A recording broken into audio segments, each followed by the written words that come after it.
time to give special, to sort of set the table for the stories that you're going to be telling in that sporting event. And yeah, I think the drivers are glad. But I would love to see, and I'm saying this officially on broadcast, Paul Smith's opinion, the flat cap truth is that we need individual class starts in iRacing. Ooh, yes, no, I agree with that one. Too many times have I been racing in say a GT4 class, and or GT3 class, it's an IMSA series, for example, and we are starting halfway through the last corner. Yes. And it just leads to incidents. I would love to have separated starts for the different classes. I think that would be cool. Hopefully something that maybe down the line iRacing could add, and maybe that would also lead to the starting groups here at the Nürburgring Landstracken series, right? Just add a little bit more of a beat between them. If you're watching on YouTube, by the way, we're switching over to part 2 on the iRacing YouTube channel, on the RaceSpot YouTube channel. You shouldn't have to do anything. Hopefully it will automatically switch you over, but if you do get disconnected for a second, don't fear. Part 2 is where you will catch the next handful of hours, 6 hours or so, before we continue to just rotate through these YouTube links. If you're on Twitch, Facebook, don't do anything.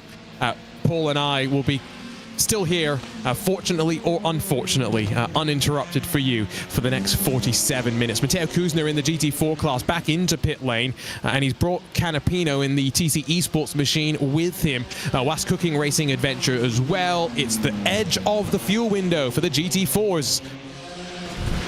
Yeah, we're at that point then. So we said 7 laps. Now, Grid and Go Esports, the 009, that's just coming through Tiergarten right now. There is the Williams Sim Racing Play Seat car coming down pit road. You can just see on the right-hand side of your screen the Grid and Go car heading down the pit straight. I would imagine that the Grid and Go car will come ahead because that Williams car has got to accelerate. And yes, it does go back into the lead of GT4, but of course they've been out there for 1 lap. They've got that offset happening right now, and as well they are now back in the draft. So from being out of draft range when the 009 came into pit lane to now being back in the tow, it's still Aston Martin from Aston Martin, then the first of the BMWs, then the first of the Porsches. So, you know, as much as I'm going to malign the conversation that is BOP, not because the BOP itself is bad, just because, again, BOP is a complex construct to kind of wrap your head around. Nice to see 3 different manufacturers up inside the front 4 of the GT4. You know what was nice, Paul? And I saw a post, I think it was on Reddit, about this in the last handful of weeks. BOP isn't so great. EOT, the equivalization of technologies that we used to have back in the old LMP1 days, that was pretty great. I mean, I remember those Porsches running with a flywheel in the cabin as their hybrid system, rather than being an electrical system for a while.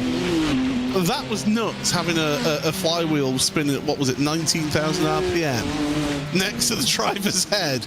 Okay, it was a Kevlar encased, but still, I wouldn't want that as a driver. If that's something that has a bearing failing or something like that, yeah, that doesn't spell a nice time, in my opinion. A nice time at the Nordschleife can be had, though, by spectators, because it's not something you can laser scan, but the smoke in the air as sausages are being cooked up, the bonfires going around, all the parties that happen around the track, Paul. It is a good time, from what I understand. A trip to the Nürburgring 24-hour race as well. That's a little bit awkward for one of the GT3 machines, just getting a little bit stuck. Oh, yeah, absolutely. I think that's the Williams Esports car, isn't it? That's in 5th place, the Williams Gaming Club car. I think just getting stuck there in the traffic. No, it's not. It's not Sherry Esports. It's Sherry Esports. Yeah, sorry, my mistake. I'll blame it on the getting darker. We're pretty close to official sunset, so yeah, we'll blame it on that. Honest. I was speaking to David Addison, the commentator of the GT World the GT World Challenge that goes on, the British Touring Car Championship. He commentates the Spa 24 Hours as well. He was telling us that he was working on one event at Spa, and his commentary colleague was there saying, look, the Nürburgring 24 Hours is going on. Do you want to pop across and you know, have a look? So they went across, and he says he walked into, they went to one of the Nordschleife parts of the track, and he says, you will not believe the different array of smells that were coming from that track, from the side of the track, and it wasn't all food related either. Some of it was potentially, well, they'd claim medicinal, shall we say. No, I was picking up where you went with that. Around the outside for the Delta Sport machine, so Pedro Martins reclaims second away from the Luke Mansky Racing Esports number 68, the Dark Eagle entry from them. And staying out there on track as well. These drivers still have a handful of laps left to go. Ooh. Oh, dear. That's Sheza Esports around, not for the first time today, unfortunately. I did also note there was an incident for the Sheza GT3, and actually Norby Kish has just brought that car down to pit lane. So we were singing his praises, or I was. Maybe you can blame me with the commentator's curse as Kish brings the car to pit lane, and I think there's going to be some lengthy repairs here. It's great that we have two believers in the commentator's curse here, unlike absolutely, unlike that heathen Lewis McGlade, not believing in the higher power that we hold as commentators. Here we are. Here's Norby. Oh no! And it's the Bellow-Fest. This is not a small accident that he's going to have. Oh, into the wall. You know what, Paul? That's not as bad as it could have been. Right. Oh, That's a rear corner. I love Lauren Heinrich, but I'm going to throw him a bit under the bus here. Didn't he take out the Dacia down there in the 24 a couple of years ago? Yes. Yeah, that is not a place to have a crash. That is a scary, scary part of the track. And boy, Norby, yeah, that could have been a whole lot worse. It was a rear left corner that he's going to have to repair. So you're looking at about 8.5, 9 minutes on pit road, perhaps. So a lap down. Yeah. Well, let's see if they go back out there in the Ford Mustang. You were also, by the way, Paul, calling out the fact that it's dark, that it's more difficult to see. That was my experience. I just commentated on the Porsche Carrera Cup Asia, and my first race with the series was a night race, and so I knew none of the liveries, and I'm sitting there trying to look through the reflection, figure out who is what. These are the things you don't think about when you're a sim racing commentator with all the screens and information in front of you to figure out what's going on. I've got 4 screens in front of me right now, and still we miss things. It's just the nature of it. It is the nature of what we do here, and I tell you what, we get a lot more information in the sim in terms of timing screens and track maps and things like that compared to Full Metal Racing. I mean, when I went to Monza for the Hankook 12 Hours of Monza a couple of years ago, we were told, oh, by the way, bring your laptop because that's the timing screen. Really? Yes. So the Wi-Fi, at least on pit lane, was decent, is what I'm hearing. Yes, we made sure we got logged into the circuit Wi-Fi. The media, we went into the media room and got the Wi-Fi password, and it did work. Thanks. So, I mean, what I found at Laguna was that the internet did not work so well on pit lane, and so when I had my chat with the responsible adult afterwards, to talk about how it went, one of the first things I said, and I'll be honest and open about this, was I had no idea what was happening most of the time in the race because I didn't have a radio scanner, so I wasn't listening to the teams and what they were saying. I didn't have a video monitor in front of me the entire time, so I wasn't visually following the race. And because the internet was so bad, I barely had timing up in front of me to be able to look at any point as well. So, I'm appreciating my screens in front of me. I've got 4 or so as well. How many does our producer have, Paul? Do you know? He's probably got 17. 17 plus 4 plus 4. No, it's a million. It's a million screens between the three of us. I think Hugo, he's usually got his screen. He's usually got a really big screen that's then split into different feeds, and he's a magician, is Hugo, our producer. So if people wonder why our broadcasts look as good as they do, you can thank Hugo for events like this. And you can thank him for his sacrifice in terms of sleep schedule as well, because he is potentially, not for the first time or the last time, going to do all 24 hours of a special event. Oh, don't tell me Wersheiven's a passing opportunity. No, he thought about it, did Balázs Erdős, and then thought better of it. The sun is now setting below the horizon in many parts of the track, so we're not quite into the darkness yet, but we're getting closer and closer. Once again, squeezed and pinched as they work towards the Lauda links. This fight for second's been great, Paul. I believe in a thing called love. That was the darkness. We're not quite there yet, though. We come up here and heading towards Bergwerk then, through the Lauda links, and you don't make the moves normally at that stage where we were seeing them. It's out of here, out of Bergwerk, carrying the speed all the way up the hill through Kasselchen, and then heading towards Curve and towards the carousel.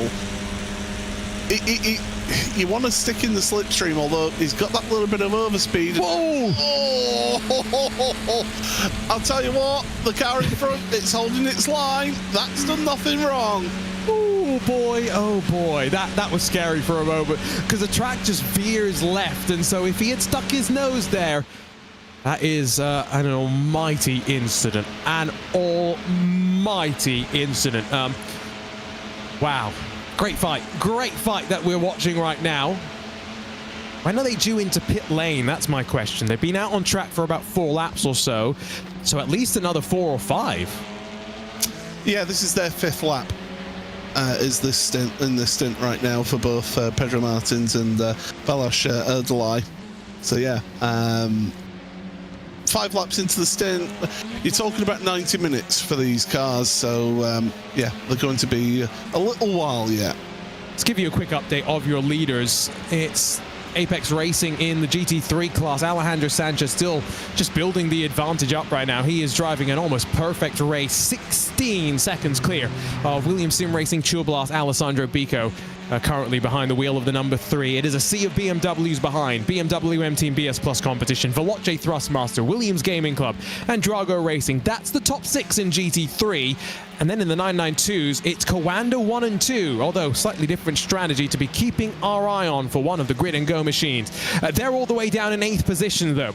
Apex Racing are 3rd, Drago in 4th, the Additis Racing by WSR crew, they're in 5th. And so some work to do for the 001 Adrian Greiker behind the wheel to try and fight his way back into contention. We're watching the TCRs, but let's talk about GT4 quickly first. It's 3 seconds between Grid and Go in the leading Aston Martin, who have cleared the Williams Sim Racing Playseat machine. So that's very, very good news if you're a David Bosga or Grid and Go fan. And not so good if you're a Williams Sim Racing fan. It's TC Esports, that's Thibaut Courtois Esports, the Real Madrid goalkeepers esports team debuting in an iRacing special event with Agustin Canapino behind the wheel. Yes, that Agustin Canapino. Jack Sedgwick for Was Cooking Racing Adventures, they're 4th, with Door Esports then 5th.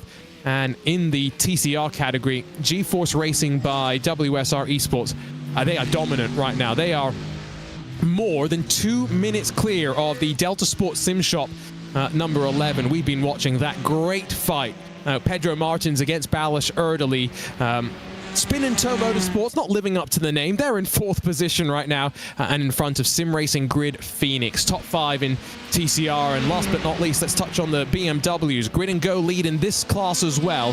Johan Royer has got couple of TCRs behind him in the overall classification. They have been flying and they enjoy what is about a 35-40 second advantage over former race leaders Maniti Racing Purple, FTW Motorsports, Nürburgring Esports and BS Plus Competition make up the top 5 in class.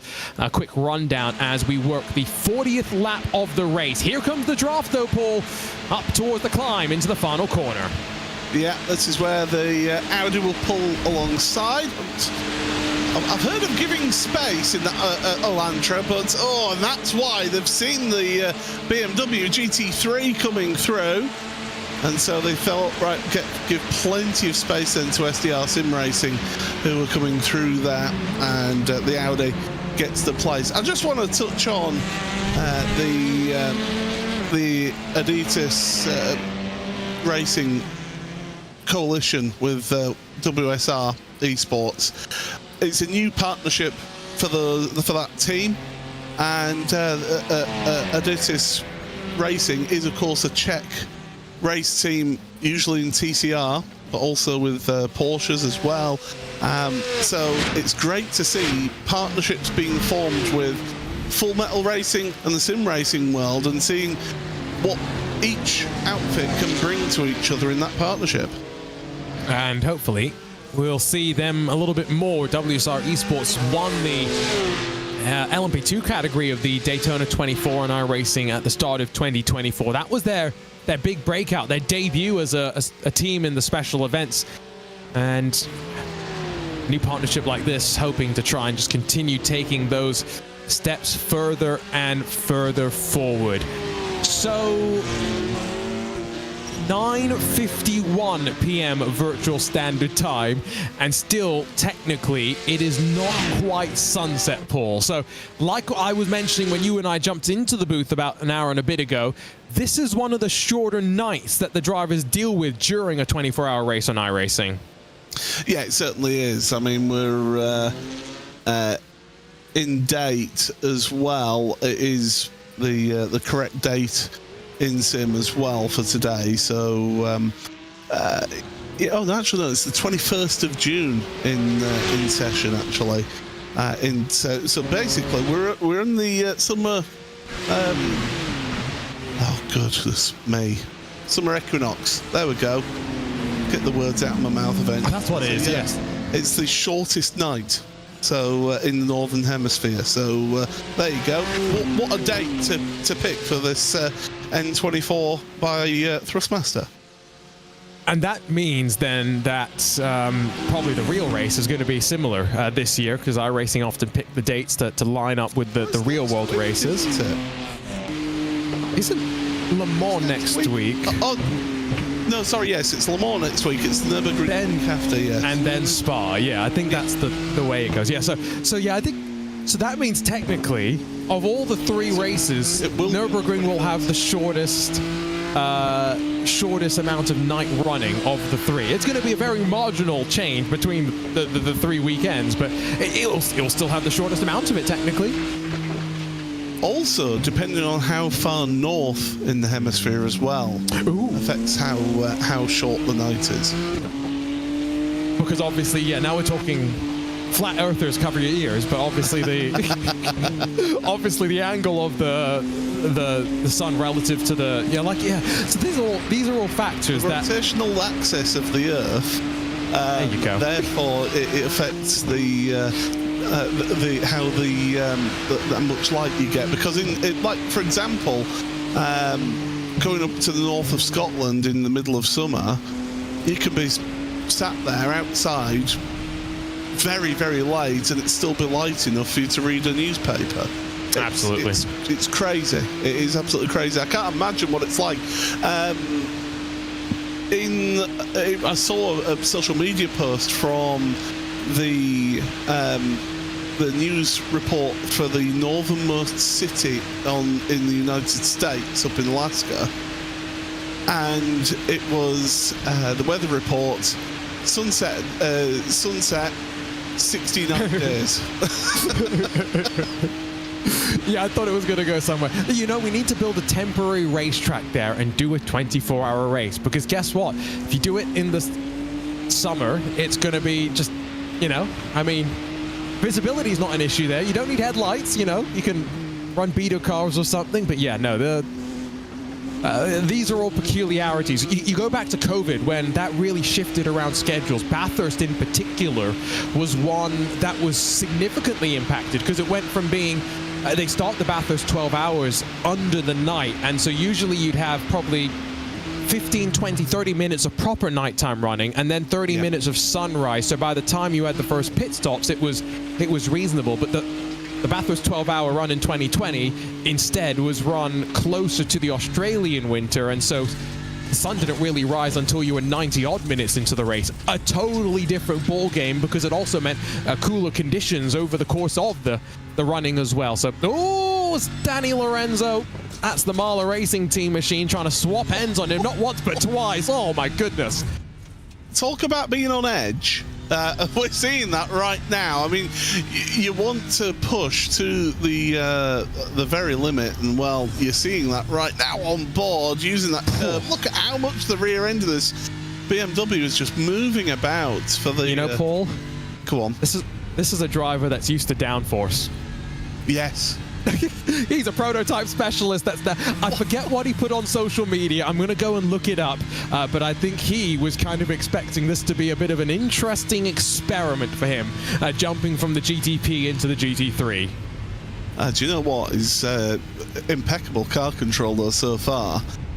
So yeah, it's a really, really good effort from him. Oh, the TCR leader off into the gravel there, just before the Kleiner Carousel. So issues for them, but they do carry on with Ross McFarlane in that G-Force Racing and WSR Esports outfit. But yeah, Daniel Lorenzo doing a sterling job, and right up to the rear end of that car in front. Oh, he's got a great run as well. Problem is, he's now out of the draft, and he's kind of left by himself. Will he play some side drafting? No, I think he maybe is content to sit behind. His tweet, by the way, was a lot of S's in a WAS GT3 return. I don't know if that was a good idea for my mental health. Regards. I tell you what, he's impressing us at the very least with that car control, even if it's putting a mental strain on him. Tucked behind the 96, the GT3 Cup car, a rocket ship in a straight line, and Mitchell de Jong eventually tries to get out of the way. Excuse me, that's the other one of the Command Esports machines. So that's David Williams that gets out of the way, excuse me, and lets the GT3s battle off to turn number 1. David Williams makes me feel old because he's considered old in sim racing. He's in his early 30s. It's not fair. But yeah, he's doing a steady away job, I think, unfortunately for that car. It's out of cycle compared to the rest of his teammates. It's not been able to compete at the front of that Cup class, but this has been certainly really interesting to watch this battle in GT3 for what is 6th place between Drago Racing and Marla Racing Team. Yeah, I'm getting to that point, Paul, where now working and commentating on some drivers who are quite young. Nathan Nicholson, who's racing in the MX-5 series at Mid-Ohio this weekend. I've been talking to him a bit through some of the stuff that we've been doing, and I thought he was like 23, 24, I don't know. And then I turned out he turned 19 a few weeks ago, and I went, what is going on in my life? How are these people this young? And I'm now turning 31. I mean, how do you think I felt when we covered the IRX World Championship the last season of that, when we had a 13-year-old racing? No, 14-year-old, sorry. Yeah, Jacob Rafos, who is still kicking the tires in the world of dirt racing on iRacing. But yeah, no, it is interesting. That is for sure. Seeing the next revolution and evolution of race car drivers growing up and becoming quick is always very, very interesting. And speaking of the next generation, a lot of them find themselves developing their skills on iRacing. Don't know if we've got anyone out on track right now who is up and coming in the world of the real world. It's hard to say Agustin Canapino is an up and coming star of real world motorsports. I think he's had the up and coming stage of his career, hasn't he? I think he had that quite a while ago. Yes. Yeah. Quite established is Canapino, that is for sure. A passionate fan base behind him as well.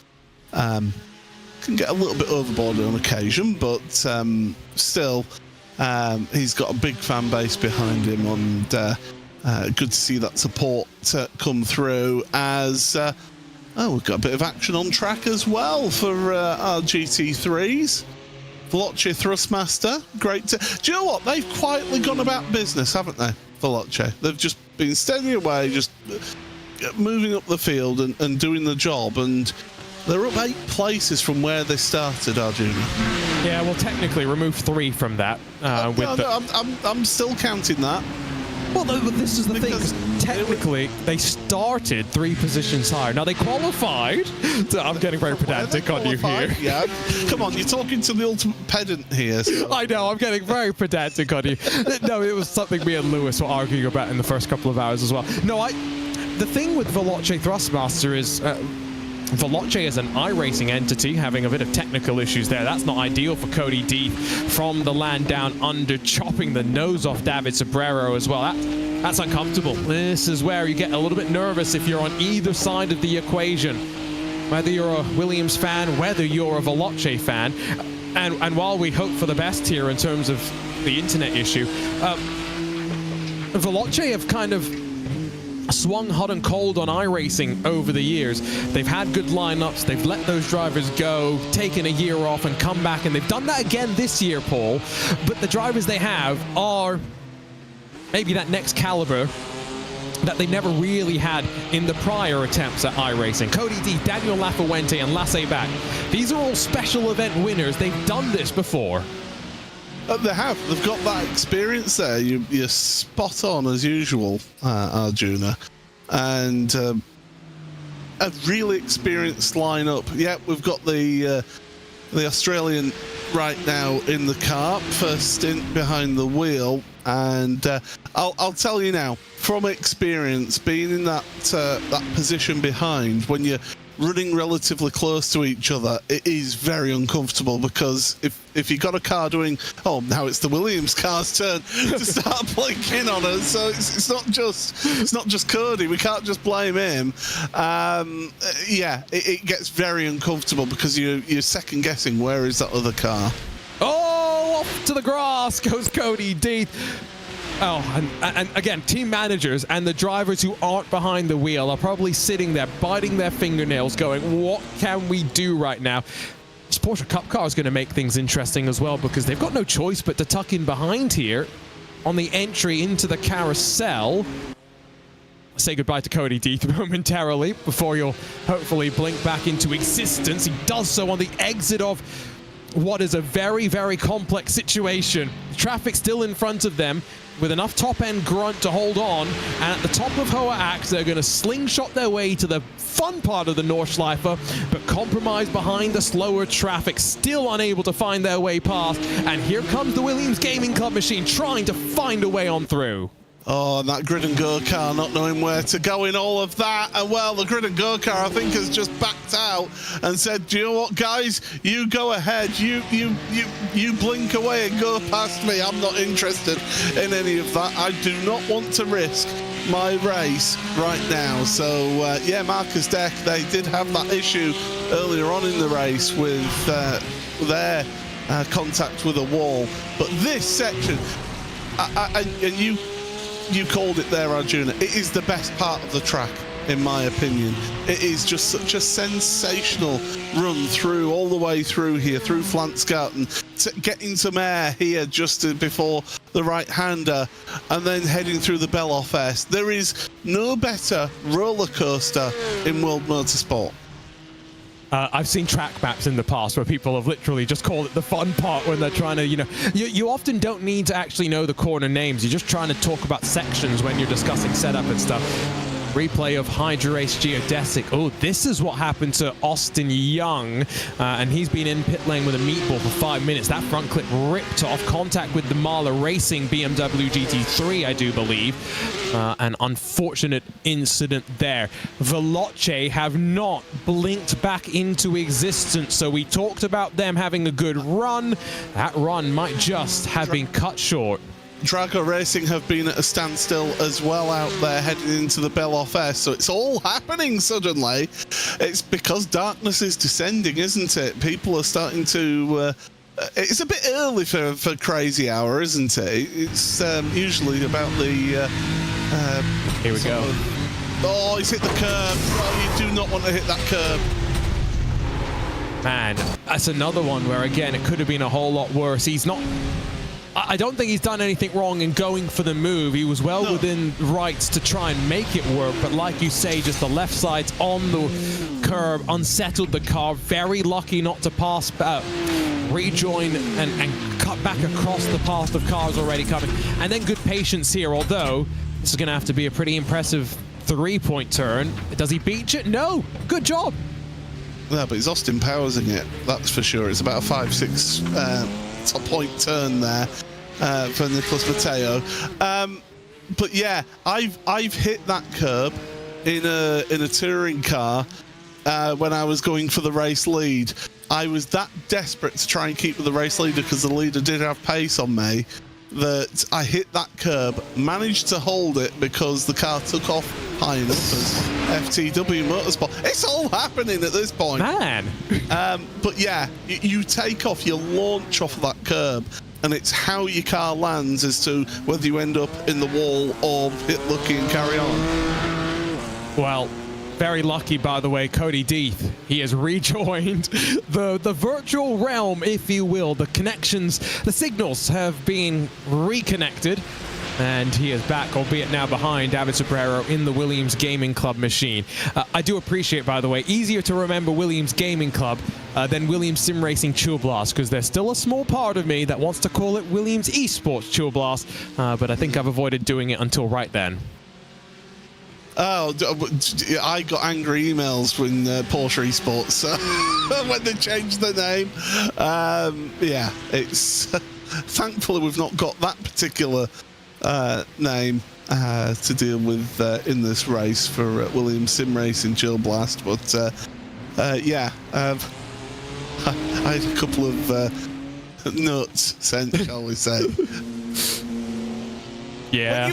When you've had your team name for so many years, to then change it to something that's similar, it's like Coanda. I always remember there's Coanda Sim Racing. So here's Esports. Here's the other thing when it comes to Williams. I was still commentating on them in the Prodigy Racing League, where they were still Williams Esports. And so we went through the PESC season, and I was having to remember, right, this is PESC. They are Williams Sim Racing now. And then the next day, I'd go and do a voiceover session for the PRL, and I'd have to remind myself, no, they're Williams Esports now. Not Williams Sim Racing, Williams Esports. But at least now that confusion can be settled once and for all. It is Williams Sim Racing from this point forward. Just linking up the fact that Williams are using it as well as part of their driver development program a lot as one of the synergies between sim racing and the real world. So as ever, Williams doing what they can to bring their esports drivers along for the ride in the draft. This is going to be a chance to pop back out and to swap again. These two are going back and forth, hammer and tongs. And as that sun continues to set, these drivers are having a real fun fight.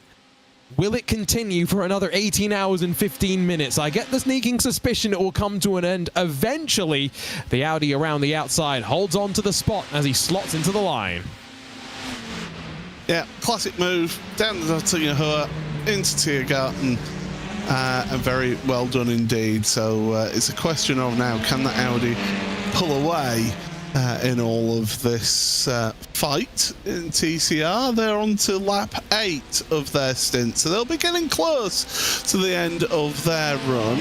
I've just seen FTW Motorsport have been off again whilst they're trying to recover their car. So they're getting towards Galgenkopf, so they're trying their best to drag that car kicking and screaming to pit lane. They will get there. Good effort as well. Again, this is the endurance racing spirit that you want to talk about, right? The willingness to dig deep, and even in these sim races where it's so easy just to quit and go about your weekend and go and do something else. No, to stay committed to what you as a team have set out to do. Finish the iRacing 24 hours of the Nürburgring presented by Thrustmaster, whether you have a damaged car or not. We started with 60. We are still just sitting with the 6 retirements. there's a look on board at Oscar Pye, who is in the Purple Room, as it is officially called, at the Cabina Racing Center. He is now making his move on the GT4 car in second place. Mateo Kuzner very, very watchful about how close Oscar Pye got there. And Oscar looks pretty calm, but Paul, I'm looking at the hands at work.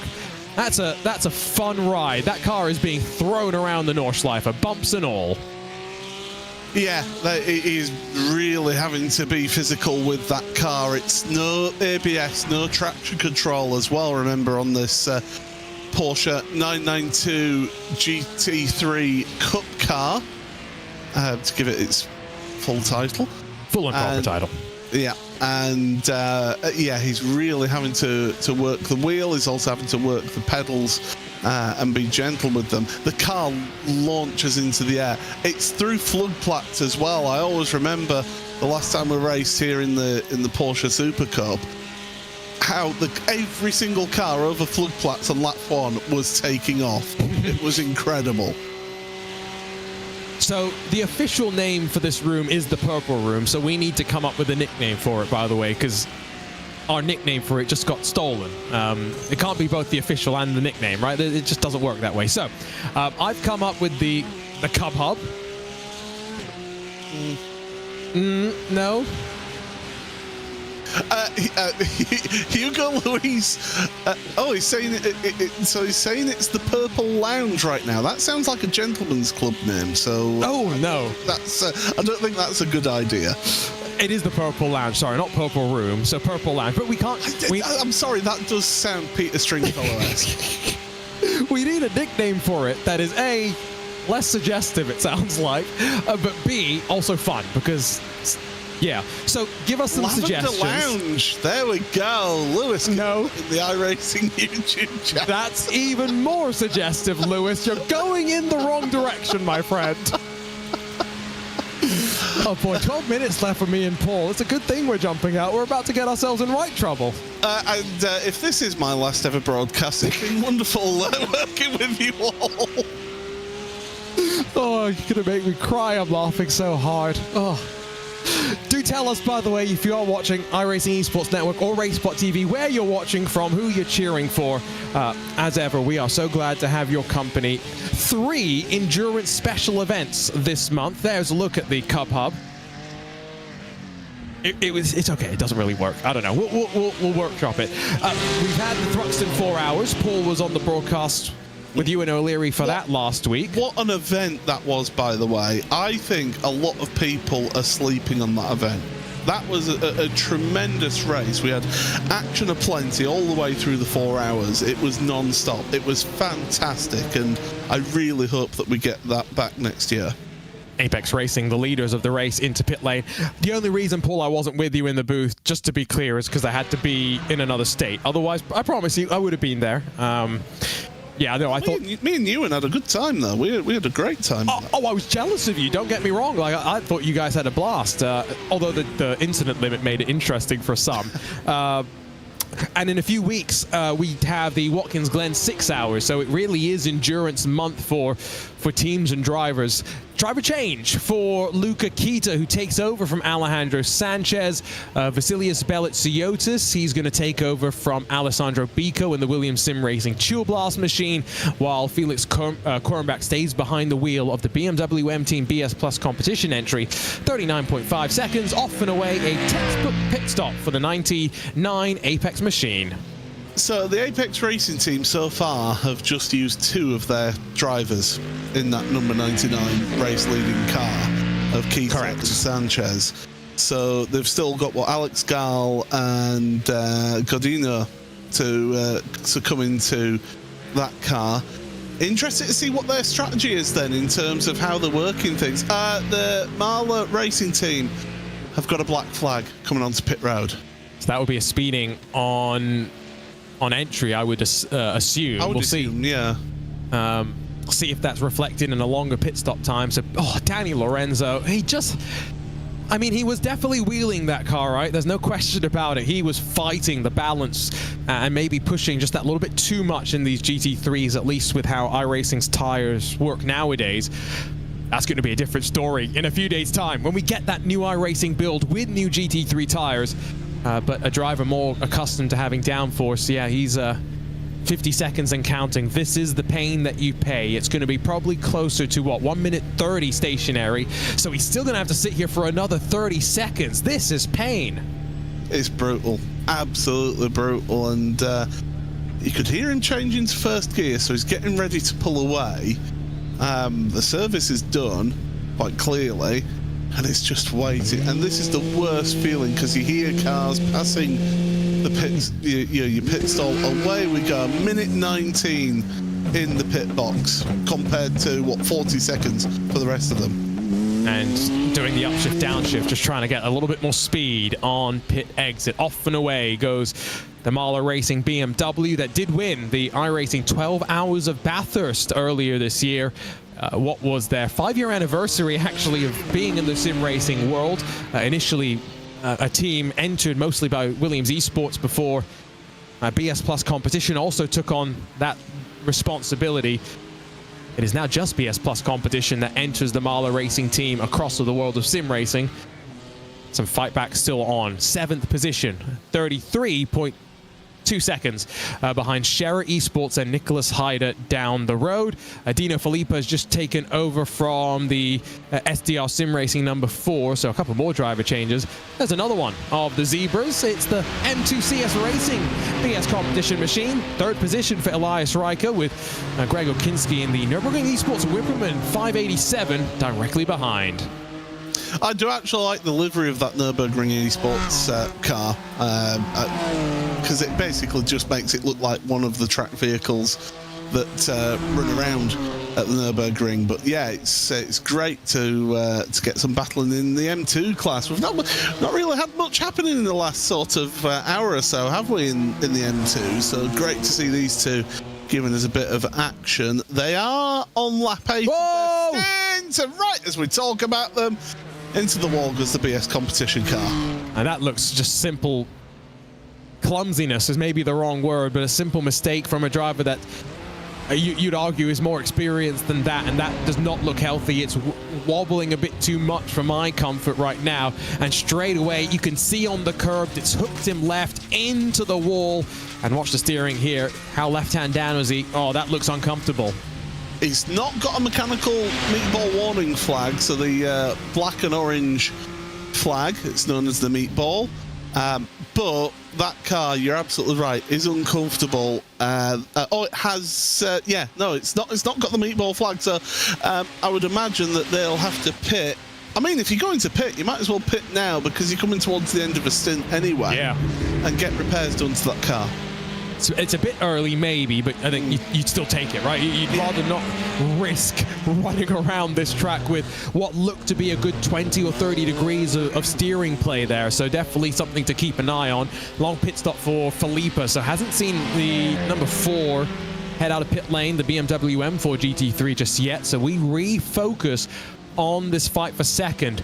Paul, 6 minutes before you and I step out of the broadcast booth. Now, I won't be jumping back in before the end of the day. Unfortunately, I've got some other broadcasts to go and do, and I'd usually be jumping back onto this. However, you will be jumping back on hours 18 and 19 and hours 23 and 24, taking us to the checkered flag. It's a long way to go, though, that is for sure. What are you expecting to see by the time you return? A bit of sunlight, I'm thinking. I'm hoping some sunlight. Now, there was the potential of maybe some incremental rain, but it wasn't. It was about a 25% chance of incremental rain. Don't worry, it's not raining. It's just the driver cleaning his windscreen there. He heard you, Paul. He heard you. But yeah, daylight, and I think there'll be a few surprises happens yet. In all of this, but yeah, definitely I think that we're on for a good race here. This has been a good event so far. I will point out as well, Hydra Race Geodesic Racing number 16 Austin Young, after 18 minutes in the pits, is back out there on track, showing the spirit of sim racing and the spirit of endurance. And we don't have awards like the team at RSL do, but Pedro Martins trying to take advantage of the passing traffic. He gets to the inside as they sweep up onto the Nordschleife, and before they even get to Sabine Schmidt curve, he has made the move. Alexander Voss, by the way, is going to take over BS Plus Competition's M2, so they did bring that car in after Elias Riker slammed into the wall with the left side of the car. Onto the Hudson back. This fight in the TCR continues. Checked up behind a Porsche Cup car is the fight for second. So Beliziotis has been caught by Felix Quirnbach. Chesney Esports M2 out wide, trying to avoid getting caught up out of Brunschen. And Quirnbach's got the bit between his teeth. Yeah, he's getting the hammer down now in all of this, trying to push forward. They are just out the pits, don't forget, as well. So this is their first lap. So these two genuinely together on track. It's not like a split strategy or anything, or having to work their way through the M2 traffic there. Not the ideal place, but they do so safely and through the Beloff S. And Felix is going to just hang back, wait until the exit of Golden Cup and down the Dottinger Hohe to try and get that slipstream overtake to happen. Beliziotis has just taken over the car. Let's not forget Quirnbach's been in there for a stint already, so they're on their outlap, albeit the conclusion of the outlap. Is Quirnbach already in the rhythm? Just that little bit more than Beliziotis, getting himself into the mechanisms of the stint he's got in front of him. Draft now plays its part. It's begin the descent down the Dottinger Hohe, and now, as you get to the very bottom, begin the climb. I see some traffic off on the left, I think that is. And in fact, it's now in the middle of the track, so Beliziotis is getting the hole in the air. It's not helping Quirnbach close quick enough, and so it is going to have to be bold. It's a Porsche Cup car they're closing on as well, so if anything, they're going to be balked behind them, running out if they get too close. This is where, if you are Beliziotis, lift off now, hold up Quirnbach, and give yourself some room into the final corner. Yeah, if anything, Felix is going to maybe try and get the run out of Tiergarten, be in that slipstream, and try and get the move down into turn number 1 then at the Yokohama S at the start of the lap. This is fantastic stuff, and it's such a shame that we're having to step aside, but there you go, in the next minute and a half. But yeah, great stuff. And that Porsche, it's one of the quick Porsches as well, so it's one of the leading cars. It's going to be difficult for these two to work their way past. Yeah, that is the ADAC Racing by WSR machine. Alexander Davidson at the wheel right now. Yeah, no, Paul, it's been great to be back with you in the booth. Not often that I feel like we get to do that nowadays outside of our dalliances in the Porsche Esports Super Cup. It's always nice getting to commentate on a race at the Nordschleife, isn't it? It's just it's a little bit special, even in the virtual world. It's just got that little bit of a feeling that you can feel that history, the laps that have been logged by some of the greats. And so yeah, behind that Cup car, that's patience from Beliziotis, because he didn't straight away force his way to the inside. He will give himself some separation here, so that's quite nice. Oh, and around goes Quirnbach, too committed on the entry, and that is suboptimal.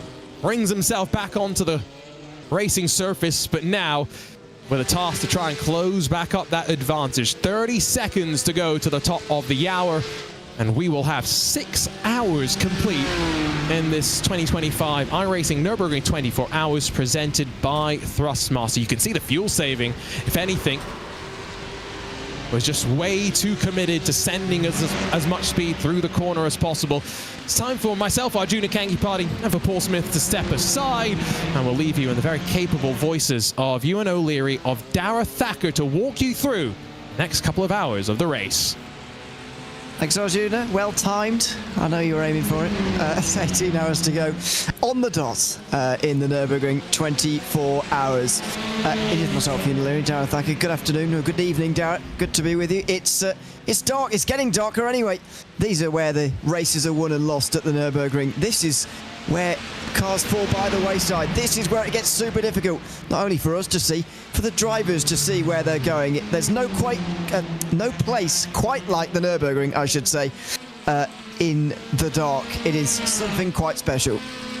Yeah, and I think we just saw one of those mistakes creeping, didn't we? Just a moment ago, just as Arjun and Paul were hopping off, and I hope there isn't a quake. That would really literally shake things up, wouldn't it, in the running order. But Nürburgring, in the middle of the night, the Nordschleife, it's the green hell for a reason. So many little mistakes can creep in. It's a circuit which demands so much attention for so long. It's not quite your Le Mans that gives you quite a lot of time to sit, think about what you're going to be doing down that Mulsanne straight. Yet there are a couple of straights here at the Nürburgring, of course, but just corner after corner, full assault on the senses. And this is a difficult stage of the race, the transition from day to night for the drivers. I think once we get into that night and into the rhythm, we could see drivers settling into it once again. But this next 30-45 minutes, I think, could be really quite treacherous.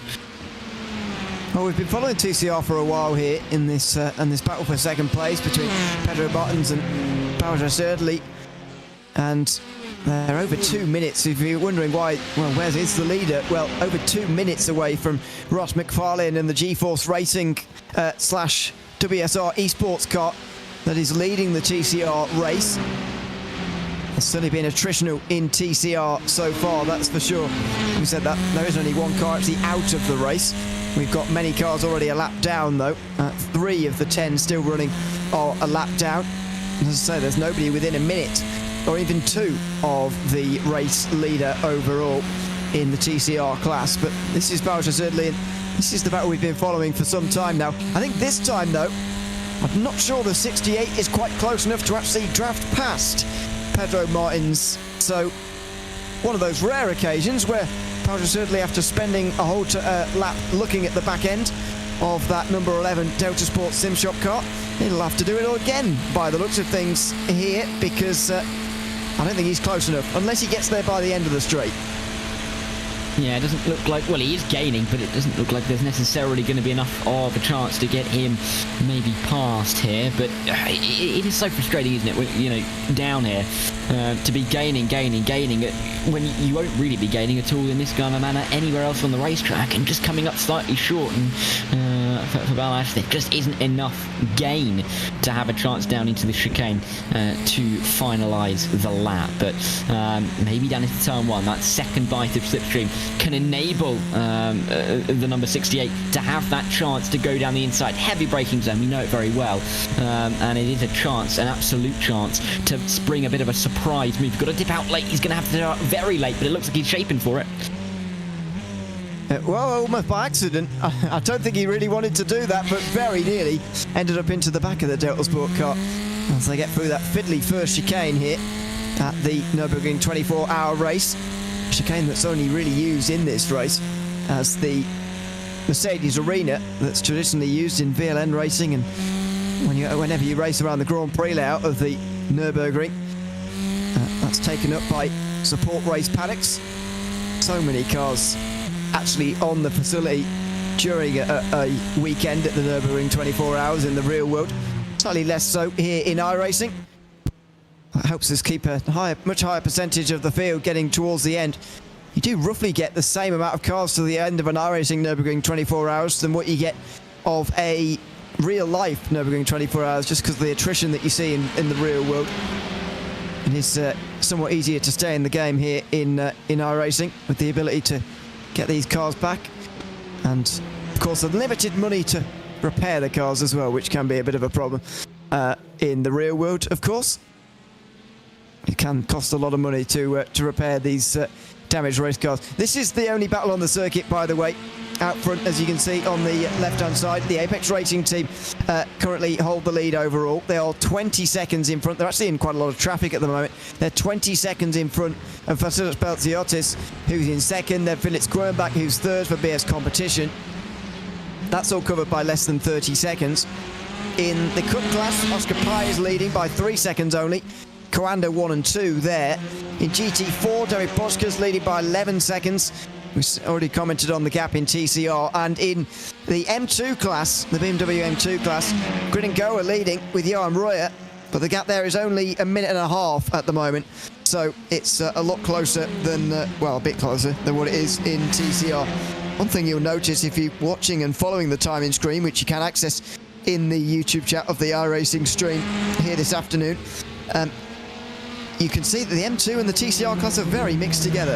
In fact, the TCR class, these two TCRs, are actually behind the BMW M2 leader. That's how mixed together this field is in the Nürburgring 24 hours, because those cars are so evenly matched. Yeah, I mean, for some of those TCRs, best lap times hovering around that 9 minute 10, and exactly the same can be said for those M2s. So even though it's different machinery, very similarly matched in terms of that overall pace. And it's a patchwork of yellow and green on my timing page, which is good news for me personally. But it does mean that it's a little bit more difficult for the drivers out there on the circuit to battle around, because you've got those different class cars to almost trip over whilst battling in your own group. So it's difficult to really judge, but when you've got in the battles overall from P38 to P45 a TCR, then an M2, then a TCR, then an M2, TCR, M2, TCR, and then another M2, a real patchwork. It can be so tricky to work your way through in your own class when you're having to battle cars that aren't exactly identical to yours. So as that little level of difficulty, but it also means that the winner between the TCRs and the M2 could will almost feel like they've won two classes together, even though they obviously haven't. Yeah. You could almost count them as one. 003 at the moment is quite a way behind, in fairness, 272, which is leading. Ross McFarlane has been absolutely supreme so far for GeForce Racing. I guess we wouldn't expect anything less from that team. They were absolutely all over it at the iRacing Thruxton 4 hours 1 week ago when they took the victory there. They swept the podium, WSR Esports. I know this is GeForce Racing with WSR Esports, so an amalgamation of teams, but nevertheless, it's a super team almost. And Ross McFarlane is currently the driver there for that one. Felix Quernbach, by the way, after that spin on the previous lap, lost, 5.7 seconds, but he's only 5.3 behind Vasilis Balaziotis now, so he is closing the gap a little bit. And as I say, they're coming through traffic. They've come through most of the GT4s in these last few laps, by the way. That's what they've been dealing with in the not-too-distant past. But Quernbach to pick himself up so quickly like that and start to bring the gap down immediately. It's a show of a great driver. And by the end of the race, whether they win it or not, I'm not sure that spin will feature too heavily in their thinking for BS competition. It was a pretty minor error, really. Yeah, well, all of 10 seconds tops over the course of a 24-hour race. We're not talking about a massive margin. I mean, that's about losing, a tenth or two a lap every lap, which isn't, even if that, mind you. So it really isn't a huge mistake, and clearly trying to make up for it immediately, which is good to see. It's been 10 minutes since that mistake, but closing in that gap, so a full lap's been done. But it gets very close down here as we continue to see this battle for second and for third as they run in towards as they actually get so close together that it almost looked like they were going to go into the back of each other. But for the time being, the 11 will stay ahead of the 68. But it does look like Martins is really feeling the pressure at the moment, because having said that, maybe it's Balash feeling the pressure, because making that little mistake, easy to do, and when you're so close to the car in front, difficult to really see the track in front of you if you're dealing with margins so tight. That was very wide through the muck curve there, getting that just a little bit wrong. But now up in towards the carousel. Again, another look from Erdely, but he's not going to manage it in towards the carousel. It's one of those two big overtaking opportunities, isn't it, really, through Kasselchen and up towards the muck curve there. It's a long, flat-out section, especially in the TCRs. You can get very close to making a move up there. Likewise, you can at the Tiergarten, as we all know, but somewhat surprisingly, through that fast left-hander, you can very much get right up alongside as well.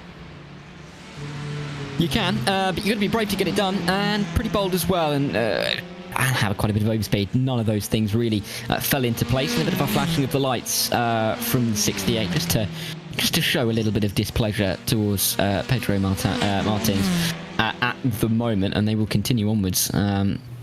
I can't imagine that we're going to see too many silly attempts from Roof, particularly as we get to see the sun start to dip ever further below the horizon, and darkness creep in increasingly by every passing second, because with every failed attempt, it can either damage the confidence, really, but at the same time can really almost hinder end of the element of surprise, really. You're not really picking your moments, because going for it, if you can just keep the car in front on tenterhooks all the time, yes, but will mean that they're always on tenterhooks, always looking behind, never allows you that chance to maybe make a move when they're not expecting it. So there's those kind of tactics to play, particularly at a circuit like this, where making the move really has to be an art form.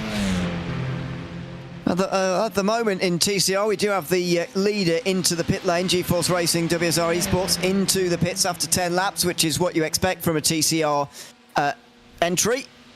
And both the TCRs who are on the lead lap are currently completing lap number 10, so it will be a pit stop for these two as well. Looks like oh, that's wide from Martins. Oh, and slightly wide from Erdely as well, actually. Martins was properly on the gravel, did a good bit of a save, actually, in the Delta Sport car. Erdely seemed to follow him there. Actually, it's difficult to see, but also it's easy to get tunnel vision when you're following someone like that, and they nearly followed each other straight off into the gravel. Yeah, and that's the point. Really easy just to make those little mistakes and you drift out wide once. Well, normally when you're racing with a driver that close in front of you, but then when, of course, adding the elements of the darkness, it becomes that much more difficult. So lucky that they haven't both gone off. We've seen a few occasions, haven't we, already in this race where drivers almost walked off the road, and the drivers behind, instead of being able to take advantage, have followed the line and walked off as well. So incredibly easy to do, and it just has given the 11 a bit more breathing room. The 68 got up towards the Tiergarten, not as close as they were last time by. No, not this time. They will both come in, though. And you see on the right-hand side, we've got a constant ticker of who's in pit lane. That's Johan Royer from the lead in the BMW M2 class who's coming in. And that's overall, by the way, ahead of these two, as you can tell. Just in amongst that as well is Nicholas Simonsen. That's actually a GT4 car, but he's in amongst all of this as well, because the GT4s aren't all that much quicker than the TCRs and the BMW M2s as well, especially when you're down towards the back end of GT4. There's the pit wall. Martins and Erdely will follow one another into the lane. They might pop into view at some point. There they go on the left-hand side. And they'll pull into their box. It's always a difficulty spotting it sometimes when you're running so closely with someone, and Erdely does a good job to do just that.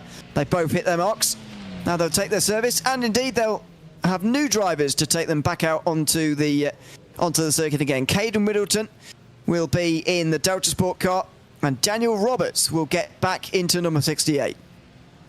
Yeah, and it changes the face of that battle now, doesn't it? Of course, with two new drivers in, two fresh looks at what can be done to make these moves or defend. So this battle is almost now refreshed. We'll have to see how close they are when they come out of the pit lane. Of course, we would expect the 11 to drop off those jacks and start moving slightly earlier, but with the pit stops as long as they are, a couple of seconds could easily swing one way or another, and we could easily see Daniel Roberts find himself ahead for that Luke Manska Racing Esports team. They're both off of the jacks now. Who emerges first? Of course, that number 68 is ahead in the picture. The 11 comes off, but the 68 jumps just as there's nothing between them, about 50 centimetres, if that, between them off the pit lane. And there's an immediate flash of the lights from Middleton as well. It was the lane time that was the difference, not the actual box time. So they didn't short fuel or anything there, but Daniel Roberts has got out in front in that Audi and is now in that second position. Konstantin Stolzenberg now, by the way, driving the GeForce Racing WSR Esports car that is leading the race. But well, that's a strange one. You don't often see that. The lane time, actually the difference. 8 tenths quicker on the lane for Daniel Roberts.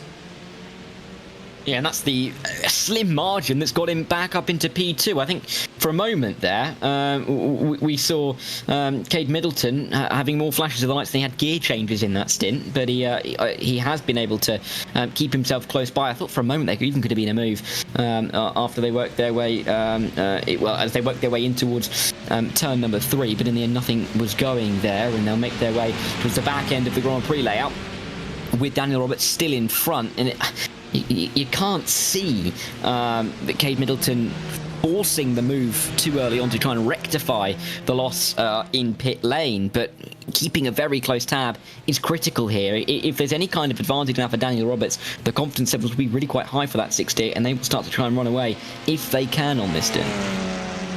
Yeah, it's going to be easier said than done, that's for sure.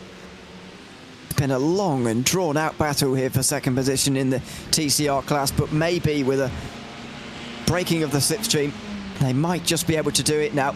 I was going to mention, by the way, just before it all kicked off there, a little bit in TCR, that there's been a number of different winners in the last few years of this category. Team Huizinga managed to get 3 in a row just after the COVID years, 2021, 22 and 23. They won this race with a rotating cast of drivers. Fabian Siegmann was there for 2 of them. Marcel Tai was the only one there for all 3. And Stefan Scheller was there for 2 of them as well. They actually had 6 drivers, including 2 Luxembourgers, as well as the usual Germans that they have, and normally a German team. But that came to an end last year when it was the Impulse Racing team by GTU that beat them by 2 minutes and a half in that year's race. And this year, with Impulse Racing, well, so far anyway, with Impulse Racing and Team Huizinga nowhere to be seen towards the front end of the field. Indeed, in the field entirely, there's going to be a 3rd different winner in 3 years. 3 years of domination, which is a nice bit of a turnaround, if you like, in statistics there. This, meanwhile, is Coanda Esports' 3-car entry into the Porsche Cup class this year. This is David Williams, just in behind Adrian Groike, fresh out the pit lane for the Grid & Go Esports team. So this is the battle for 7th position. Yeah, not a million miles between them either, and it's interesting really that these guys are still relatively close up to the back of Schezer Esports. That's only about 11.6 seconds to them, and then a further 5 seconds from Schezer up to the ADAC Racing by WSR entry, the number 38. So it's a tight little pack at the moment. David Williams really is looking to try and move his way through at the moment. It doesn't get much more difficult than this though. In the opening part of the green hell, as we see traffic come into effect, no move in the end that I don't believe could be done in the end there, but get so close between a lot of the traffic through a lot of this circuit, and management is so key and critical in these races. You know, if you're struggling with traffic management, you're going to find yourself losing so much more time than a driver that maybe is just a second or 2 slower every single lap just on pure pace, but can manage that traffic slightly better. It's critical at the Nordschleife. Yeah, and these Cup cars these days are almost as fast as the GT3s, so managing that as well is a big factor of this Porsche Cup race. Down the hill now in towards Arenberg. No chance for Williams down there. It's always a half chance when you get down there at the bottom of the hill, but it's just that, only a half chance. Gregory Hofson and Ricardo Rico will also fight for 3rd place, further up the field, by the way, between the Apex Racing team and Drago Racing as well.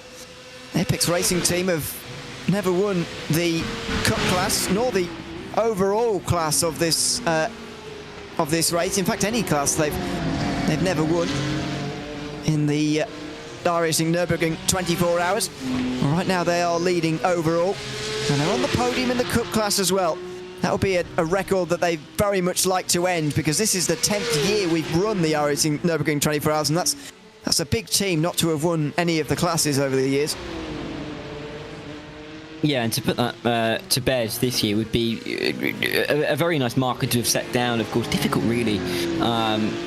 For some of these big teams, there are a couple of those records that kick about with some of the big teams that haven't necessarily been able to get the job done in some of these big events in any of the classes, but almost to tick that off is such a big milestone for the teams, and this can be slightly psychological to a stage, but going well in this race, and that will be important for them, that's absolutely for sure.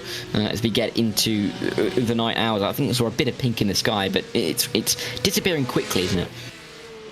Yes, we are very much in the night time running now. It is not easy to see at all anymore. Here is that battle for 3rd. Ricardo Rico puts the pressure on. Up 4 so far for Drago Racing, who didn't have a very good day in GT3. As we know, they retired on lap 5, as far as I'm aware, in the first stint of this race. One of the first big incidents we saw this afternoon in the Nürburgring 24 hours. They had their first issue on lap 2, and then hit one of the BMW M2s through Kesselstrin, the high-speed left-hander there, and that long run up the hill. And unfortunately, that was the end of their day in GT3. Their Porsche Cup team are trying to atone for that with a podium here, and Look at them applying the pressure to the Apex Racing team at the start of this lap. And this, by the way, is the same lap. This is lap 5 of the Porsche Cup stint for both of these two teams. They gained half a second last lap. Now they've gained that again, and they are suddenly putting the pressure right onto the current race leader as Mitchell de Jong takes the lead, by the way, from Oscar Pai. Yeah, I just saw that on the timing page. The two Coanda cars, obviously the 08 and the 018, swapping positions. Not too sure if there's an issue with Oscar Pai. Already dropping over a second off the back there of Mitchell de Jong, who now is in the lead of that race. But it is now the 08 that leads the field. But Coanda have that position where they have those two cars at the front of the field. They can manage it that bit more, and of course have some 2.5 minutes nearly back to the Apex Racing team back in P3, so it's a comfortable margin, and if that was a swap, then they have more than the margin to do so. I'm not so sure it was, though. 3 seconds now, the gap. We'll try and scroll through some replays here and try and see what has happened to Oscar Pai, because this is definitely unusual. It's an unusual lap, let's put it that way.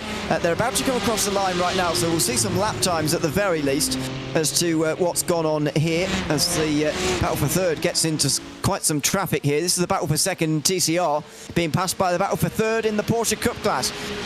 One of the things you get around the Nürburgring 24-hour racetrack, but with a GT3 in behind for good measure all as well. But they will pull through on the right-hand side and get into the slipstream one another. Oscar Pai is into the pit lane. That's only a 5-lap stint. That is a problem for the Porsche Sabre car that was leading this race in the Porsche Cup class. Yeah, that's not what they need at all. They had that margin. It's now going to disappear. So there was clearly an issue there. That lap time 8 minutes 34, albeit with coming into the pit lane, it is a lot slower than they needed last time by. Xander Reed's getting into that car now as well, down for the 018. So Oscar Pai out, Xander Reed in, and now we're going to see a change. And there he is, getting ready to get into the car. So should still come out in P2 if there's not too much damage on that car, but yeah, we'll have to try and see and work out exactly what happened to the 018. Not what they were planning, but we're still a long way out. They can still try and strategize this from here if there is any kind of significant change. There certainly is damage on that FTW Motorsport car. Yes. There's no doubt that's about that. That car is running 2 laps down at the moment in the BMW M2 class. Have we seen why that happened? Maybe not. Maybe it's related. 3.5 minutes in the box only for FTW Motorsport, so they've had problems before this one. Maybe these two incidents are related, and now they've got to sit there and look at each other while they get their damage repaired. Xander Reed spent over a minute down in pit lane now, so yeah, if there was any doubt before, it's definitely damaged. Now then, this is through onto the north side for the first time. That's what happened to number 17, the FTW Motorsport car. So that is not related to Oscar Pai, but that was Henrik Thura getting into the barriers.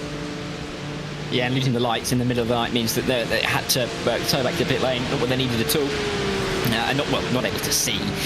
So going back to the pit lane to enable them one of the five critical sensors to go sim racing. But still unsure what happened to Oscar Pai. That car's still in the pit lane, dropping now down to P8 in class. It's going to drop further back. I mean, you can see on the right hand side pit lane time now, or pit stop time, nearing 2 minutes.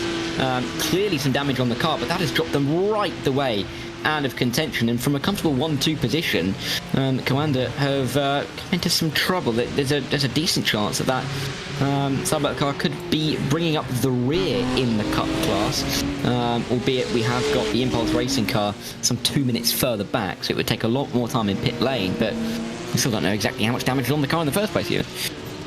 Yeah, we're just trying to find what happened at the moment to show you a replay of it. If one of the Coanda guys want to come in and chat to us and tell us what happened, then they're more than welcome to. Or indeed, well, yeah, just tell us what happened, basically. But Oscar Pai immediately getting out of the car, and the race-leading Coanda car handing over to its teammate. They had 2 bullets in the gun at the start of this one towards the front. I guess they still do have 2 with David Williams, though he's 1 minute 45 off the lead. It is a very, very different situation than what they had before, which was 2 cars basically ahead of the rest of the field by a minute. Now, this is what happened They were stuck in behind a GT4 BMW round the outside. Oh, big moment over the top of the hill. And a slap into the wall just before the Stefan Ballovets there. Just when you're up high and about to plunge downhill. Just after Flansgarten. That's just over one of the highest speed points on this racetrack. And they just got it slightly wrong, trying to lap a GT4 and slap the left-hand side down the wall. And that'll be where most of the damage has come from. Likely some suspension damage to have to fix there. A real big side swipe into the wall, not what they needed at all. But I think we just saw at the end of the replay, there was Mitchell de Jong coming through. So difficult for them. They are not still in the pit lane. So they have been able to remove themselves from that. But it's not the easiest moment for them to have to come back from. Still a long way to go, yes. But you don't want these mistakes in the middle of the night. And a long way to come back. They have finished their repairs, have they? I guess so. If you look at, well, the timing screen, it's not showing me anymore, but yeah, it looks like he has finished those repairs and is back out onto the circuit. Well, I'll have to just wait for that to cycle through for it to tell us, but they've certainly dropped down behind their other teammates. Actually, David Williams moves up to 7th position in the field. Xander Reed is now down nearly 4 minutes off the lead, so there you go. There's your pit stop time. That's cost them basically half a lap here, and yeah, that's a lot of time to have lost in all in one go there in the Porsche 992 Cup class. I mean, last year, the race was won by nearly 4 minutes, so it's not unrecoverable at all, but it's not great either for that team to have had such a long repair. Yeah, and a full minute off of anybody else, and that is the 002 grid and go with Marcus Deck behind the wheel. Not what they need, but for Xander Reed, I guess, jumping into the car, he's not made the mistake himself. There is almost that, freshness that he can bring to that car that, well, we've dropped down, but there is a chance, and the ability to almost push a little bit harder, try and force the issue a bit. Of course, that comes with its own risks, but there's a reason that we've got these drivers in the top split, particularly at Coanda as well. So Jules Xander will try and turn the screw a bit, try and close that gap down to drivers in front. He's got a minute to grid and go, 002, and then he's got another minute to his Coanda teammate in the 081 with Dave Williams behind the wheel, and then there is that close train of cars up to the back end of the top four. So there is a clear step-by-step process here. How long that will take remains to be seen. I mean, to gain a minute, it's going to take quite some time, but you've got 17 and a half hours to work it out. These things can be reduced. As you said, 4 minutes has been a winning margin before, so you can gain that back theoretically, or at least the vast majority of that back with the time that we have remaining in this race. So still hope, and Xander Reed, I think fresh face will give it fresh energy, that 018. Yeah, I think so. I think it's a good idea to get him out the car actually and just change driver at that stage. There's no risk attached with it really. I know it is dark, but Xander Reed will be practiced in the dark conditions, that is for sure. So 17 and a half hours to go, and we've only been here for half an hour. There's already been a huge bit of drama in the Porsche Cup class. That battle between Coanda Esports and Grid and Go Esports, now for 6th place, is still ongoing.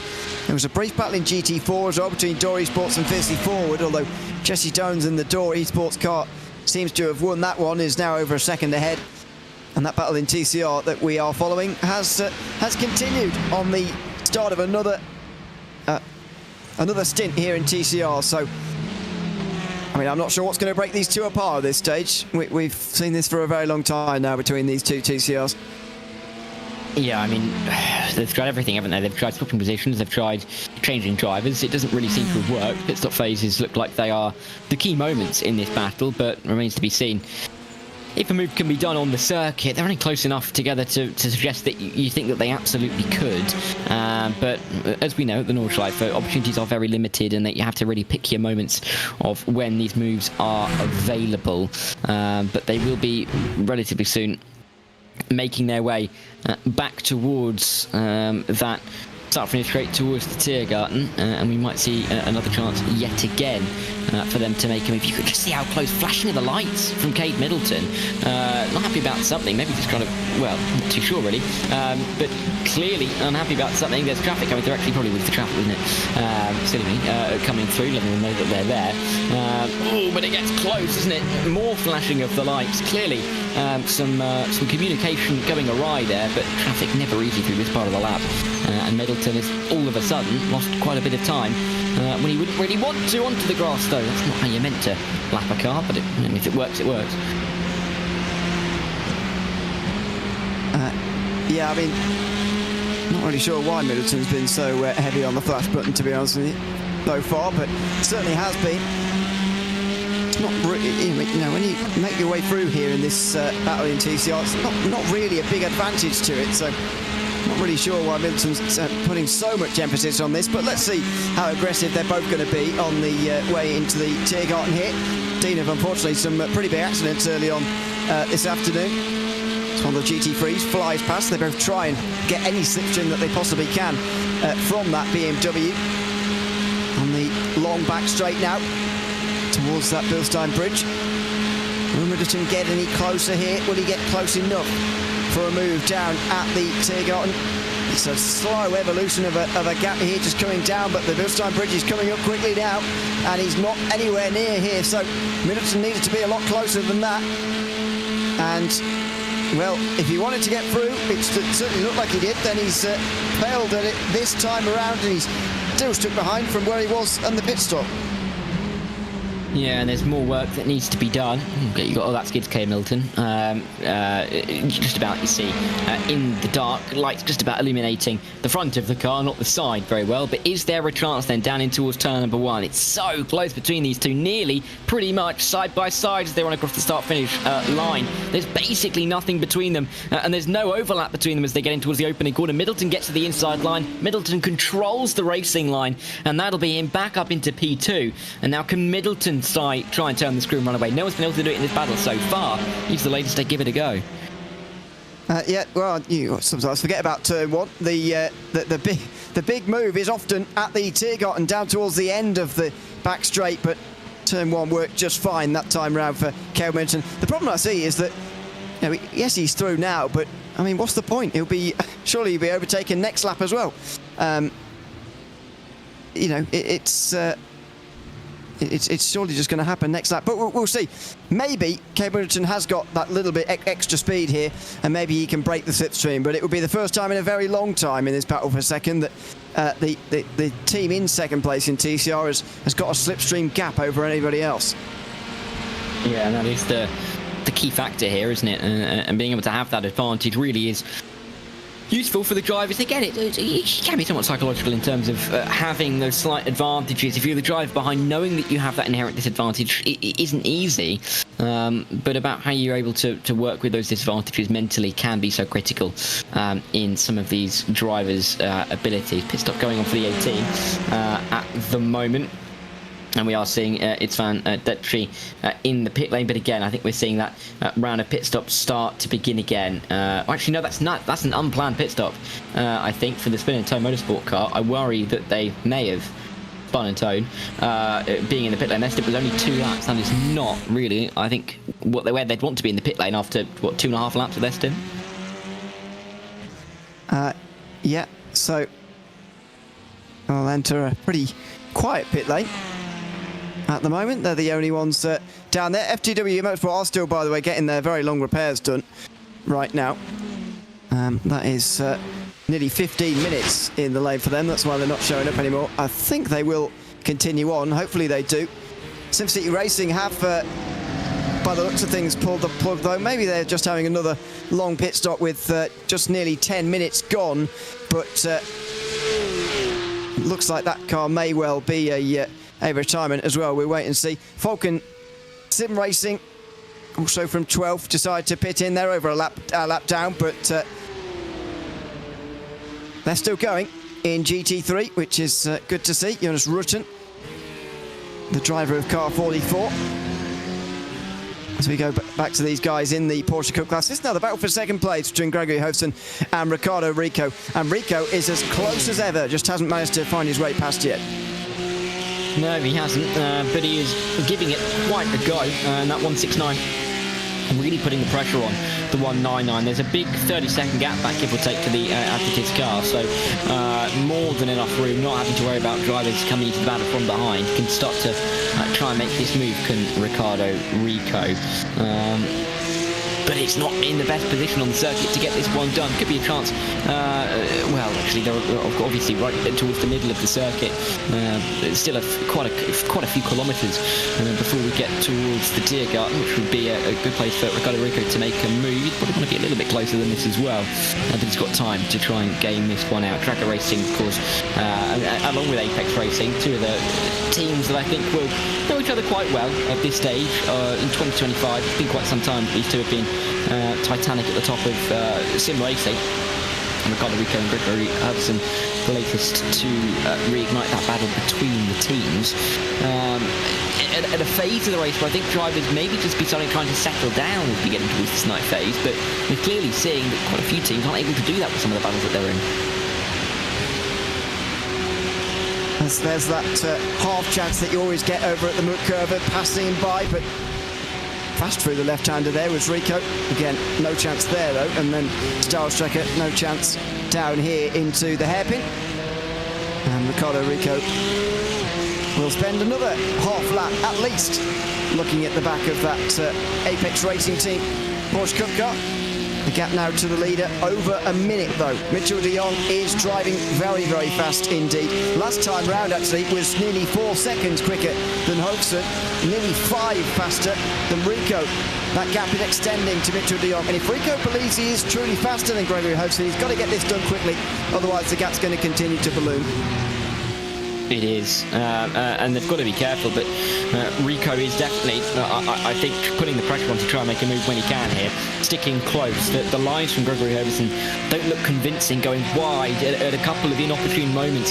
That was quite nice though, taking that most direct route. You can see again Rico maybe taking a tighter line, maybe gaining a couple of hundredths where it matters, and Hovsen will be seeing those headlights in the mirrors in every single corner. It almost feels like there's differing lines between these two drivers at every single point where it's possible to take separate lines, and Hovsen will be having to look behind him because Ricardo Rico looks confident, looks more able to thread the car through some of these more difficult parts of the circuit, and could very well be on his way to closing that gap, making a move. Looks like he's lost maybe a tenth or two through there. However, he will gain it all back after they make their way out of the Dotteringer Hoa down towards Tiergarten.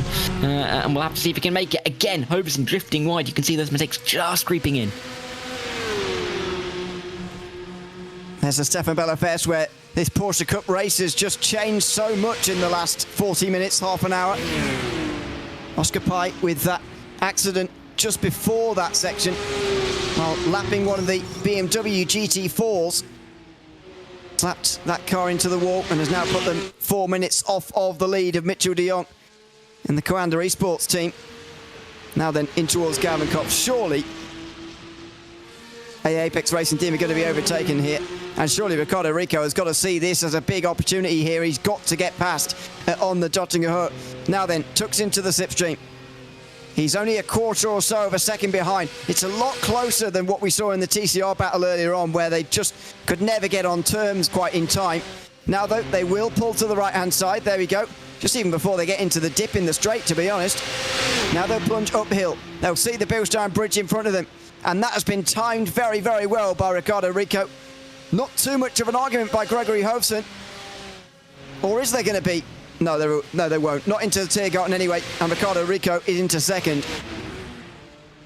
And can now try and start to walk towards that gap, of course, that Mitchell de Jong has. It's now for P2. I mean, Rico going from 4th to 2nd, realistically, in the last 20-30 minutes now, with the mistakes from Pine. That move now ahead of Gregory Hovsen. It's looking much better for the 169 than it was just a short time ago. The gap is 63, just above that, 63 seconds. Last time by, mind you, the Dragger racing car was the full second faster than Apex, to be expected, but it wasn't the biggest of gains. We'll have to see if that can be replicated again. or whether we can see Gregory Hoverson try and match the lines of Rico in the same way that Rico was watching Hoverson and just keeping it slightly tight. We'll have to wait and see. But Rico will be doing his best, I think, on this lap, which could be the crucial one, to start to pull away. They're heading towards the end of the stint as well. So really opportune moment to make the move, I think, for Ricardo Rico. He just now has to take that advantage and really extend that margin.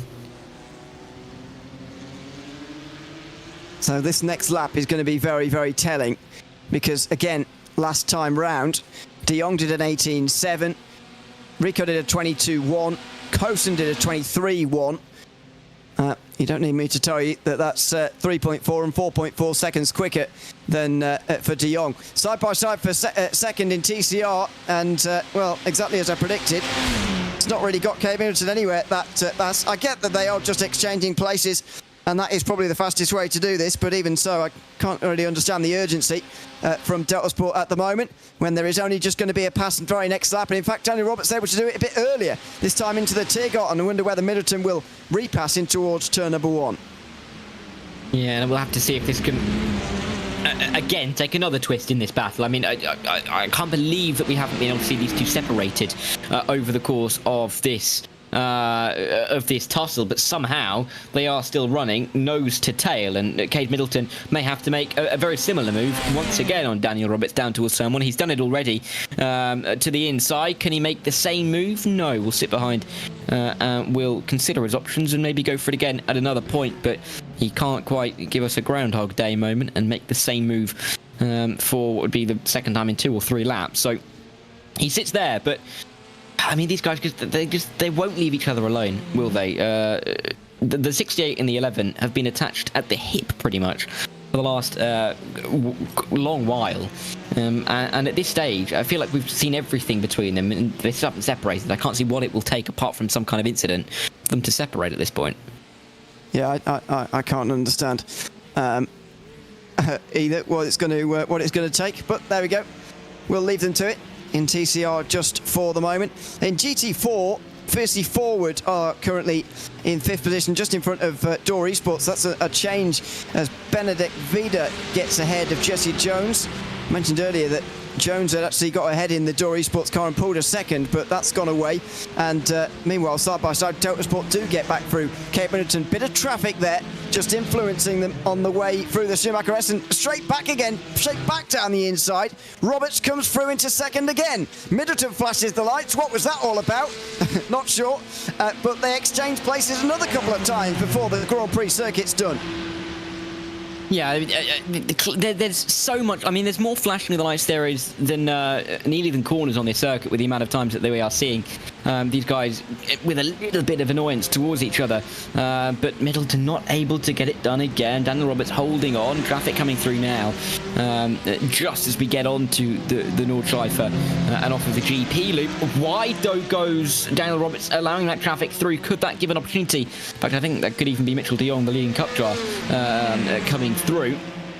But I don't think it's going to give Middleton the opportunity that he was maybe looking for. Still sits behind, but again, still running nose to tail. Still going to be chances, and neither driver looks like they're particularly off the pace. The difference in lap time last lap was 1/10 of a second as they run this close.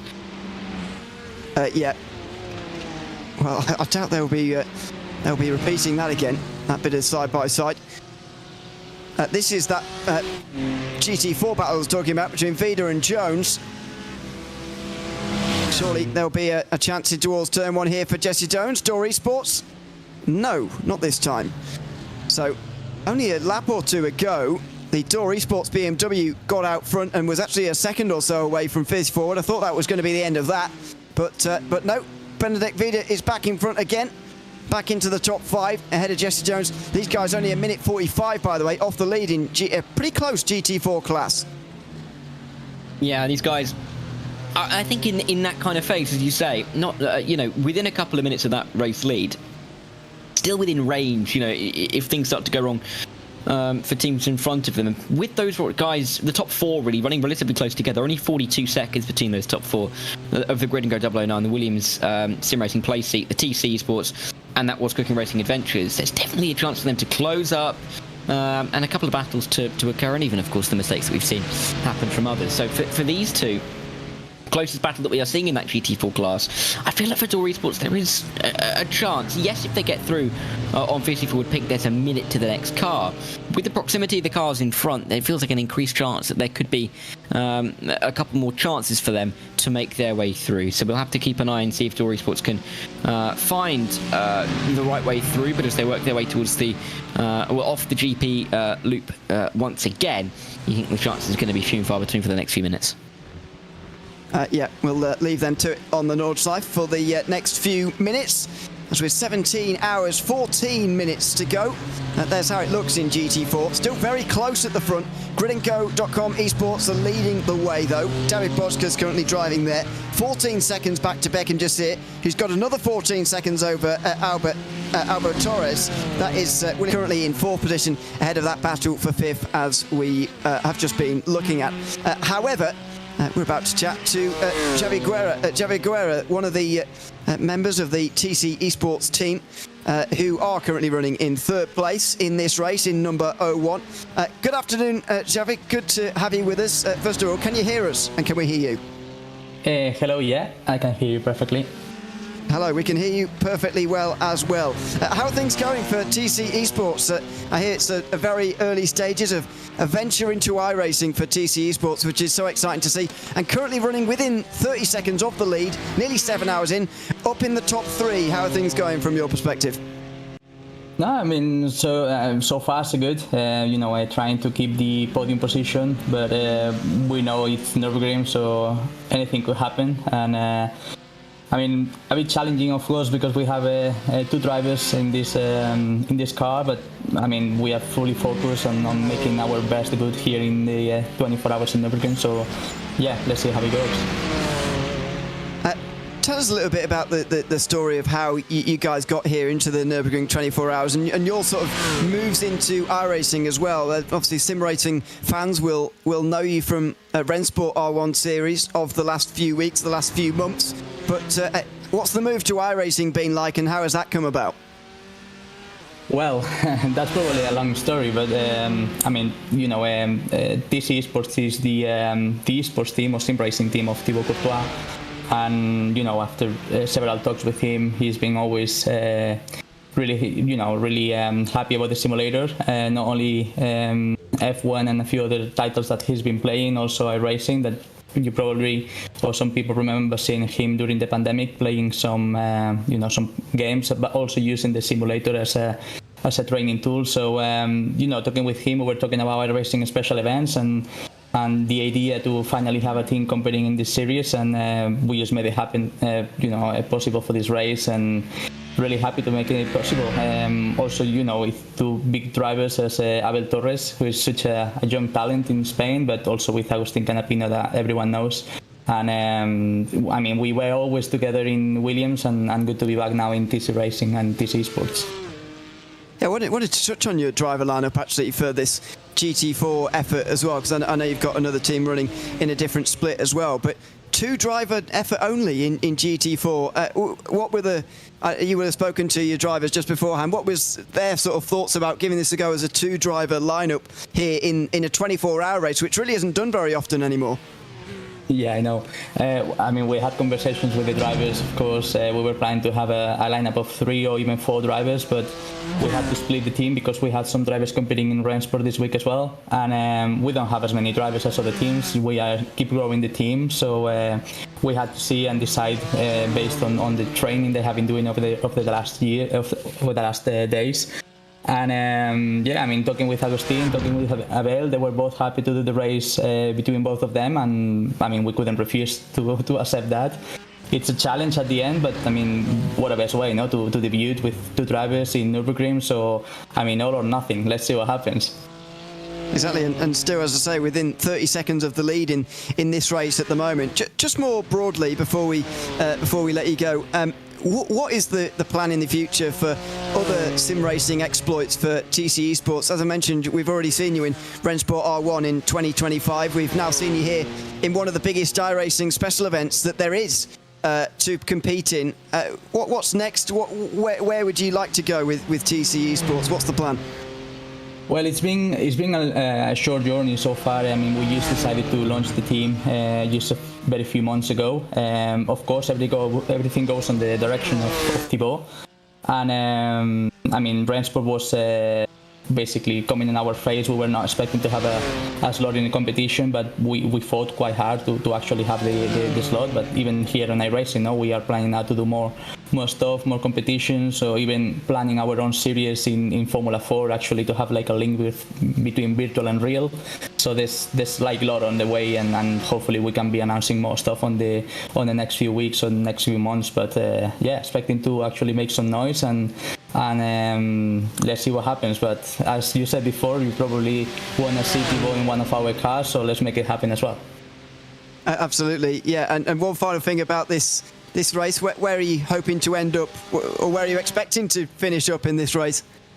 Wherever, but not on the wall. So hopefully we are quite lucky, and we don't crash the car. I mean, the idea is just to try to finish the race, probably everyone's objective, but let's see what happens. I mean, we want to do a nice job, and hopefully, who knows, maybe finishing the race in the podium. That will be such a huge achievement for the team.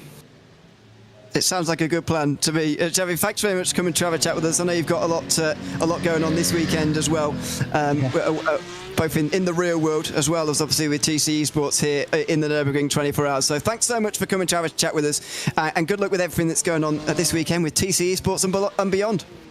Thank you very much for your time. Thank you. Thanks very much. And that's Xavi Guerra there chatting to us at the 7-hour mark, just about, of the iRacing Nürburgring 24 hours here this afternoon. I mean, it's great to see another big team, Darren, venturing into the world of iRacing. As I mentioned, many people will recognise them from Rennsport R1, but having them in the Nürburgring 24 hours as well, it is making the GT4 class this year, as it always is, a super high-quality field of teams once again. It really is, and it is great to see that we have all of these teams coming in to the top splits of these massive events on iRacing, and really putting in a good performance. I do enjoy the targets not ending up in the wall despite being P3. I mean, it's going pretty well to not be going in the wall if you're up in P3. But yeah, always great to get away. Hello, that's not the right line to take someone off the road. I'm not entirely sure who that was, but you've got to be so careful with how you go. That was actually, sorry, David Williams went off the road. Got distracted there. I was too busy thinking about not ending up in the wall, which David Williams very nearly did. But yeah, clearly great to see new teams coming together, getting onto these top splits, and giving us, even more names and even more teams to remember in the already quite large amount of teams and clubs that we have to keep in the backs of our minds here. Yeah, absolutely. I've really enjoyed the GT4 class growing in its strength year on year.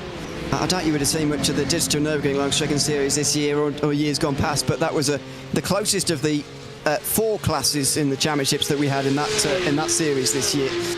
It was a super close championship finish in GT4, or SP10 as it's called in DNLS, but yeah, another really close championship there. Falcon Sim Racing were leading it for some time actually, but they unfortunately, I think in the penultimate round, had problems, and that's rather set them back over the course of the afternoon, or the season, I should say. So yeah, but yeah, just an incredible end to the season there. I'll just run through some of the top guys in the other classes, just while we've just run through GT4 just before we chatted to Xavi there. The Apex Racing team are leading overall still in GT3. Vassilis Petziot is still second, but Reiner Tauber's starting to close in on him a little bit in the BS competition car. They did a little bit of a shorter pit stop than what we saw for Williams, and the gap down to about a second now. About 2 seconds. Williams Gaming Club are then 4th, ahead of Veloce Thrustmaster, who round out the top 5, all of whom covered by about a minute. As things stand, there's about to be a change for second in TCR. No, not quite. I'll carry on. Porsche Cup class currently still being led by the Coanda Esports team, although pit stop for the Coanda Esports has meant that it's slightly out of whack there in terms of the order. Grid&Go.com esports haven't made their stop yet, but Drago have, and they're still a minute behind. The Apex Racing team and the Adidas Racing by WSR guys have as well, just been into the pit lane, and their gaps are all roughly the same than when we were last looking at them. Just been through GT4, as I said, so we'll go to TCR. G-Force Racing and WSR esports are leading the way. Konstantin Stolzenberg doing well there, 4 laps into his stint on lap 5, ahead of these two who we've been watching battle for some time now. Then it is Sim Racing Grid Phoenix, David Janssen, and then Byte 500 Black, who are rounding out the top 5, over 2 minutes actually ahead of 6th. BMW M2 class is currently being led by Grid&Go.com esports again. Maniti Racing are currently 2nd, but they're only 30 seconds behind. And then it's the Nürburgring esports Vipperman car, followed by Team RSO, who have won the production car class, by the way, on 3 occasions in the Nürburgring 24 hours, although the last of them was in 2018. Then it is Simify esports, who round out the top 5 of the BMW M2 class.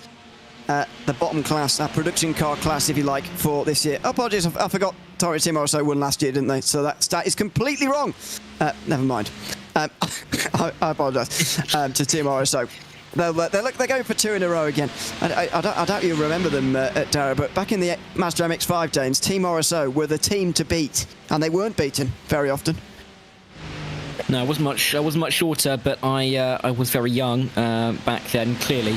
But teams that have been around a long time, still doing good stuff. And I think it goes to show that there are a lot of established teams generally in sim racing, and obviously we have the teams that we often talk about as right at the front end of some of these special events. Apex Racing Team, Williams, Coanda, Grid&Go, Drago, Redline, of course. There's lots of heavily established teams right at the front end, but we have a lot more teams as well that have been around for so long and are always there. Door Esports, fiercely forward. Of course, we've got, obviously more. I'm not going to name all of them because we'd be here all night, but there's so many teams that get themselves involved and keep themselves relevant. And then it is great to see that thread through the years of the performances that they're able to pull off. And these events that happen every year give everybody a chance, don't they? I mean, obviously 12 Hours of Bathurst. This year we had Marla Racing coming through to win the race. But again, not exactly a team that has won a number of special events, of top-end special events in the last few years, but are still there, still relevant, still able to compete. And that's what's fantastic about being able to turn up every year to the Nürburgring 24-hour, to the Daytona 24-hour, and all of the special events we have on iRacing, to have those teams and those drivers come back and give it another crack. Yeah, I don't know how Florian Haas that he said that, by the way. Hope he's not listening. I didn't mean it egregiously. Oh no. No, hang on. Whoa. Let's take a step back quickly. The Marla Racing team are a very good racing team. They hadn't won the Daytona, Bathurst, or Nordschleife in a while. I'm saying it's good that they're there. It's a compliment, if anything. Yeah, okay. Fine. Yeah, it's hard to mark the BS competition teams and all their different names against one another.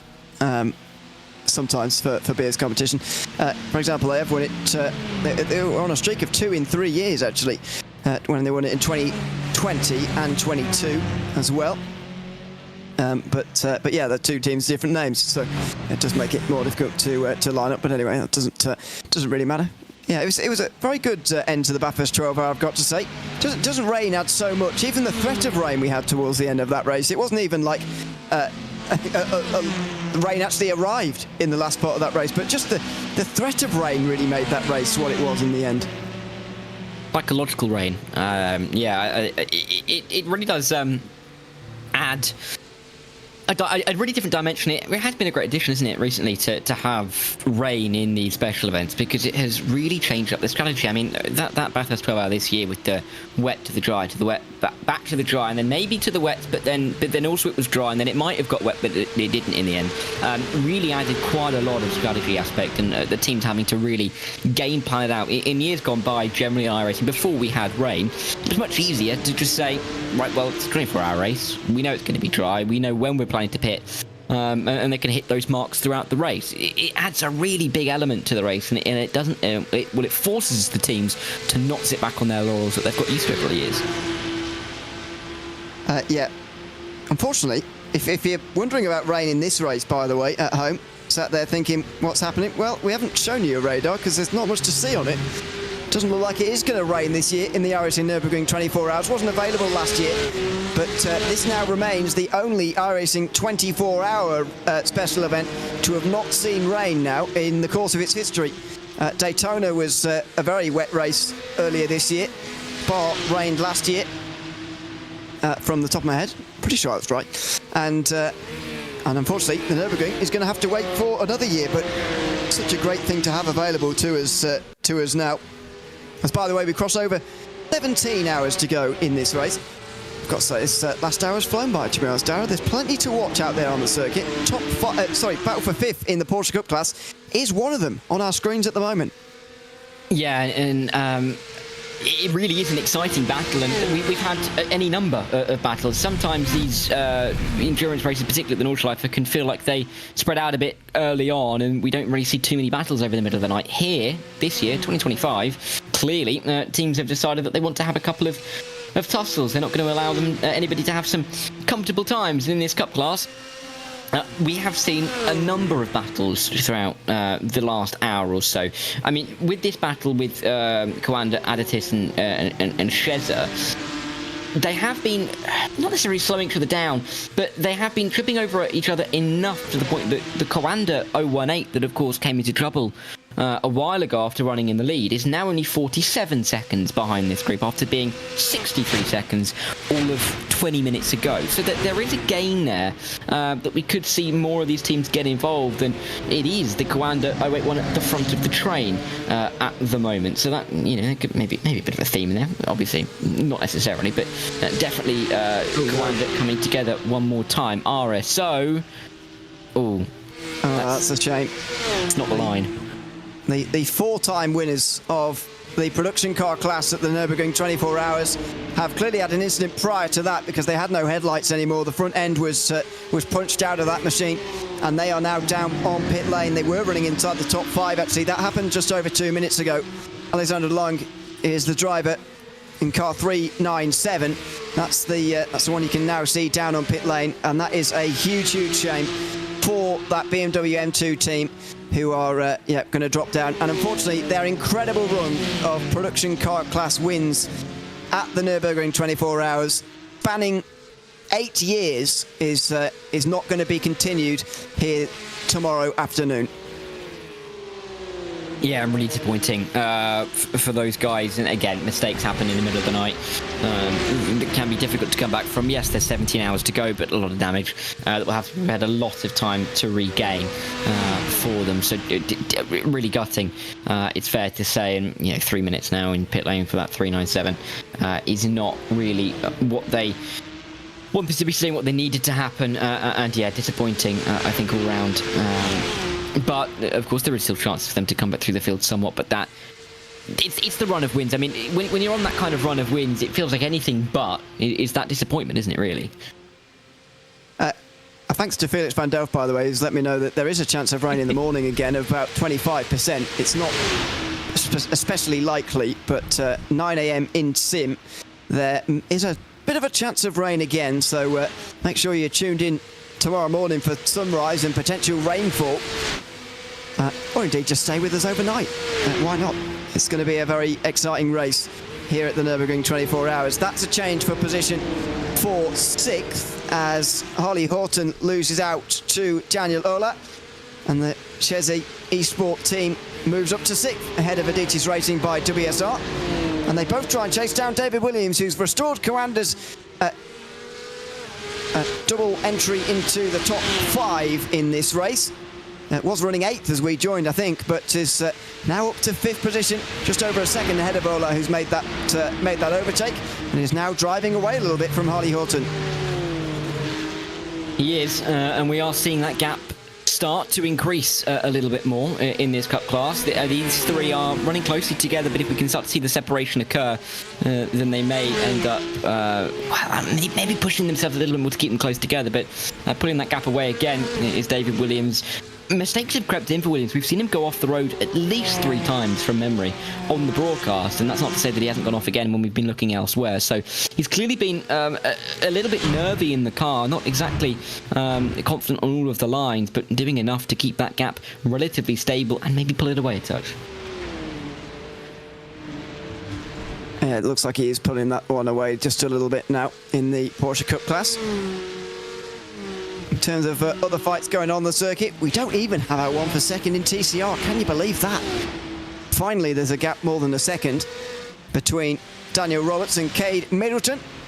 1.1 seconds is currently the margin, but 2 minutes 45 up to the leader. And there you go. Wow. In case you didn't believe it, there you go. Look with your eyes. Daniel Roberts looks like he might have finally done the work to just break the slipstream here. So crucial in these TCRs to get more than a second away, and it looks like he's done that now. Yeah, and it looks like he's in a much more comfortable position now than what he was just a couple of minutes ago. So this could be a chance now for Daniel Roberts to pull away. I mean, it feels like Groundhog Day. It's been well over an hour that these two have been this close together, but there is now a chance to maybe see some separation between them and maybe have more than 5 car lengths or so. But a mistake there from the 68. Hello, it's going to allow the 11 through. I don't know why I said anything, Ewan. I don't know what I'm here for, to be honest. Oh dear, that entire last minute of broadcasting is completely wasted. Never mind. Daniel Roberts loses, just misses the carousel, and Cade Middleton is straight back through again in the Delta Sport car. Well, you know, I feel a bit more comfortable now, to be honest. Feels like everything's back in order again. So one of the M2s goes a little bit wide there. That's not for an overall position, unlike most of the BMW M2 overtakes actually would be. That is a lappery that is going on there. But yeah, it again shows you one of the key things about the Nordschleife. If you're going to do a good lap time, you're never going to find a good lap time on the outside of the carousel. You can't miss it any of the laps. You'll be in big trouble. So there you go. Costly error from Roberts. Did that work to get over a second ahead, and now has got to do it all again. Are we going to see these two battling it down into the Tiergarten again? I feel like we are again. When will it end, Ewan? Will it ever end? That's the real question. If we get up in the morning, and I'll be on with Paul Walsh in the morning for the final couple of hours, and we find ourselves with these two battling this close, I almost feel for them. I mean, you come into a race like this wanting to battle lots of teams, you know, against the best. And I mean, you're in a great battle, but it's going to be the one team. It'd be nicer if it was for the lead of the race as well, but they're 2 minutes 43 off of the lead, and they've got a minute behind them in terms of a buffer. So it's exciting, don't get me wrong, but you almost feel slightly bad for them that they can't get away. Neither can get away through pit stops, through building up a margin, through making some moves. Nothing seems to work, but it does mean that we don't really know where this one's going to go at all at any point. Clearly we don't. By the way, who's Paul Walsh? Well, I just combined 2 names. Yeah. I have combined 2 names, haven't I? Oh no. You're with Paul Smith tomorrow, but thank you, Paul Smith. Not with Paul Walsh. What the? Do you know?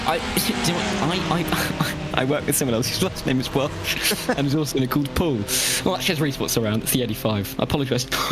Oh dear. Never mind. Says eSport. Meanwhile, number 85 in the fence down at Horak. That looks like. Needs to get it out of reverse, and there we go. We'll now get back going again. Is the suspension damage though? Looks like it might be, unfortunately. Meanwhile, side by side for second again in TCR, and can Daniel Roberts get through? Yes, is the answer. Cade Middleton loses out on the straight. It's so difficult to defend from. It is, well, I would go as far to say almost impossible to defend from down the other side of the hill there into the Tiergarten. And Roberts is back through again. Now a bit of a bobble over the curbs.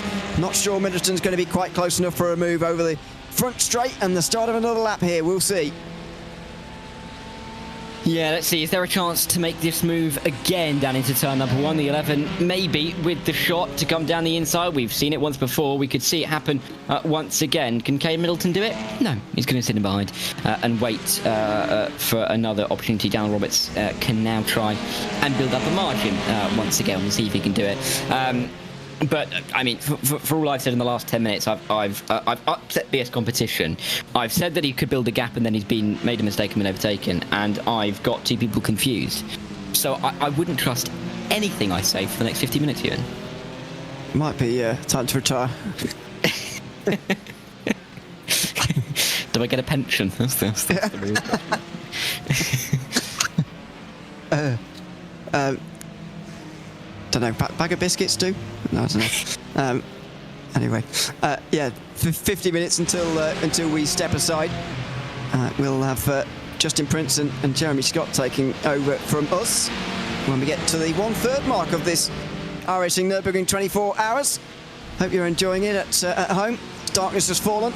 It's time for the nighttime hours, in case you haven't noticed already. It is very much time for the nighttime hours.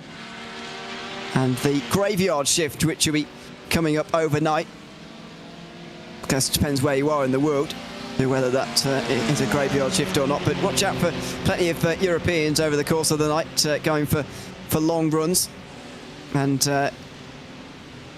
well, yeah, just trying to win their race overnight, because that's where 24-hour races certainly can be won and lost. I was thinking about this actually with TC Esports, where we were chatting to Javi Guerra earlier on actually about a two-driver team. Abo Torres still driving there. Agustin Canapino will be here again later, no doubt.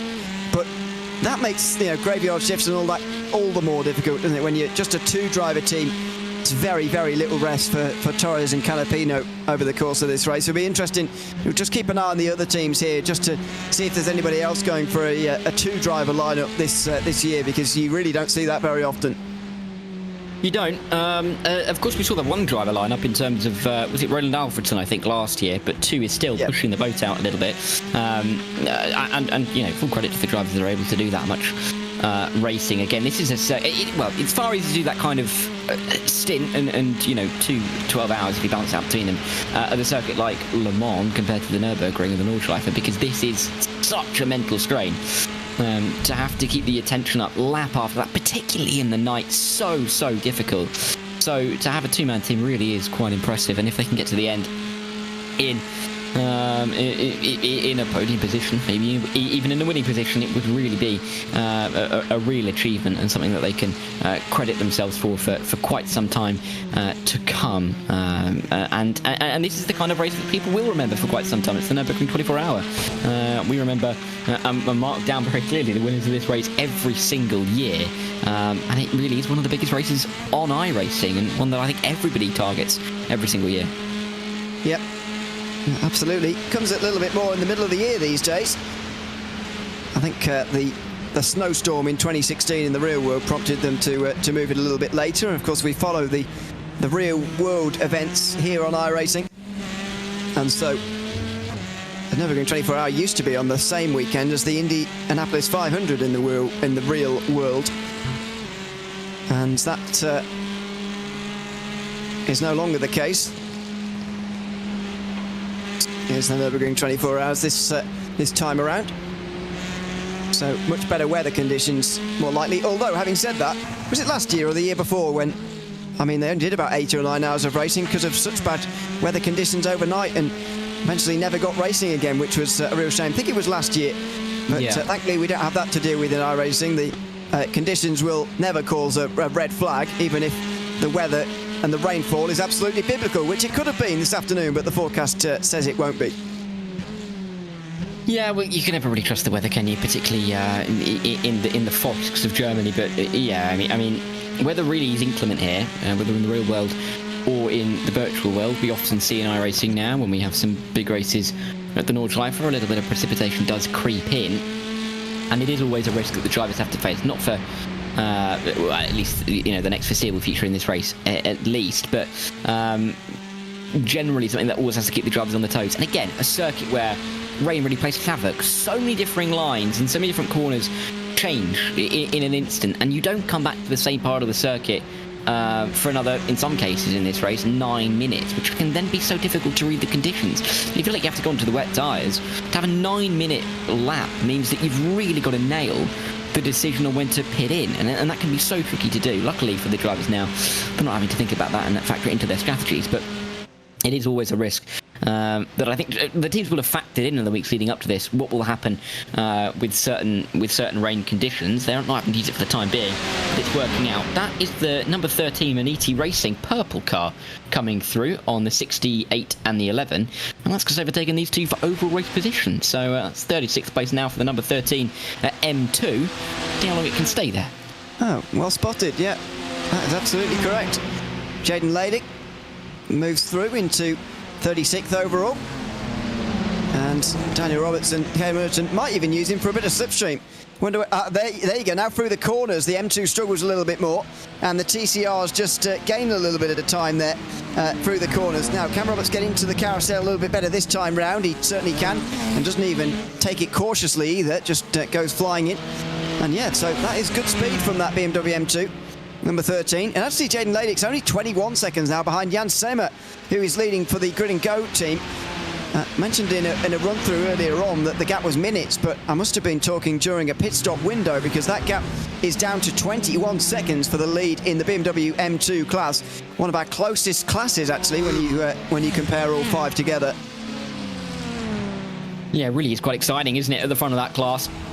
And really, with the battle which could form for the lead in the M2 class, not being a million miles away for that battle, which is still occurring in the TCR class, means that we could see those guys tripping over each other, as we are seeing the M2 almost holding back the two TCRs through some of these more technical parts of the lap. It's such an awkward interaction, isn't it, between the cars. The M2 way slower in the corners, but way quicker in a straight line. That makes it super hard for the TCRs to get past, because they want to use their speed now, but there's a BMW M2 in the way. And when they get into the dotting hut, Jaden Ladick's going to fly away. I mean, even in the slipstream, I don't think these TCRs are going to keep up. Neither do I, and that's really going to be part of the difficulty here. I mean, the M2 and the TCR, over the course of a full lap, very evenly matched. Last time by, that Maniti Racing Purple was a couple of seconds faster than the 68 and the 11, but clearly a lot of that is done on certain parts of the lap. Through here, where the TCRs feel held back, and it is almost meaning that they're tripping into each other and could be coming together, which is kind of what we were saying could be the only way to break up those battling for second and third. Oh, they get very close again. Middleton nearly going into the back of Daniel Roberts, but these guys continue to battle onwards with that Maniti Racing Purple car with Jaden Ladick in the car. I think when they make their way through the Dossringer Hoa, that gap may increase with the M2 pulling away somewhat, but remains to be seen whether that will be a genuine gain away, and how much that will still hold up these guys running down, because of course they've got the slipstream which will benefit them, so this could get slightly messy as they converge.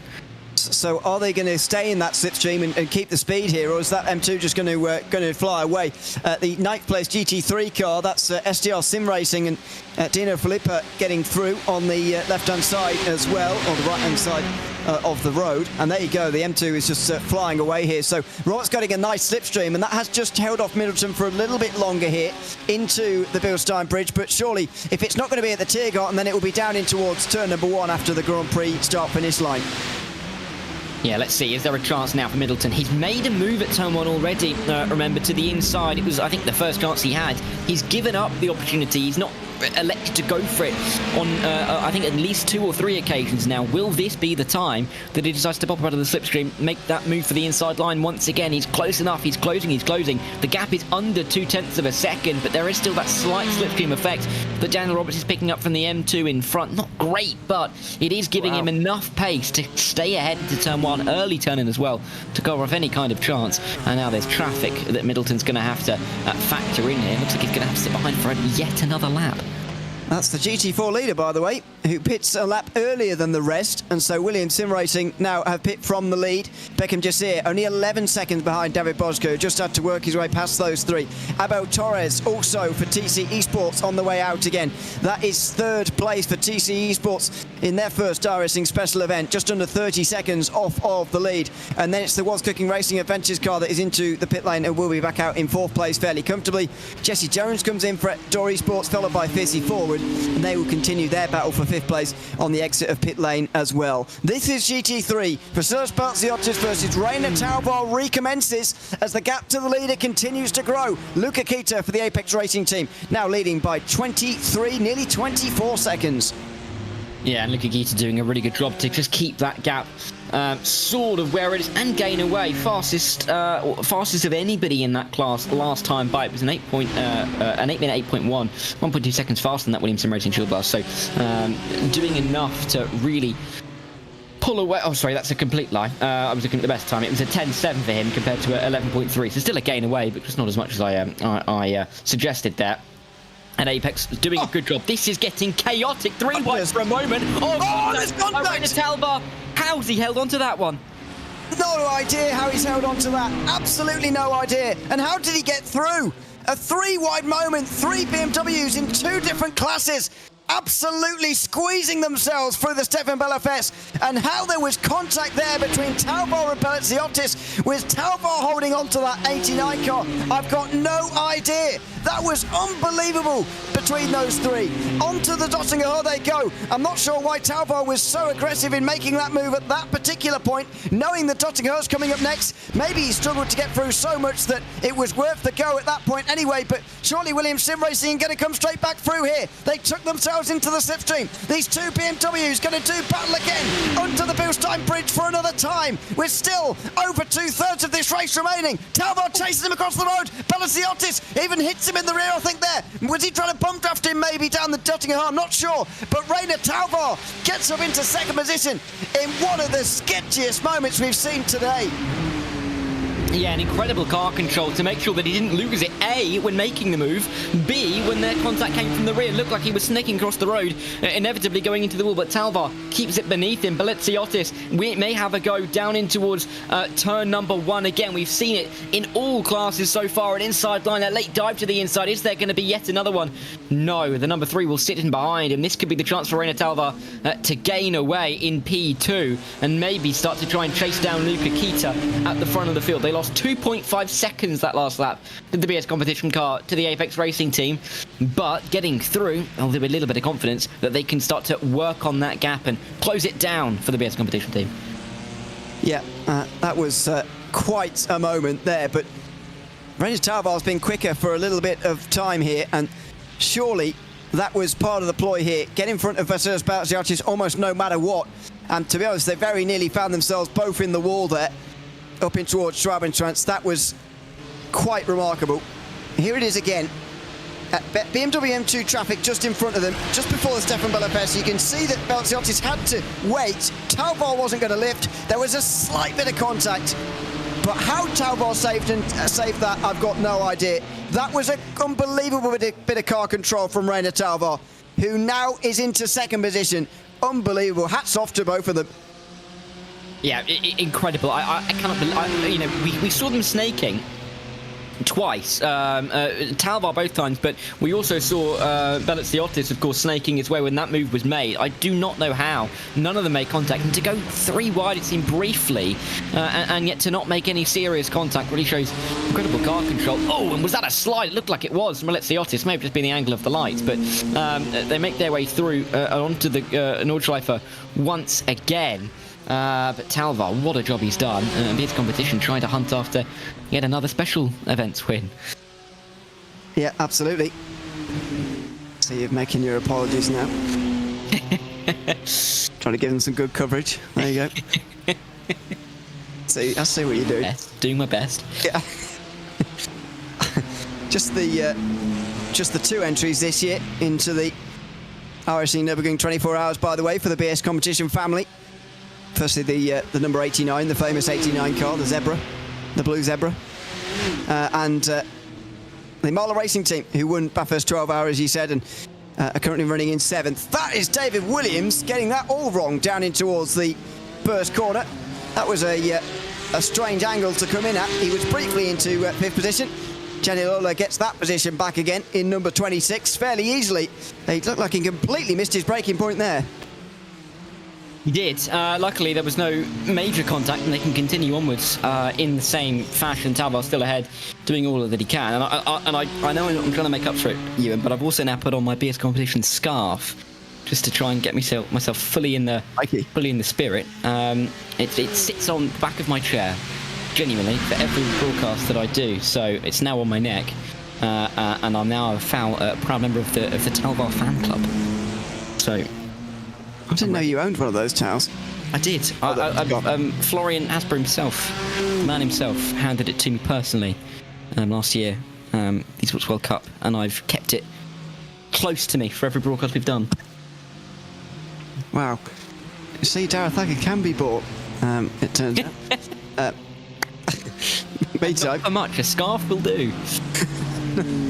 No, that isn't much. Meantime, through the middle sector for Talvar and Belatziotis. You'd think that when Talvar was behind, he did look quite a lot quicker than Belatziotis, but that's not been shown so far. Bit of traffic here through miss, hit, miss for Talvar, and now there might be a bit of a difference. Is Belatziotis going to be able to follow? It's going to be a squeeze. Side by side with the GT4. Oh, and there was contact. There was always going to be. It was down into Versiphon, where Vasilis Belatziotis tried to follow Rainer Talvar. I know he was trying to stay close for the battle for second, but sometimes you've just got to let him go. You do, and that nearly went very wrong indeed as they run their way through again. M4 traffic clearly being... Sorry, M2 traffic clearly being a big problem for these guys. I mean, it nearly caused them issues just a couple of moments ago. This is what it looked like on board with the number 3. Inside line, just trying to squeeze through a gap. Just about finding a gap that then closed, and the number 3 around and having to now pick up a lot more time. This is the offboard, so the outboard shot, the offboard shot, and you can see there is a gap, but with the nature of the circuit, it closes and work now for Belatziotis to do. It's just a tiny bit of contact there, but that's all it took. And there you go for a spin. Well, that is how races can change, and so that's both BS Competition and Williams Sim Racing with a spin in the last 90 minutes. And it's only giving the Apex Racing team a bigger lead. 25 seconds is now the advantage. And we saw an exact indication of what from their teammates here, the Williams Sim Racing teammates. Number 1 car of Parker White doing exactly what I think a team should be at this stage in the race. Just let Daniel Lafuente go in the Veloce Sim Race, Veloce Thrustmaster BMW, knowing that, you know, you don't need to fight tooth and nail over every single position at this stage in the race. You don't need to risk it all at this stage. Parker White saying, no, you know, you're faster than me at this stage. We'll get you back later on, but for now you can have the place because, yeah, there's still over 2/3 of this race left. Yeah, and we talk about, you know, hour, 2 hours is, you know, big chunk, particularly for the drivers in terms of the stints, but realistically, an hour or two really is insignificant in comparison to the entire race. Such a long way to go. I mean, the twists and turns that we've already seen, the changes of the lead, you know, the cup, the moments at the top of the cup or order that have really changed the shape of the race, they've come in a split second. In the opening, just over a quarter of a race. GT3, of course, those big moments that we've just seen between BS Competition and Williams, still in the first third of the race. You know, there's so much time for these battles to continue to develop and for them to change around once again.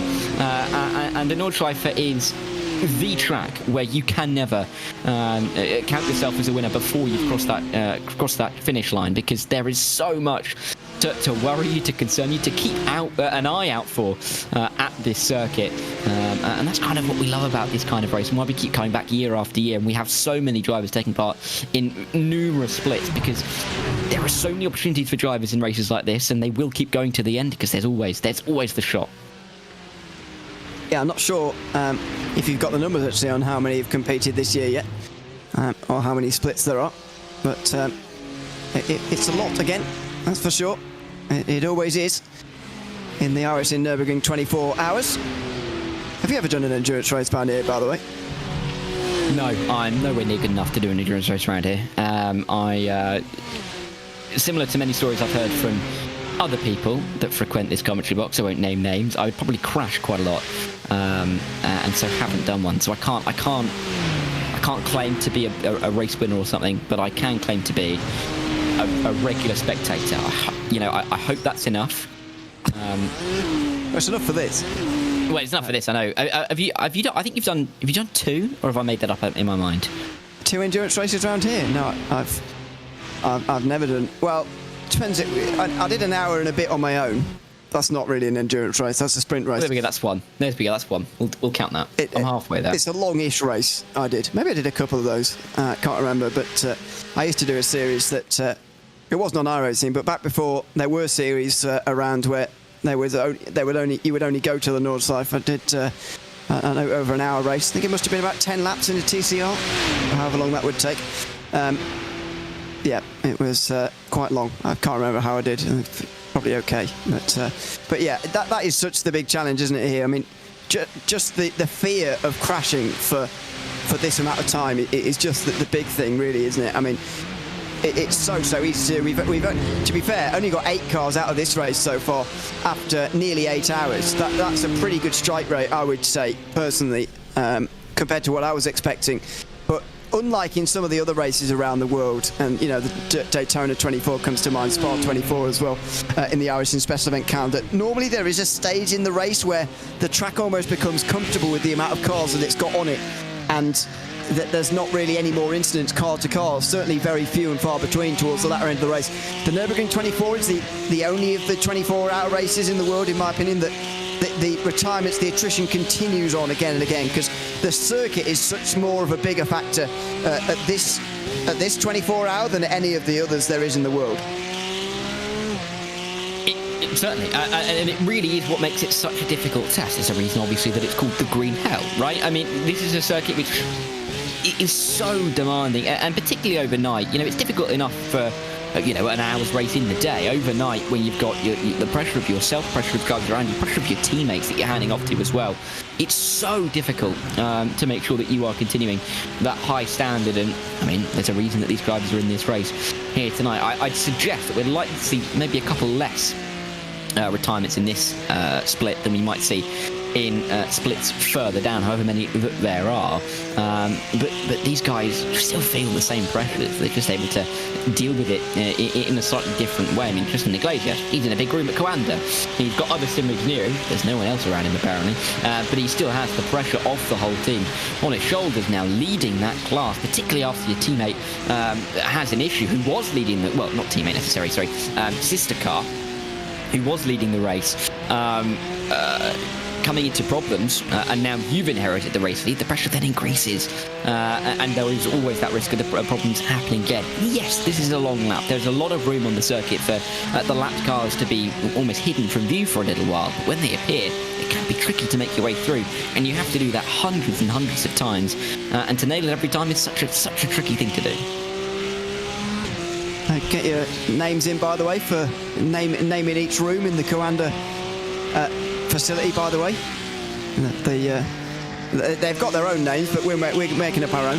So get your votes in if you like. Do keep them so we can read them out on the stream. Can see that going rather badly. There it is, full view. I was going to say it's a great. It must be a great facility to do a 24-hour race. Now, I spent a bit of time in the Apex Racing Team facility in the UK, and you know, they were telling me about the 2024 Daytona 24 that they spent together in person. Must be such a great atmosphere. You know, maybe a very pressurised atmosphere, actually, because these guys are obviously really trying to win, and so were Apex as well at Daytona, as always. But yeah, it was just effectively just hanging out with their mates for 24 hours over there. So it looks like great fun. Although, as I say, very, very serious as well. They are trying to win the Porsche Cup class, and they are at the moment leading it. They are. I do worry for Tristan, though. He looks like he's been to Willy Wonka's chocolate factory with the lighting there. Slightly concerned, I hope, as well. He looks like he's well, though, in terms of his pace on the circuit.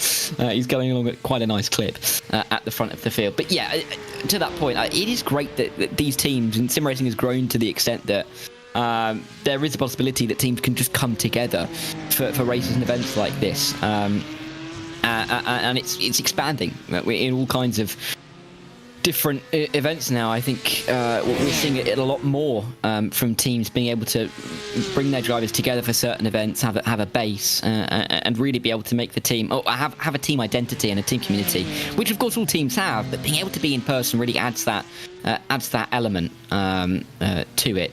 And certainly for drivers who may not see each other particularly often, to come together as a team when you talk so regularly virtually really can keep you as a tight-knit group, which is kind of what you need for events like this regularly. So it is really nice to see Commander doing that. But yeah, slightly worried about Tristan. Hope he's okay.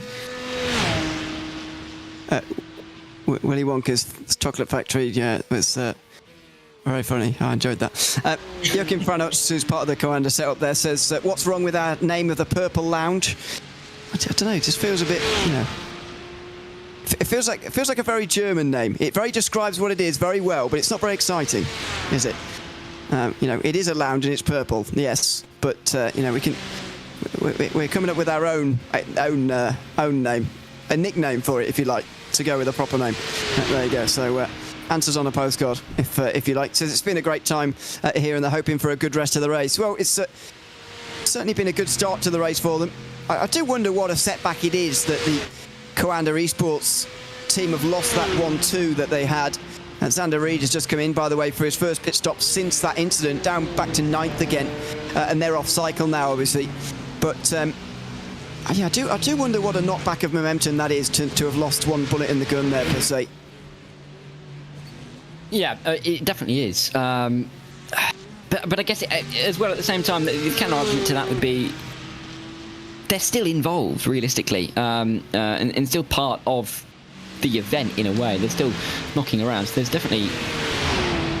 they're not lost, really, is what I'm saying, in terms of the race in its entirety. So there is still a hope, but you're absolutely right. It really does take away somewhat from the momentum or the thought process, I think, particularly for the team. So they're going to have to deal with that and work on how they're going to adapt over the course of the next 2/3 of this race. But doing so well generally, and to be in a position in the position that they're currently in is one that I think quite a few teams would want to be in anyway. There is the TCR battle again. I know that some people watching along have said this is their favourite battle of the day between Daniel Roberts and Kay Middleton. It has been good so far. I've enjoyed it over the last hour, 40 minutes or so that we've been here. We'll be here for another 20 or so before Justin Prince and Jeremy Scott join us to take you through the next couple of hours. But yeah, this is the battle for second in TCR again. And just as the Maniti Racing purple car had gone away and stopped annoying them, that car's come into pit lane, so is now back behind them all over again. Yeah, and, well, it's Groundhog Day, isn't it, really? It just, it's happening over and over again. These two... Yeah, they can't separate themselves. It's going to take an airplane crash, I think, from one of these two, probably with a lapped car, something like that, to split them up, because they are attached at the moment. That we haven't seen them separate by more than a second. Well, more than a second and a half, mind you, for quite some time. The last time I said that, of course, Daniel Roberts made a mistake and through came Cade Middleton, but it hasn't happened this time yet. But they are really equally matched on pace. Interesting, really, that they're, you know, so far behind the 272 that leads the race, really, when you think about them being so close in terms of that pace. But People's Racing with WSR Esports have just been so consistent, and Konstantin Stolzenberg has just steadied the ship, really, at the front and hasn't had to worry about a battle like this in behind. And even with these guys, they haven't had to worry about others behind them either. They've got quite a nice gap back. They've just been able to focus on the battle between themselves, and it's a mighty one of that. Yep, absolutely. Well, it's continued on for some time, and you get the feeling it is going to continue as well. Just behind them, the Sim Racing Grid Phoenix car, Logan McKinsey has just come into the pit lane. Logan was driving in the iRacing Thruxton 4 Hours 1 week ago. That was here on Racepot TV and the iRacing YouTube channel as well, by the way. A very exciting 4 hours. Don't know if you caught any of it, Darren, but it was TCR action for 4 hours non-stop. Normally in endurance races, even 4 hours, we get moments of respite. But as I think is being shown here, TCR doesn't really offer that sort of respite, even in endurance races. No, it never does. It's constant, and it's really nice to see that. I think really being factoring into endurance races. I think we often associate a lot of TCR racing that happens in iRacing with short, sharp races. They are aggressive, they are fast, they are tightly contested. But to have this kind of longer format, 24-hour race with these TCRs really opens the door to the strategy, to battles, to having to be smart about moves, not really applying the throttle 100% of the time, at least mentally, in terms of how you're racing. But yeah, it really is an exciting class to watch. I think we always look forward to seeing the TCRs in any race. If you see there's a race on and there's TCRs in, that immediately sticks out to you as a group of drivers that you're going to be watching very closely throughout the race. I don't think we thought we'd be watching them this closely, though, because this kind of battle is titanic, really. It's great to see these guys fighting like this. And it feels like in a couple of the other classes, we're not far away from a couple of those battles as well. I mean, we kind of had that for a little while at the front of the GT3 between the BS competition car and the Williamson Racing Shield Blast car. And we could have it soon between the Veloci Thrustmaster and the Williams Gaming Club, which is only about a second apart. But great to see these kinds of cars and the slower classes really having these kind of battles. Yeah, it is good to showcase all of the classes on show this year in the Nürburgring 24 Hours. We're back to 5 again this year. Had 5 in the last 3 years now. After a 3-year hiatus through the COVID years, the first 3 COVID years, 2020, 21, 22. And in fact, that was the end rather of the 4-class structure that we had here in the Nürburgring 24 Hours. Had 5 classes since 2023 and onwards. I mean, it does make more sense for the Nürburgring 24. I know it does reduce the amount of teams that are in each class, but it feels a lot more like a Nürburgring 24 Hours proper, doesn't it, if we got 5 classes rather than 4? Because in the real world, there's just so many different classes, even down to the very low production level cars, which I'm really pleased we've got a really fitting car and a car that fits that role better than any of the others that we've seen in years gone past in the BMW M2 this year. Yeah, it is great to see, and it's great to see that M2 is kind of in competition with the TCR as well, because it adds another factor into this battle that we are seeing at the moment, and it's also been a really interesting almost theme to watch with these guys having to tussle with themselves, but also with M2s, which are having their own battles, but also then getting involved, but then quicker on the straight, slower in the corners, and it's just that different class but similar pace difficulties that you don't often get in a race like this. So I am really quite enjoying these TCRs and the M2s together, particularly in this race. And well, I'd hazard to guess say that the M2s are enjoying it as well. We've seen some really good battles with them, and with the, of course, with the TCRs as well. We were talking just earlier with the Maniti Racing Purple car getting involved in this PT battle in the TCRs. And they're just popping up. they're being very much seen on the broadcast, whether it's having to be overtaken through traffic or getting involved in these battles. It is great to see them out on the circuit. Yeah, it is. It certainly is. I don't know if you caught the start of the race, by the way, but when they were interacting at the very start of this race, when see that some of the slower TCRs are legitimately over the course of a lap slower than the faster of the BMW M2s, but see they don't come up on the grid like that. So the early part of the race with TCR versus M2 class drivers was very exciting. And if you're following the timing, which you can get through the YouTube chat link there, the one that's pinned, you can see that it's just mixed all throughout. You've got TCR leading, then an M2, then 2 TCRs, 2 M2s, 2 TCRs, and then it's one of each right the way down to a few more M2s towards the end of the field. So it's just all mixed up all the way through. And that's how it looked in the racing early on as well. Some of the faster BMW M2s had to work their way through the entirety of the TCR class, and that's what Grid & Go Esports in 003 actually had to do in the early part of the race. There has been a pit stop for Maniti Racing Purple, as I mentioned, in BMW M2 class, so when Jan Sammer comes into the pit lane at the end of this lap, it should be, we're going to see a very close race at the front of BMW M2 by the looks of it here. At least it will return to what it was like before. Yeah, I think it's going to be an interesting one once that all shakes out. In the coming minutes, really, it's going to be definitely one I think we have to keep a keen eye on throughout, because we've seen this ebb and flow over the course of the race. But you're right, it does look like it's going to come a bit closer together. Hello, traffic coming through on Cade Middleton, which is why he's lost a little bit of time. Can you believe it? To Daniel Roberts, and you would expect them to come in very shortly. Can there be any more?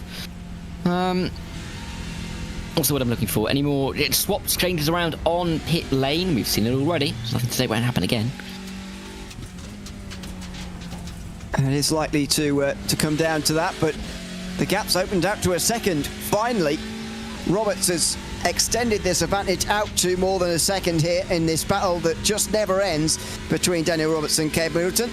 No matter what driver is at the wheel of these two cars, they are nose to tail no matter what. But for the first time in a while, the gap opens out to a second, and such is the darkness, you can't really see when you're on board there. You can't really see the taillights that you're chasing further out front. There goes Reiner Talbot, passed in the BS competition.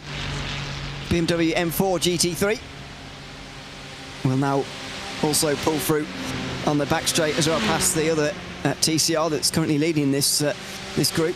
They'll be very pleased to clear those two slower class drivers on the straight. And indeed, it's time for another round of GT3 pit stops as well. Luca Kita at the end of that stint, out to nearly 25 seconds of a lead over Reiner Talbot. A productive stint for the Apex Racing team. Yeah, and Luca Kita doing another fantastic job at the front of the field. He's been in the lead of that group of cars ever since we jumped into the booth, nearly 2 hours ago now. So really impressive to see how he's done. He's going to jump out of the car, and jumping in is Maxence Godinho, and we'll see what Maxence can do to try and keep that lead for the number 99 crew. And for Reiner Talbot, now in P2, now can see the leading target in front. We can see if Reiner stays in the car and continues that march, whether he jumps out. Looks like he's staying in, and this could be a great chance for that BS competition crew to maybe close up over this next stint, put some pressure on that Apex Racing car. Boxes being shared as well. Good that the TCRs were able to spot their boxes actually there when there's somebody already in them. It's quite hard to see sometimes, but they managed it. Maxence Godinho makes his way out of the pit lane and onto the circuit again, still leading in that Apex Racing team for Mustang as expected. New tyre model hasn't come into effect for those GT3s just yet, so they are not quite struggling on the cold tyres on the exit, which they'll be very, very pleased about at the beginning of these stints. Reiner Talbot is going to have a 40-second pit stop as well, as Alessandro Bico, who takes over from Vasilios Pelaziotis, and will come out in third position as well. So they power off into the night and begin another long stint here at the Nürburgring. Another 7 laps likely before they all have to come in again. At this stage, it is just about doing those 7 laps, coming in, staying out of trouble, staying in the race, staying up towards the front, and not letting this circuit beat you before the sun rises. Certainly tomorrow morning, it's going to be a long night to get through, and there's still a long, long way from sunrise. Yeah, and a lot more time, I think, for these teams to still be wary of the dangers, of course. The night falls really quite quickly in this Nürburgring 24-hour, of course. We've been in the dark for a good couple of hours now, and we've already been going for 8 hours. The sun will rise earlier in comparison and give us more hours in the light towards the end of the race. But yeah, really is a dark one, the Nürburgring 24-hour, and for the middle half of the race, just a little bit early in the middle half of the race, of course, it is tricky, really tricky to pinpoint exactly how these drivers go about the night phase, and it's something that I think they focus on quite a lot of drivers will focus on quite a bit, because it is that difference to what you would normally get in a race of the Nordschleife is racing in the dark. Yes, they'll know the racetrack quite well, but your reference points can change quite easily, and so having to change those really is a big adaptation. So yeah, interesting to see how they can adapt to this, but they will cycle through drivers regularly, won't they, all the way through this night phase. Everyone will have to take a turn, or if they don't, lucky them, they get to have a nice sleep in the middle of the race. A couple of questions coming in from the YouTube chat. First of all, what car is leading in GT3, where you can see it right there on the screen, the Apex Racing Team Ford Mustang. the gap now 23 seconds, so a little bit of time lost to Rainer Taubal since he got up into second place. Earlier on, someone asking if any rain was in sight or on the horizon. Not for the moment. We are not expecting rain here today. It's certainly... there's a small chance, 25% chance of rain in another 9 hours' time. So if there is going to be any rain, it will be in the final third of this race and in the distant future, really. Also, somebody asking about the Drago Racing team. Well, depends which car, but number 96 of Thibaut Prevost is currently 8th in GT3. Their Cup car, their Porsche Cup car, is currently 2nd after passing the Apex Racing team in the last couple of hours. That's Mauro Troncoso, who's now driving for them and is now up to 2nd. But unfortunately, number 69, that is actually number 2, whatever, that was started by Nicolas Rubbelart, retired at the beginning of this race in the first hour, unfortunately for them. So Drago Racing are down 1 from their 3-driver effort up in the front of the Nürburgring 24 Hours, the top split of the Nürburgring 24 Hours this year. But still a very, very long way to go. And still, I'm glad to say, 52 cars in the race. Only 8 retirements in nearly 8 hours, which I think is, as I said earlier, pretty good ratio, pretty good strike rate so far today. Yeah, and we'll have to see how low that stays throughout the race, because you're absolutely right. I mean, only having about... what is that, about 12%, give or take, of the cars out of the race at this stage really is good to see that we still have so many cars on the circuit. But of course, with the increased number of cars, there's the increased possibility of incident. And so we could see a couple of those moments throughout the middle of the night. Not maybe for a couple of drivers if they're able to keep the pace up. I realised halfway through that sentence that I don't want to jinx anybody, so I'm not going to name anybody, but we have seen some teams that are looking very, very consistent at the moment, and we haven't talked about much because their lap times have just been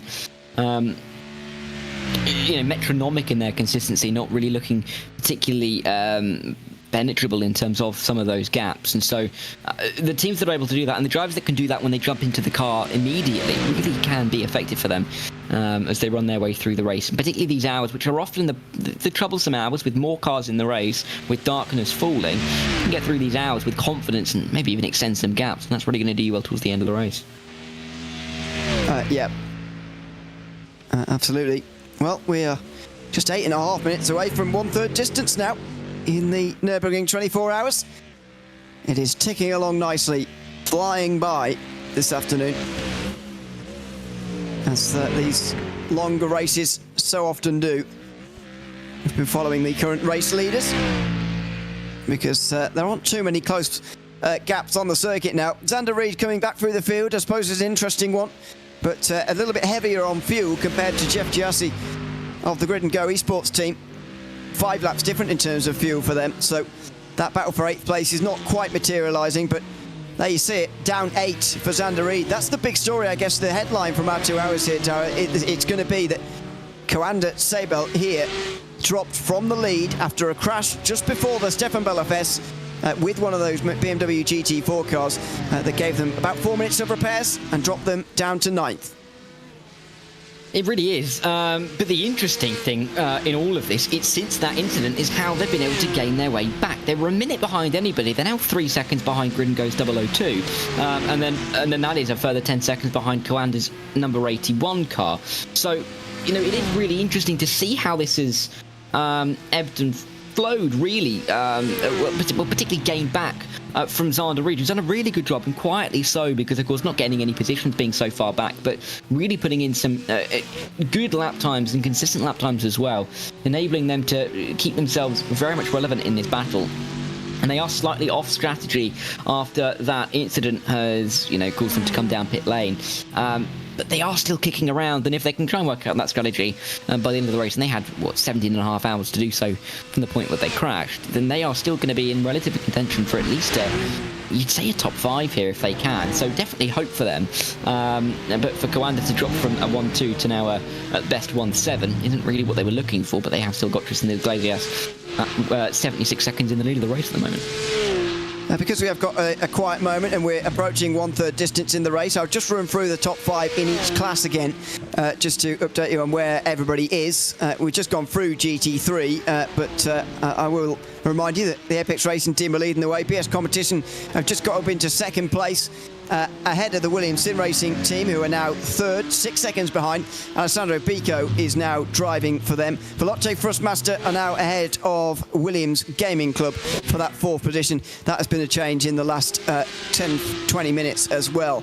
Coanda Esports are still leading in the Porsche Cup class, despite their teammates falling by the wayside. Coanda Sebelt to 9th. It's promoted everybody up a place effectively, and Drago Racing have gone up a couple because they passed the Apex Racing team for 2nd. Grid&Go.com Esports are a further 9 seconds behind in 4th, with Chezi Esports in 5th place. A further 17 seconds behind. Then in the GT4 class, Grid&Go are leading by 11 seconds now from the Williams Sim Racing Playseat car, Beckham Jasir. Abo Torres lost a little bit of time in this stint for TC Esports, and so he's just over 30 seconds off of the race lead. Was Cooking Racing Adventures are still 4th, and then Door Esports, bit of a gap back to them now, but they are in 5th. And there's been a long stop for Fiercely Forward Pink, so that battle for 5th is no longer. Benedek Vida drops down to 8th position. In the TCR class, Michael Polasek is now driving for the G-Force Racing WSR Esports team, an amalgamation of teams, an absolute super team, you could say, for the TCRs. It's Daniel Roberts still ahead of James Cullen now, who's gotten behind the wheel of the Delta Sports Sim Shop TCR. I'm sure that will be a battle to continue on watching a little bit later on. Bytes 500 Black are in 4th place as Spin and Tow Motorsport, which they haven't been doing a lot of so far, although their last stop was 2.5 minutes. In the BMW M2 class, Grid&Go Esports are leading the way ahead of Maniti Racing and Nürburgring Esports rounding off the podium. Simify Esports and now BS Competition with Alexander Voss are into 5th place in the BMW M2 class, so they're giving a couple of classes a go this time round, after Team RSO had an incident in the last couple of moments, in the last hour or so at least, and they came into the pit lane for 13 minutes. So that is why they are a little bit further down. 16 hours, 4 minutes to go here, Darren. It's been a fun stint, I've got to say. This is the 10th place Scuderia Ferrari esports team. Lorenzo Manfredotti is just over a lap off of the lead at the moment, but still going, as are 12 GT3 cars, which is fantastic to see, even despite some of them having some fairly major incidents and accidents over the course of the first 8 hours. And even some big moments. We've seen a couple of hefty slides and big wiggles, not namely for Reiner Talbot, of course, and for the Williams Sim Racing Chill Blast car, now with Alessandro Bico behind the wheel. But Reiner Talbot just about managing to hold on to it and continue on. It was one of the big moments of that class, wasn't it, in the last couple of hours. But generally, the GT3s have kept quiet. We've talked a lot about that Cup class, a lot about that TCR, and even the M2 class to some extent as well. It's been a really action-packed couple of hours, isn't it? With a lot of battles continuing throughout the stint. And it has been really, really fantastic to see that we have seen battles run all the way through. That, you know, as much as we joke about that TCR battle being so close together, it's been one that we've had to keep an eye on. We've had things to talk about throughout the race, and I think it's fair to say sometimes in endurance races you get to the stage where there isn't a great deal to talk about on circuit, but that's not been a problem for us today, and I don't think we're going to be complaining about it, are we? No, absolutely. It especially can be like that at the Nürburgring sometimes. This track can bite so hard that, yeah, it can really be a big sort of stretched out field, if you like, but it's not necessarily been the case. You know, got gaps at around 5 seconds, a couple of them in GT3, less than 3 seconds in the case of the Porsche Cup class, and that battle in TCR has returned again because James Cullen has just caught back up again. But just give us your assessment of perhaps it might be about to see a replay here actually. Hang on, Logan McKenzie. Oh, wow, that's traffic. Not sure, couldn't identify the car that came down the inside there, but you can see Logan McKenzie's pit stop going up to 4 minutes now. That's why the front right suspension of that car is broken for Sim Racing Grid. They were running inside the top 5 in the TCR class. They are no longer because of their minutes-long pit stop. That's a big crash at the top of the Mook curve there. Yeah, and again, another mistake that we have been talking about to look out for throughout this stint, and they are creeping in. We are seeing a couple of drivers start to fall a victim to that. But however, having said that, of course, that doesn't affect the battle with the 68 and the 11. I feel like if I wake up to that, I'm going to be slightly concerned. Here it is again, Alexandre Delatraz.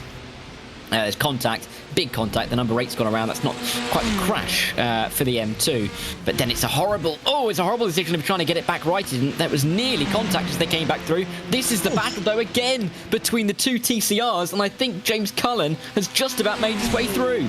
He has, round the outside of Flugplatz. That was a very, very impressive move indeed. One of the Porsche Cup cars will come straight flying past on the way towards Schwedenkreuz now, the corner before Arenberg. But that was a very, very impressive move. The Delta Sport SimShop TCR up now into second position.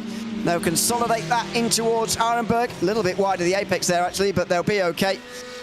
That's an outlap for them last time round, don't forget. So they're both getting back up to speed and down the other side of the hill. Cullen's going to be under pressure here. If he wants to force the issue here, Daniel Roberts, does he want to get straight back through again? At times it has looked like he wanted to here, but not on this occasion.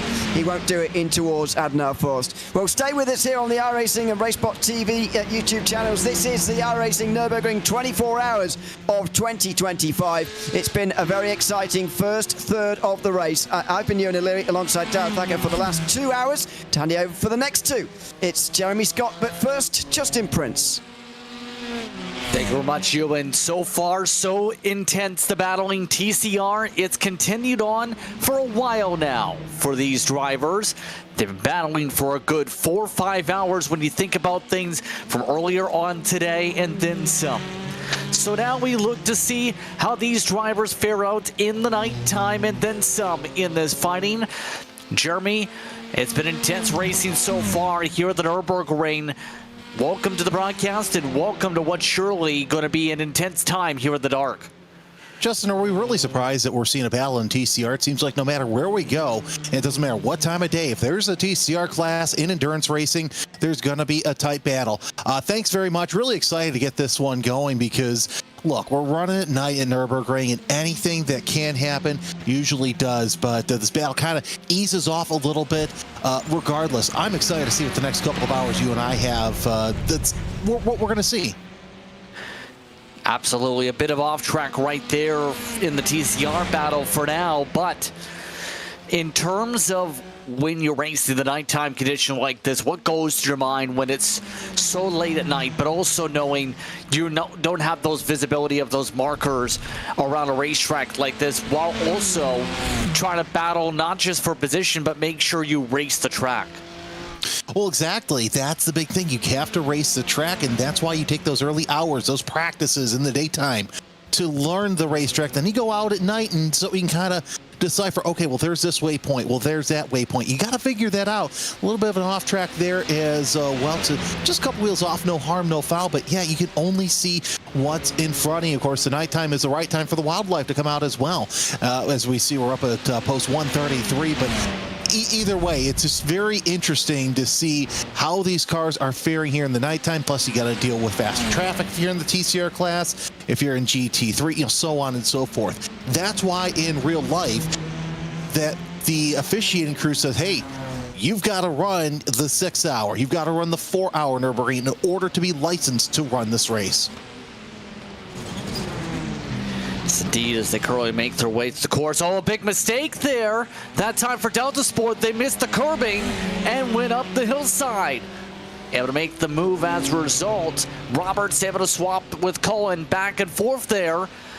So easy to do, and the TCR switch spots for second. Well, of course, Roberts, we've seen a couple of mistakes he's made so far, and he's probably thinking, thank goodness that somebody else making the mess ups there. And you kind of heard there, if you're listening close to the broadcast, the scraping. So that's something you got to watch out for, too. You know, the elevation changes, the turns, and, of course, you have some faster traffic up ahead. I do believe this is one of the GT3 BMWs, and indeed it is making their way around. That's the number 96 of Thibodeau Prevost. It's sitting there in the top 10 in GT3. But one wrong move in a TCR, and it can go all wrong. Of course, Cullen has caught up once again to Roberts. Only lost 0.6 of a second there in that little miscue. But this is such a great battle here for second place in the class. And as I said, it's been going on for a while. Michael Polasek has put up a dominating performance with G-Force Racing and WSR Esports here today as well. That's how things go. But an interesting thing we should note here for some of these drivers, they've had some overlap. For those who have been keeping an eye on things too with the M2, so there has been a bit of overlap, so to speak, in your bottom two classes in regards to on your pylon at least here today.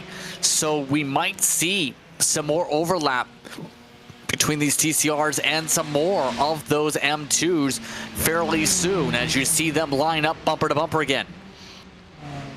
And of course, we are nearing pit stops as well for TCRs because, you know, 5, 6 laps, long time here on the Nordschleife as watching this battle for second place here on the TCR. Again, this is Daniel Roberts and James Cullen. 0.3 of a second separate them as they go around and dealing with this. So we'll see what this overlap has to do is drivers are pitting, as you see on the left-hand side of your screen on the pylon, and faster traffic's coming up. But look at this draft that Cullen has on Roberts. Coming down the straightaway, would not be surprised to see Roberts pop out, and indeed he does. So he is trying to get that second place back as they're on that long straightaway. It's going to be one heck of a ride. Of course, back there you got faster traffic that's not going to be too patient, but right now Cullen has that nose out in front for second place, and he's going to get it. Able to get the spot right on back. These two just will not quit, but here comes the run back once again. Still side by side amongst these two. Cullen and Roberts still not able to switch on forward. Able to get the edge now is Roberts. Roberts able to hold on, so the run died off for the TCR of Cullen from the inside line as they stay back single file for now. Here comes the run yet again. Another poke side by side. Another run for Delta Sport as they look to try and clear this time. Well, they get the edge as traffic tries to pass. Oh, Delta Sport trying to use the Maniti machine a little bit to their advantage. They do make the pass as a result of the traffic. Yeah, traffic, he really got to play that nice and tight. And oh, look who gets that advantage there as, yeah, a little bit of a pick there. So that's good to see as well. But still, they're going to get the M2 traffic going to get around. And now we start to see what they can do in the TCR. Once again, this is the battle for second between Cullen and Roberts. Roberts lost a little bit, but now able to get back in. Wouldn't be surprised to see something tried here going from the Grand Prix circuit into the Enduro circuit. But lots of time left for something to happen here. And I've got to say, it's always great to get cracking into a great battle once you're replacing somebody else, Justin. Especially with how tight things have gone, absolutely. Once the different cars that you have on the racetrack. But as mentioned, there was some overlap. We just seen with the Maniti Racing Purple Machine to be able to zip on by them. No issue too for the time being in this fighting and inroading for the time being. By the way, M2 being led by Rennen Esports for those curious. Still has some separation between them in a while with Jan Sammer behind the wheel. So there's still a lot of time to go on the clock here. And we mentioned pit stops coming up soon. Strategy going to be coming into play here. In terms of the planning process, what would you be telling your team right now at this point of the race as we're already quickly approaching the halfway point? Yeah, we're getting close to the halfway point, as you said. Just over 15 hours left. Honestly, if you're up near the front, bide your time. Anything can happen. You know, yeah, these cars aren't as fragile as they were, 15, 20 years ago, but still, 5-cent parts have been known to break. So you've got that. You're going to have lap traffic to contend with because, drivers have hit the wall somewhere or had to, gotten a run-in with some faster or slower traffic. There's a lot of variables. So you know what? Get out there, run your laps, do the best you can, because if you're up front, I'd say the top 5, 6, you're going to have a great position to win the race. I think so as well here, as lots of traffic management for these cars now in line. Well, the car stepping by, looks like Drago might have been one of the competitors going on through there. No issues in terms of that lineup through on the order. And What do you love the most about a racetrack like this when it comes to the Nürburgring? What comes to mind when it comes to the Nürburgring 24 to you, Jeremy? Oh, it's just old school, you know? Case in point, last year I was in Daytona. This year I was in Sebring for both of those endurance races for IMSA. And yeah, it was kind of cool being there. And, you know, there's some light there, but nothing beats a 24-hour race where maybe the most light you have is at a corner post. Most of your race, you're seeing out of your headlights. And yeah, it turns into a safety issue, but at the same time, it's just so darn cool seeing these drivers go full throttle and they can maybe see 15, 20 feet ahead of them. So this is what's, I think that is absolutely fantastic. And I wish that more sanctioning bodies would do this here in the States. Of course, again, safety and insurance has to come into play to that, Justin, but this is just so cool sitting at this time of night, watching these cars go all the way full throttle through the Nordschleife. Absolutely here. Still lots of time to go on the clock, obviously, here too. So it's worth noting with some of the various different teams too in this class for TCRs to move back to the car conversation. Seen Spin and Toe coming to pit lane recently amongst this class. You also have Byte 500 Black, that's a fair ways back, that's now gone themselves adrift after being in the conversation for some battles earlier. Some of these cars have really separated out amongst these classes. This is still your closest fight on the racetrack right now in the dark. But so far, the TCRs have had to battle a lot with these front-wheel driving race cars, Jeremy. What is it like trying to race this type of car around here in terms of what you need for the setup to be able to power your way around this circuit by the nighttime? Well, you know, you got to really watch those front tires because you don't want to eat them up too much. Now, granted, you don't have the heat of the day to worry about it, but you're able to use that front wheel drive to go just a little bit faster through the corners. This is fast as GT3, no, as we do have the 009 into the pit. So that is your GT4 leader that will hand the lead over to Becky Chaser, and there's the lead right now. So that lead has changed hands. We'll see how many more positions that will lost there. There it is. There's Steen Ledger, who will be in the 009 here shortly. But back to my point, you know, it's a little bit easier to have to worry about the corners. You still got to slow down a little bit more, but having that front-wheel drive traction, Justin, it's going to make things just a little bit easier getting off that gas, and you have to keep the momentum. That's the big thing, especially in TCR. Yeah, keeping momentum growing would be very critical for a lot of these teams as we look at Abel Torres, the respective car in GT4. This is TC Esports. Heard some conversations earlier. TC Esports making their debut when it comes to this event. Organization that's raced in a couple different sims, but also has been able to grow its presence now on iRacing so far. Your thoughts on the performance from TC so far? Right now, top 3 in class in their first major endurance race on the platform. No, that's fantastic, and it just goes to show that you can really do well in the top split if you could do it. I mean, there's a lot of very fast drivers here in this top split, but nonetheless, it's great to see TC Esports up near the front for that first very big race. Of course, looking at the timing screen, they've got a little bit of distance between them and fourth place, so really, they're doing quite well for this being a big race. It's like stepping up to the big leagues, you know, and by the way, you're in the World Series for your first big league game. And coming through with big names of note, you throw it to the mix, Diego Fernandez. It's part of the team of 14-year-old from Spain, but also Agustin Canapino making the swap over to the organization for a long while being with Williams. So this team drawing some big names to the organization for its debut on iRacing this weekend, and it's worked out well in terms of the running order from them and the star power. It's been a good piece right now to be able to battle for the podium positions. Right now, holding on the second on the racetrack by 11 seconds. There was Cooking Racing Adventures. Well, and you mentioned Augustine Canapino. You take a look at what he's done in TC Argentina, so really no surprise that this team's doing quite well, especially with having such star power in that BMW. And knowing Canapino's experience, too, that he's built up on the sim. Bit of off track with the left side tires that time. But so far, so solid here.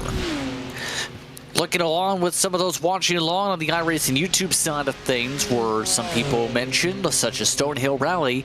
I've done laps in real life on this track, and it's an amazing experience that every sim driver should try. And that's the one thing that a lot of sim racers have to think about. It's a tough place to be able to battle upon here. Imagine the real life counterpart when you actually run on the Nordschleife. Oh yeah, definitely. And honestly, it's one of my bucket list items to fly over there and do a lap, not necessarily at speed, but be able to do the quote unquote toll road portion, before they decide to shut down, if people decide to get too stupid. But that's something that you still can do in real life, and I would love just to do it once, just to say, yeah, I've done it. What's the closest you've come to actually driving on a track like this? Here's the thing. I've got plenty of experience as a safety car driver at my local road course. So I've had the experience, obviously as an announcer. The closest I've come to doing anything at anger is taking the rental car out and citing what a road course is. And you have to do that sometimes, just so you can kind of get the experience of being in the booth. We're doing a track walk, but I would love to do a track day. It's just a matter of getting something that is track day capable. Yeah, that's the tough thing, right? Is finding the budget for a race car. It's kind of hard to be able to find that budget unless you have some of the means built up or you find some luck. Sometimes you can drive the street car onto a racetrack, but have to definitely sign the waivers. Make sure you don't wreck the race car. That's all you need is drive on a racetrack, having a little bit of a jog around at like 60 miles an hour, and then boom, you hit the Armco barrier because you somehow missed the braking zone. No, that's not a real story, but it can happen. So we'll say we've seen a couple swaps around here as we take an eye on the Cup car, 7th place at the moment. You have Coanda now up in 6th spot. You have I should rather say Adis, who is in this spot. WSR, let's phrase it more that way to keep it simple, with Harley Hannen trying to catch up at the moment. Houghton trying to close up to be able to get to Coanda.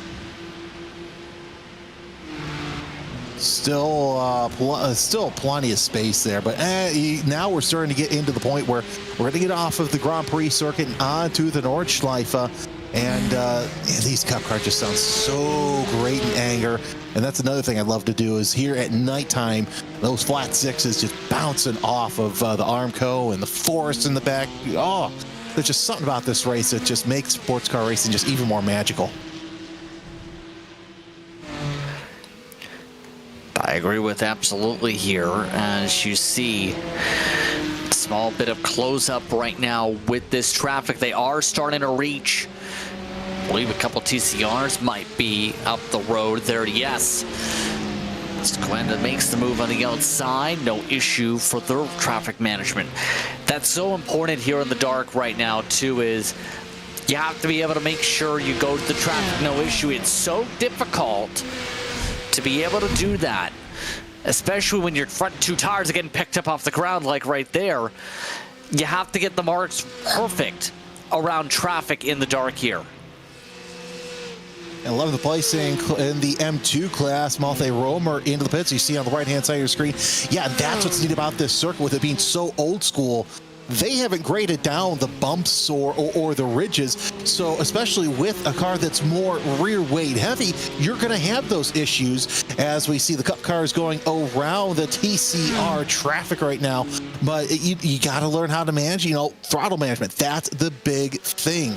And you talk to drivers who have run in the Nürburgring, and Justin, I'm sure you know as many drivers as I do, being in the sport, but that's one thing that they talk about is, yeah, you have to you remember okay, you know what, this is what this track looks like in the daytime, got to figure it out in the nighttime, but just being able to throttle management on some of those ridges.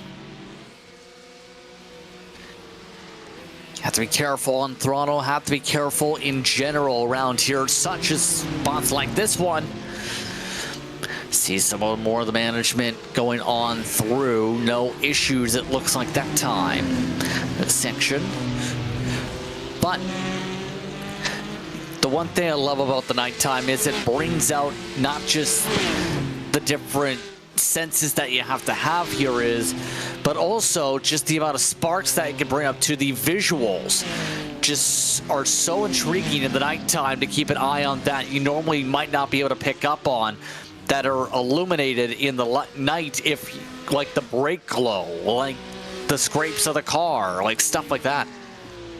I was just going to say, the brake glow, that's one of the best things about the nighttime, is you really get to see it just full throttle as these drivers are getting into that deep brake zone.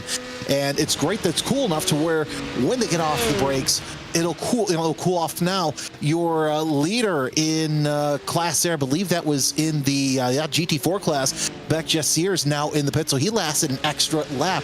That's something also to talk about with the Williams Sim Racing team, as if they can keep adding a lap on top of the rest of the class, Justin, that's going to be fantastic, because now the 01 TC esports car also in the pits. So let's see how that plays out here in the next couple of hours.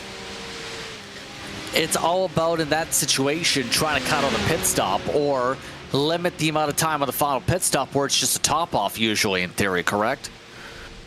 You would think so, but you know, here's the thing: it's going to be an advantage later on, especially because of how large the track is. If you can, get a lap ahead of your competitors, that's great. Or it could have been, oh no, we miscalculated, minus a lap. We're going to have to come in a little bit early, so going to have to figure that out.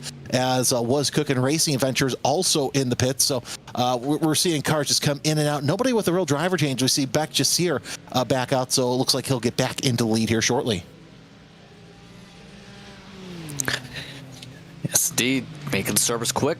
There goes going to go to the point. Right on cue for Steen Ledger to be able to jump in front so far. Jessier has been able to handle things as well on the racetrack now after the sequence of pit stops also, as Torres does stay in the car. So, more drivers making those swaps just like that as we take a look at some of the other drivers on the racetrack. This is Jessier. Take a look at the Williams Sim Racing Place Seat driver. Williams doing very well in this event this year.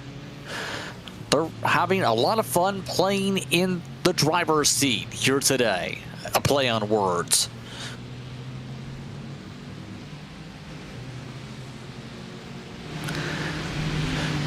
Your thoughts right here on Williams Sim Racing tier of this event, Jeremy?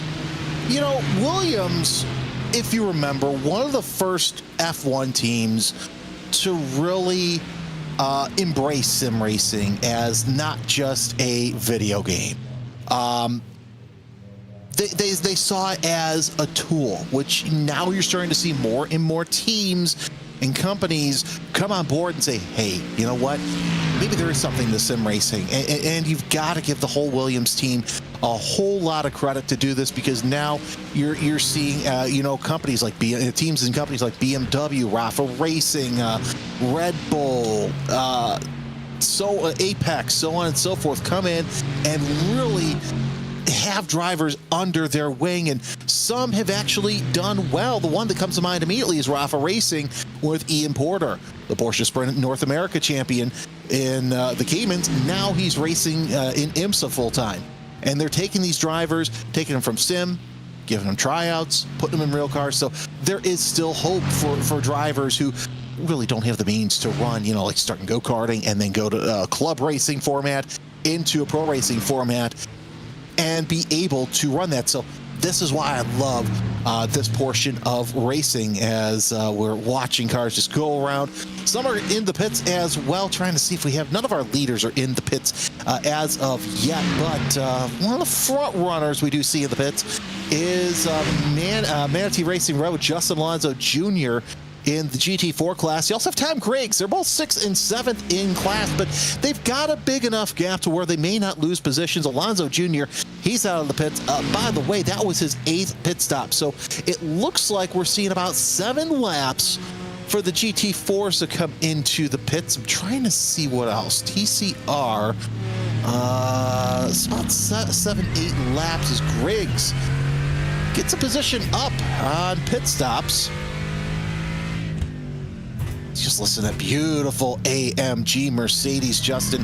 It's just absolutely gorgeous to hear that thing in anger. But, mention these pit stops. It's going to take about 7 to 9 laps for these drivers to come in, do a full service pit stop.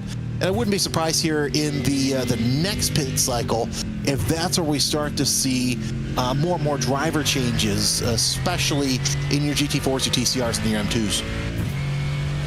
This is where the calculations on the BOP and calculations on all the runs you get from practice come into play, right? To make sure that those marks to know that you can try and get as far as long as the 9 as you can, depending on your class. All those calculations so critical over the course of the practice sessions to make sure you get those fuel marks perfect for this race, as we've talked about. And you gotta stop and figure too, how many teams have a dedicated person who's sitting there watching the data, seeing how the energy, I'm gonna say energy because really you are using technical fuel, but seeing the energy replenishment, how is the energy being used so far in your race car? Stuff like that. And sometimes it's either A, up to the drivers, or B, it's up to a driver. It's a rotating position throughout the drivers. And we're on board with Tom Griggs. And then I want to really hone in on what I was talking about earlier. You can only see what's ahead of you. Look at the darkness there. A couple corner stations, yeah, they're gonna have lights, and that's great for about 5 seconds or however long it takes you to go past. But you've really got to react to what's 15, 20 feet ahead of you. Which makes having the headlights functioning also important here. You pick up damage that breaks the headlights, anything along those lines, you can spark disaster to your race as a result of something like that. We've seen it happen before. Someone's knocked the headlights out from contact, and then it's a battle to get around the racetrack. Right now, it's the matter of hoping, too, that nothing's in front of you that's going to surprise you on this racetrack. A lot of dirt kick up, I've noticed, in a couple spots right now that you might not notice until you actually reach that section. Oh, yeah. And, here's the thing. In iRacing, you know that the dirt model's not going to last long, so that means that someone just freshly got off course and it hasn't had a chance to reset. Or in real life, yeah, you're going to have the clag, you're going to have the dirt. That it is what it really is, as everybody kind of spacing themselves out so far, trying to see if there's any good battles. Looks like we got a tight-ish battle for second place in the GT3 class between the 89 of Renier Talvar and Alessandro Bico and the Williams Sim Racing Chill Blast. That's the number 3. Just a couple of handful of good battles so far, and really to have those battles 15 and a half hours into this race, it just goes to speak of the talent pool that's within this top split here, to say the least. You have a lot of your great drivers, as you're looking at the 5th place driver right now in Cup. That's Daniel Ola, up 5 positions from his start. Let's see who he's going to be around right now, as it looks like he's got Simone Maria Marceño in his grasp. So let's keep an eye on this one, as right behind them they got a little bit of traffic. I believe that is also on the same position, Justin, with Falcon Sim Racing team of Lewis Woods. Yeah, some of these Cup cars all staying together, grouped up right now. Daniel Oa still, time being in the 26, trying to sort things out and trying to get some traffic closed up on the car in front for a grid and go. Last time by in terms of the pace, in terms of them, they're in the 822s. They were 1.3, 1.4 seconds quicker than 4th on the racetrack in their class. They're just putting down some rapid time right now to close up in the midst of this draft at the moment, around the midway point, just about on their fuel run here. How things are looking. Tough thing's going to be actually making the pass work, if they so choose to make the pass, or if they just continue to try and say, let's save some fuel and stay in a line to work together. Yeah, because now you're at the point of the track, Justin, where you can draft off of somebody and save that fuel, at least for yourself, but you don't want to make the move in the wrong place at the wrong time, because now you got to worry about faster traffic around you, so on and so forth. Again, this is the battle for 4th place between Marceño and Ola. Marceño has it, Ola wants it, and we're watching the 26, I should say. Been a long day already, of Daniel Ola. Looking pretty good so far. Last time they pitted. So here's what's interesting too. Marceño just coming out of the pits. Ola has a little bit older tires, but that just means that they're heated up just a little bit more. So now this is going to give Marceño a chance. Once the tires get warmed up in that double out one, that car is going to get faster and faster, and we are seeing the gap open up as well, as the leader in GT3 just passed 11th place. Sorry, the leader in Cup just passed 11th place in GT3.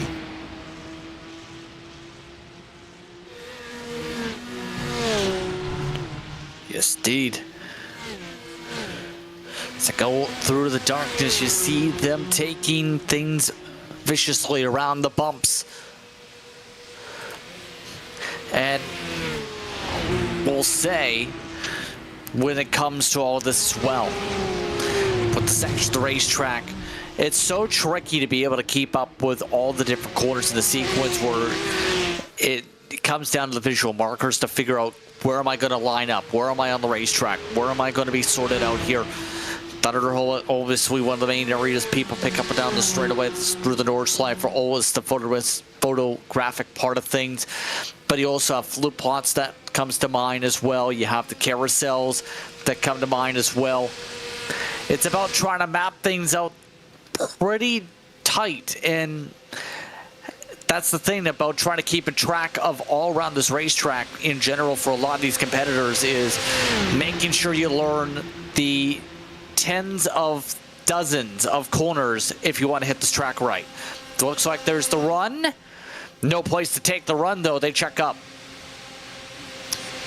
Yeah, this is where it's going to get dicey here, as you want to make the move, but you don't want to make it too soon, because you're getting to the point in the track where the draft is going to be king. And you mentioned the carousels. You want to hit, you got to hit those right, to say the least, because a lot of them are banked. And if you hit one of those wrong, you're going to slide up and end up making basically a mess of maybe losing one, maybe two, depending on who's around you, positions. As, yeah, Ola thinks about a move going into one, doesn't do it, as Lewis Woods actually behind them goes into the pit. So we'll see if Ola has anything for Marceño here. But like I said, with Marceño just coming out of the pits a lap previous, Marceño's got the better tires. It could be a situation where you have Ola just sitting back there thinking about a move, wanting to make a move, but really biding their time to get up a position.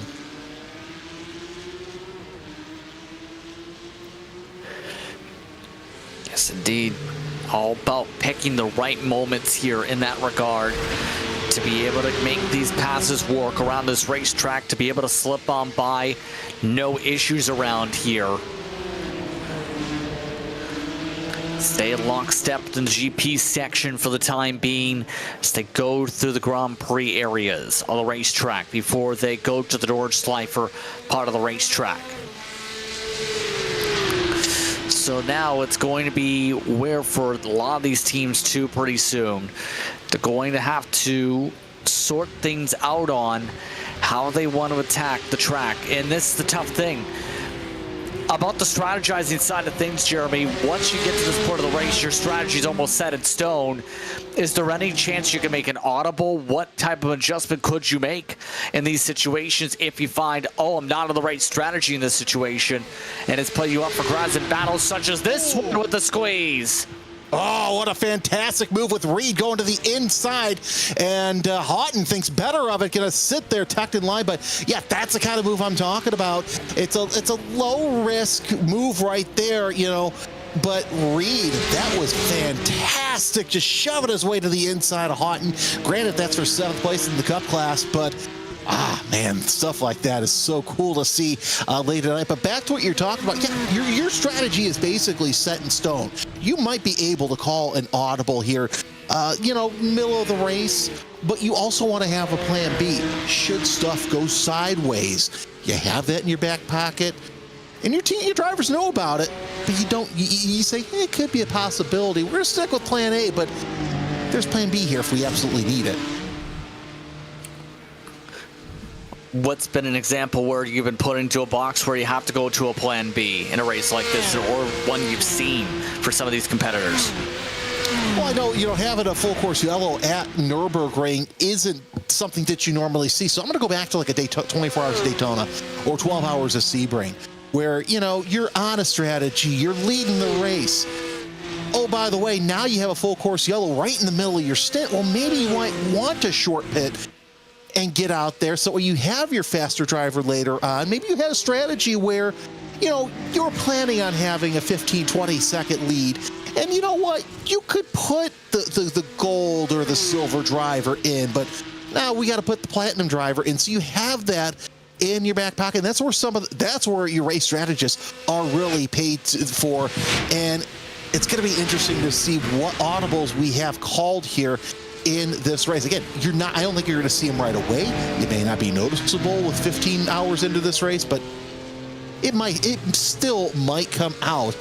By the way, look at this gap that Xander Reed has already put on Harley Houghton. That's 1.2 seconds, and we're maybe a quarter of a lap into this. What a fantastic move that was for Reed to get ahead of Houghton. And I'm not surprised to see this build up so far by Reed. We've seen Coanda be fast on the platform in general. They've expanded into a powerhouse, known for their Porsches and known for their ability to run with the organization as a result of their partnership with Porsche. They built a lot of sponsorship connections as well for this event this time around in terms of the organizational standpoint here. So I'm not surprised to see Coanda just pull off and away, at least with the Coanda and Seibel car. Yeah, no big surprise there, but we'll see what happens. That battle between Marceno and Ola hanging stuff at 0.8 of a second. I think those are the two closest battles we have there. There's your cup leader, Tristan Iglesias, 1 minute 20 seconds between themselves and Manuel Troncoso as we're looking on board at the Coanda headquarters. You know, it's not, in my opinion, it's not very often that we see a team say, all right, we're doing a full endurance race. We're all going to do it from one position. Normally, they're spread out around the world. So Coanda actually doing this right here. And it's really neat to see that one team is deciding to have everybody around. So all the resources are in one place. So you're automatically eliminating any sort of tech issues that may arise from being remote per se.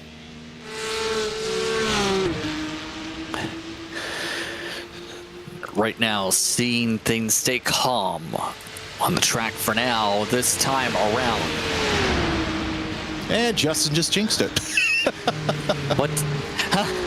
I mean, if we all of a sudden have 5 spins in the next 10 minutes, then you know what happened here. I will say this, as a veteran announcer and a veteran traffic reporter, there's several words I don't use. They start with C, Q. Nah, we won't even go down that road because then we'll really open up Pandora's box. But this battle for position in GT3 between Marceno and the 001 GridandGo.com Esports 001 and the 26 CZ Esport 26 with Daniel Ola. It's been basically accordion these past couple of laps. We've seen Ola try and go for a pass, but Marceno, for the most part, like we said, Marceno is 3 laps fresher tires. So that could also be a part to play. But here's the thing. Ola is going to try and do all they can to catch up, but Marceno is able to walk away just a little bit for that 4th spot. Marcinho does have the experience as a driver here on the platform to be able to stay confident in the car. We've seen him run with platform organizations, and so far, his first laps essentially in the car, he's done a good job being able to hold the fort in this fight. In the midst of things right now. This event bringing a plethora of experience levels here too, will note. In regards to some of the drivers, you also have drivers not only there's real world competition in the field, you'll have some of those with the road course experience, obviously, since we are on the road course, but also some of those in the NASCAR iRacing Series experience, for those wondering. 6-lap stint for one of the cars on the pylon, 5th in GT3. Parker White also in a car, Prince Gaming Club. Wide range of experience of drivers coming out to have fun here in this top split. Some of the top on the platform, development drivers, but also some pros from various other series on top of those who are looking to just try and put their team on the top step of podiums. And here's the thing, you know, that's the best part as well, is seeing the experience levels from your drivers who have raced in the top echelon of motorsports to those who, you know what, this is fun for them. They can kick back and have a good time. So it's great to see that we're seeing so many different experience levels here. As look at how close Ola has gotten to the back of Marcinho. This is probably one of the closest we've had in just the past couple of laps between the two of them. Let's hang here with this battle, and I love this camera because now you're getting to see the different lines. It looks to me like Marcinho's running just a little bit higher, but let's see here. 7 laps might be right about where you need to be as for pit stop. So Ola's got a couple more laps till he needs to think about coming into the pits for fresh rubber and tires. Oh, look at that slide going through the hairpin as Marcinho trying to hold on to it. And was that a flash of light? Nope, nothing a flash of lights I saw, but nonetheless, this battle for 4th place in Cup really heating up.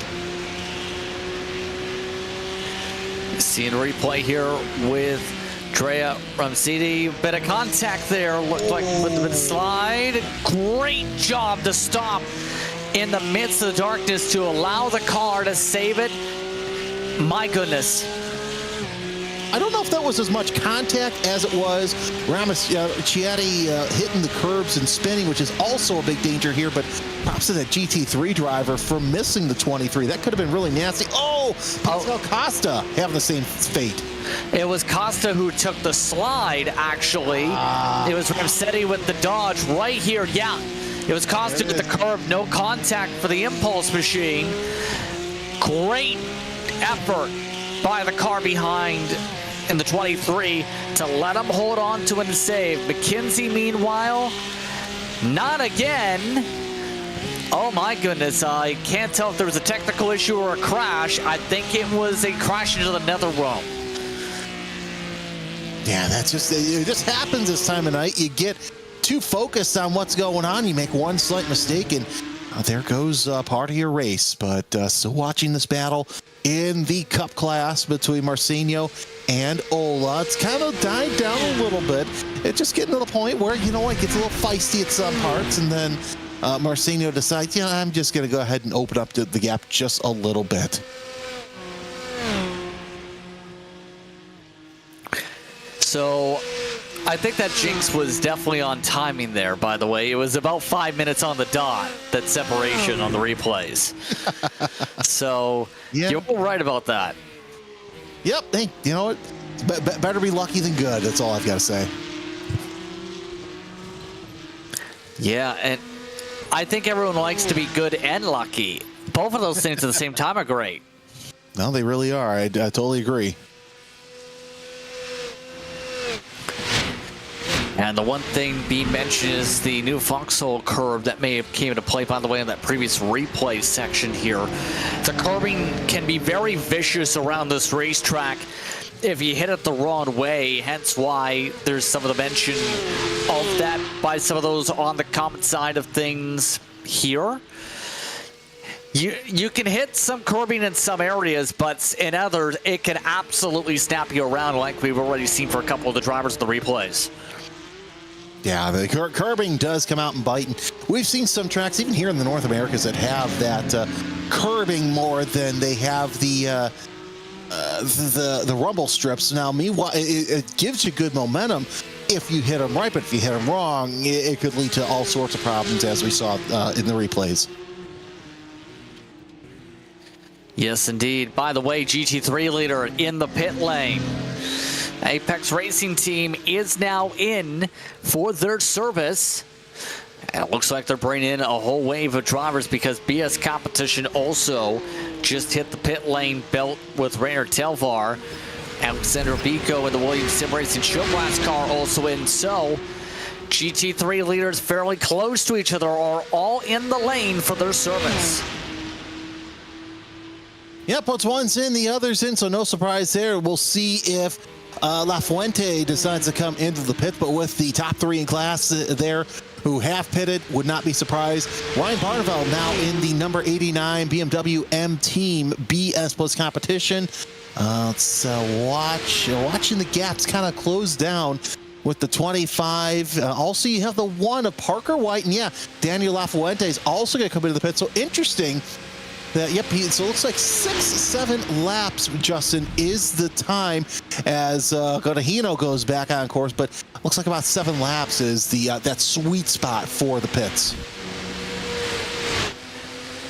Off and away goes BS Competition with the driver change. They have put Ryan Barneveld in behind the wheel of their respective car, and look how close it is. Alexandro Biko able to close up with that pit stop sequence. It's a battle now for second in GT3. Oh, this is going to be fantastic as they both come into the pits. Fresh tires. You're on board with Alessandro Biko in the number 3. As now the battle is afoot for the top class and overall, as drivers in GT3 are coming in and out of the pits. Now Barneveld, we know how good he can be. Let's see if he can hold off Biko. And a little bit of a hard break that we don't normally see, but then again, cold tires, cold brakes, and Barneveld's first laps at night in this race. So anything can happen. A little bit of scrape there. A little bit of dust kicked up. Small little bit. They gained 4/10 in the pit lane, by the way, to close up this gap on the racetrack. And Williams looking to try and see if they can get the chance to be able to move up. They've also, by the way, had Daniel Fuente and Valanche Thrustmaster equipment taking a pit stop this past lap. Parker White stayed in the car for Williams Gaming Club. Shore Esport has Luca Alpert behind the wheel that just completed their pit stop service also. So GT3s are all on the window to make the respective pit stops. 9 pit stops so far for them in the night time here for the respective class. So Biko seeming like they're trying to plot and plan this out after previously gaining a 1 second on the lap coming into the pit lane. So they are on the charge to be able to try and leap up and pass by the 89, the Zebra Stripes. There's still plenty of time left, though, as Biko trying to hold off, trying to get up to Barneveld. Barneveld just can't shake his leg to get him off that rear wing, as the BMW's just too good so far in the early part of this stint. We'll see how long it takes for both of those cars to come up to temperature. We do have a couple cars that decided haven't come around to the pits yet, but basically I'm looking at everybody in the top 7 who were able to pit. They did get into the pits. And no issues, it looks like, in the pit stop sequence in terms of coming into the pit lane this time around for service. So now we'll see where the battling now really settles them on out as we almost reach 15 hours on the dot here in this race. Still plenty of time to think about things, you would have to say, in these conditions here. So in terms of the passing situation, would Would you prefer to have someone be your chase car, rather your carrot on a stick for a while and then make the pass after a while if you're up in the front like this, or would you prefer to just get the pass over with as soon as possible and then try and run away if you can and not get passed on back? What would be your preference and why? In this part of the race, I would rather have that carrot on a stick because I can draft off of them. I can save a little bit of fuel, and maybe that way it gets to a point where I can go for the overcut later on in the race. If it were a case where I got out there and there's a different driver in there who maybe isn't as fresh as the driver who came on last time, then yeah, I would say, okay, let's just go ahead and just pass them, get them out of the way, because they're going to wreck, you know. It's that kind of race here where you're going to know who's good and who's not within the first couple of laps in the stint. But yeah, right now, I think Biko is doing the right thing by sitting back, letting Barneveld go ahead and, you know, run most of the fuel down, because now Biko's running just a little bit easier on fuel.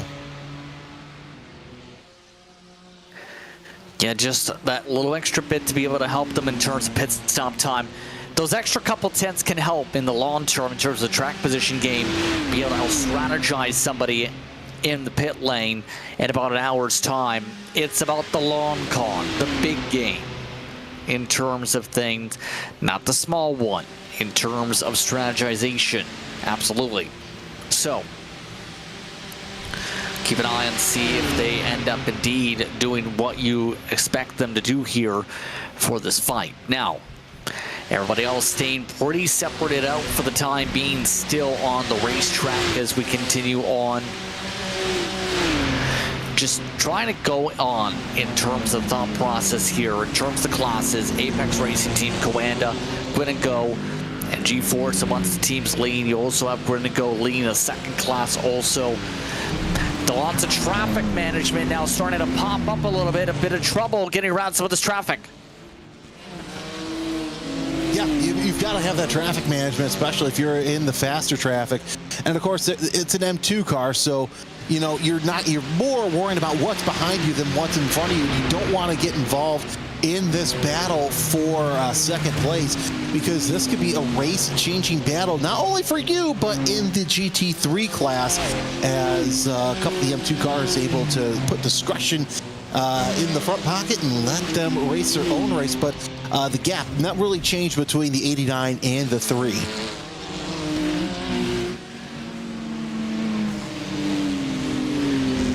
Yes, indeed. See how they continue to handle all this traffic right now smoothly as they can to get around this circuit. No issues getting around that time by on the car, so they get on through, no issue there. So all this while a lot of teams are planning out their driver swaps in terms of their stints here. We already mentioned a couple teams just recently making the changes here. It's about trying to keep the drivers fresh, right, Jeremy? Make sure those drivers do not get overburned out over the nighttime. It's also about making sure they get their fair share. Oh, no, it really is. And, you know, here's the cool part. Here's the thing. You may think, if you're just watching this for the first time, you're thinking, how hard can it be? It's, you know, yeah, you're not dealing with the heat. You're not dealing with, you know, being bounced around as much as you normally would. I've got to say this before I get to this point. Barneveld using slower traffic as a pick, fantastic, but that hasn't shaken off Biko yet. So Barneveld's probably thinking, what's it going to take for me to shake off this competition? So that's interesting to know. But anyway, as I said, you know, in spite of that, a lot of the drivers using force feedback wheels, so you're still feeling what the car's feeling, but you're not feeling it like you would in a car. It's still exhausting. You're still using a lot of mental capacity and focus to try and perfect a lap and not go off circuit, or in the case of this battle we've been watching for the past lap, staying and getting close to somebody and figuring out how to make the pass.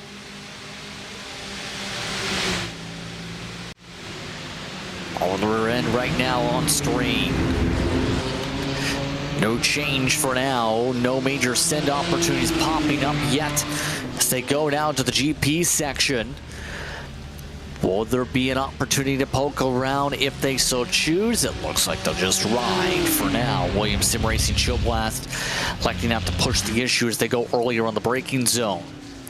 And there's that fuel saving we're talking about. You don't go fully 100% on throttle. You just let the draft carry you forward.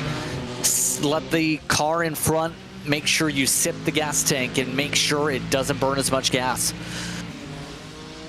And that's half the battle right there. It's just making sure that you know, you save fuel. You want to get into a point where you want to overcut somebody later on in the race. So what you do now could win you the race later on today.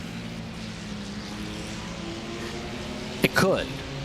It very well has worked out for many drivers. I remember a couple years ago, it was about trying to save that additional pit stop fully for a lot of these teams, and every bit of time so critical for a lot of these organizations to be able to make sure they get every little ounce of speed out of the cars right now. We have, looks like, some swapping on the leaderboard here in terms of some of the drivers. Drago all of a sudden has jumped to the top of Cup. I think we might have had a technical issue. Yes, Coenda is in the pit lane. The 08 car is in the pit lane. Mitchell de Young's trying to get in the car. It looks like the leaders for Cup have had their drivers have connection issues. Several drivers had issues right this moment. So something's happened at the Coenda house with their drivers. Looks like, yeah, that's not good. And it looks like we have a new leader also in GT4 with Beck Jasier taking over that lead as well. So the changes in the lead for the classes, Justin, are really taking shape quite quickly. Yeah, that is a nightmare for their class, and that's why I see Dion on the leaderboard right now on the right side of your screen, specifically in pit lane. Drago Racing in a huge spot now as a result. What goes to the mindset when you have something like what you just had happen to the class leaders break out, where you are going to have a massive toe now for that class leader? Well, first of all, you're thinking, all right, great, we're in the lead, but at the same time, you wonder in the back of your mind, could that happen to me? And yeah, it could. You know, we've seen the issues where multiple teams have had problems, but yeah, you really got to watch this story, because this might be something that could either benefit or hurt Drago Racing in the end. So watching this battle for second place in the GT3 and overall, the past couple of laps, and lap traffic really notwithstanding, both Barneveld and Biko have really been close to one another. This is probably the closest we've seen Biko on their own. Let's see what happens here as we get towards some of the carousels. I have a feeling Biko is just waiting to use a move up, because he wants to A, save fuel, but B, he's watching what Barneveld's doing around the circuit. Yeah, just following line to line as they go right now for the time being. But now we'll have to keep an eye on, will there be eventually a swap? A lot of drivers currently trying to hope their cars stay on the racetrack here, we'll say, in terms of their strategization, in terms of the connection side of things. But these two staying hooked up to the pavement as they go on right now on the racetrack. So almost at the top of the hour, and things have changed in these classes here. GT4 has Beck Jasier on the chase. This is Westeen Ledger. This is for the class lead. Also, Williams Sim Racing Placey looking for a race lead on Grid and Go. So Beck Jasier thought he had the lead for a little bit, and he indeed did. We'll see if he can get back up to that lead in GT4, but Legier trying to do all he can to keep Jasier, our earlier leader, into second place. Not sure if it's going to be a fruitless battle to keep him behind, because Jasier has been nothing but quick, and he's looking for that lead once again. Yeah, the lead earlier with the strategy in terms of the 1 lap offset, remember, in pit stops. Well, 7-8 minutes, give or take, on the difference offset as a result of their strategies here. So, can Jasir find their way by the Williams car up to the point is going to be the major thing. Seeing how much time they've been able to close up down these straightaways right now. Be able to slipstream up, just no place to go yet. Just trying to find the right opportunity to be able to make a move around this track. And it's going to be Aston. It's like, yeah, looks like going to be this way for quite some time, as these two will reach a point to where Jasir can draft off the back of Legier. Not going to happen just yet, but I have a feeling that when that does happen, Jasir, it's just going to be just like Legier is going to basically be like an anchor, and nothing can be done. But do have slower traffic up ahead, so that could be a benefit as well. Could be used as a strategization moment to be able to separate things out by grid and go, or maybe open up a passing opportunity here. We're at the 15 hours to go mark, just like that here as we go. So we'll see when they get to the Dodger Ho how they're going to go for the heave-ho in terms of the lineup here in the next moments or so. By the way, pit stop window is open for some of the drivers as well. Reed has now jumped in for Quentin Seibelt for their respective car. You also have the Eric Coanda car, the 081 of Johansson into the pit lane also. So part of that is with the whole team. Ooh. I think some troubles there. No, that's actually slower traffic they got around right there. But something else I was noting too while you're talking about pit cycles, this is the second time in about a half hour that Xander Reed has come into the pits. So something must be wrong with the 018. So Coanda having even more issues than we saw earlier on. I think it's the whole team. I think it's all their Coanda cars are having whatever connection issue. I think the whole entire team lost connection to whoever was in that house, was in that car. It was ever that same connection in that same spot. Just had all their cars have the issue in the Cup class. And we're talking about the benefit of it. This is the huge drawback, because if one glitch happens, it's going to be a problem for everybody.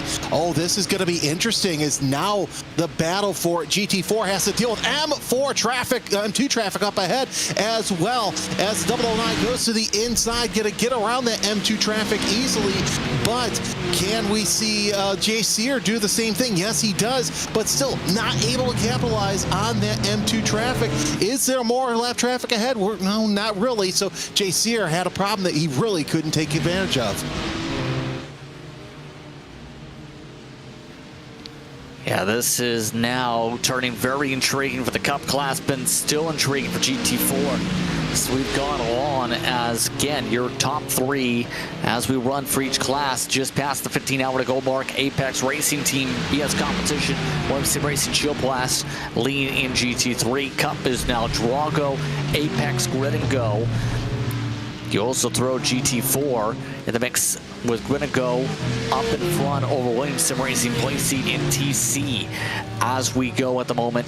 Then you have G-Force lean with WSR Esports support, TCR over Delta Sport, and Byte 500 now their gap.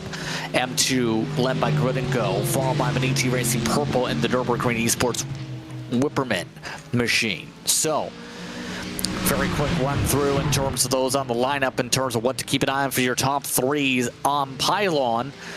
We still keep an eye on some of these cars to make their way through the traffic right now. Some of the Cup cars trying to move to the side. That's the Drago car. Not playing too nicely. Not the best of spots to reach them. You don't want to catch traffic in the wrong spot, and this is where, and unfortunately, if I'm Beck Jasir, I'm thinking I can't catch a break because traffic is just being caught at the wrong places to try and keep up to Steven Ledger. Now that gap is opened up to about a half a second, between the two of them. This is one of the big battles we're watching because it's the battle for the GT4 lead, as some slower traffic is up ahead as well. So we'll see if Jay Sear can take lessons that he learned trying to get around the M2 traffic to maybe get into that GT4 lead once again. Absolutely. Now we can tell you, by the way, to update on the storyline, the Coanda cars, all of them are back in the seats and back on the racetrack from what's happened to them. They've gone from basically all in the top 5 or 6 in Cup, now down to 6th, 9th, and 10th, their respective class. So what has turned out to be a disastrous sequence now for Coanda in their situations. Now it's time to see who can get on the right side. Jasir to the right side, looking for the lead in GT4, makes it work. Able to get the overlap and make the move in the Williams car. But here's the question, did he make his move too soon? So far, no, he hasn't, because he's opened up a little bit of a gap between he and Legier as they go on to the Grand Prix circuit. But we'll see if Legier has something for him, and indeed, he's getting up under that rear wing going into turn 1. Jasir with defensive line into that heavy braking zone. And they're going to go side by side, but the outside line here may not be the right one. Indeed, it is not. Oh, they both hit that curbing super hard. You saw some things get kicked up there, but Jay Sear so far has kept that GT4 lead. But the question is, Justin, for how long? Will there be a chance to be able to make a pass back? That's going to be the major thing. We'll have to keep an eye on things in amongst the fight, as Cup class has just now reached their pit window for scheduled stops for a lot of the teams, reaching their 8th lap, including Apex, Drago, and CZ Sport, have all come in for the respective services. So a pit stop party for the Cup class as we go on. Right before that, I was mentioning all the cars have come on in for Coanda, come back out for Coanda. They had just debuted today the Purple Lounge, which, as talked about by some of the fellow colleagues today, it's a new sim rig setup for the organization for all their drivers who are all supposed to be racing in their new Purple Lounge with their sim rig setup and the new hardware set up with triple monitors, 4 monitors actually, if you include the timing sequence screen, quad monitor stands, strong PCs, all sorts of things that were set up in that Coanda house for their drivers this weekend. All right, I've got to ask you this because it's kind of something that I've seen across the board. Are you more of a VR guy or more of a triple monitor guy? Because it seems like the trend was originally VR. Well, now everybody's going back over to triple monitors as we see this battle for second place really heat up in GT3 between Barneveld and Bico. I've always preferred the triples, to be honest. I had VR for a while, but it can be disorientating if you're not used to it. It has its advantages in terms of being able to look around whatever you want to look around, but the triples just brings that extra stability in terms of overall where you're actually looking at the visuals. It depends person to person, though, what the preference is. Okay, yeah, that's what it seems like. I mean, I've done VR, but, you know, here's the thing. I wear glasses, so it's kind of hard for me to see, you know, the way with the VR is. But now they're starting with these companies now using, you know, lenses that you can put your prescription in. Makes it a little bit easier. I just need to get my wheel over here. Oh, look at this battle for second place. I believe Barneveld almost lost it to slower traffic with Bico taking a look to the inside as now Barneveld gets full throttle around the corner. But, oh, man, we almost had a swap for second place there. Almost made the move once again with some of that traffic. Not able to take advantage fully, though, as a result, though, in that sequence, but still able to stay lined up astern for now. By the way, some other cars still in pit lane. Marcus Deek, who's in the lane for the 002 machine. Once those closing out their services, that's in our Cup car. So, as we were about to say though, in this fight, traffic giveth, traffic taketh away.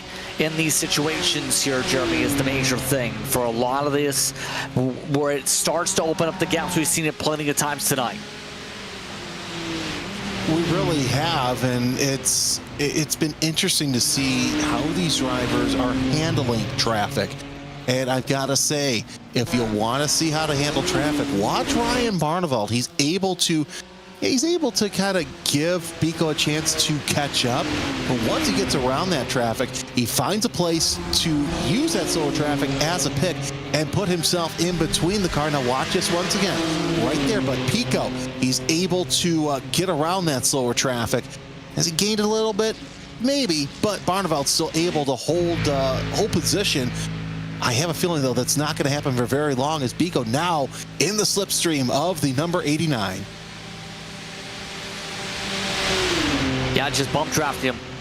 Quite simply, thinking big picture, not electing to make the move. Could make the move he wanted to right now. Just prefers to ride and stay lined up.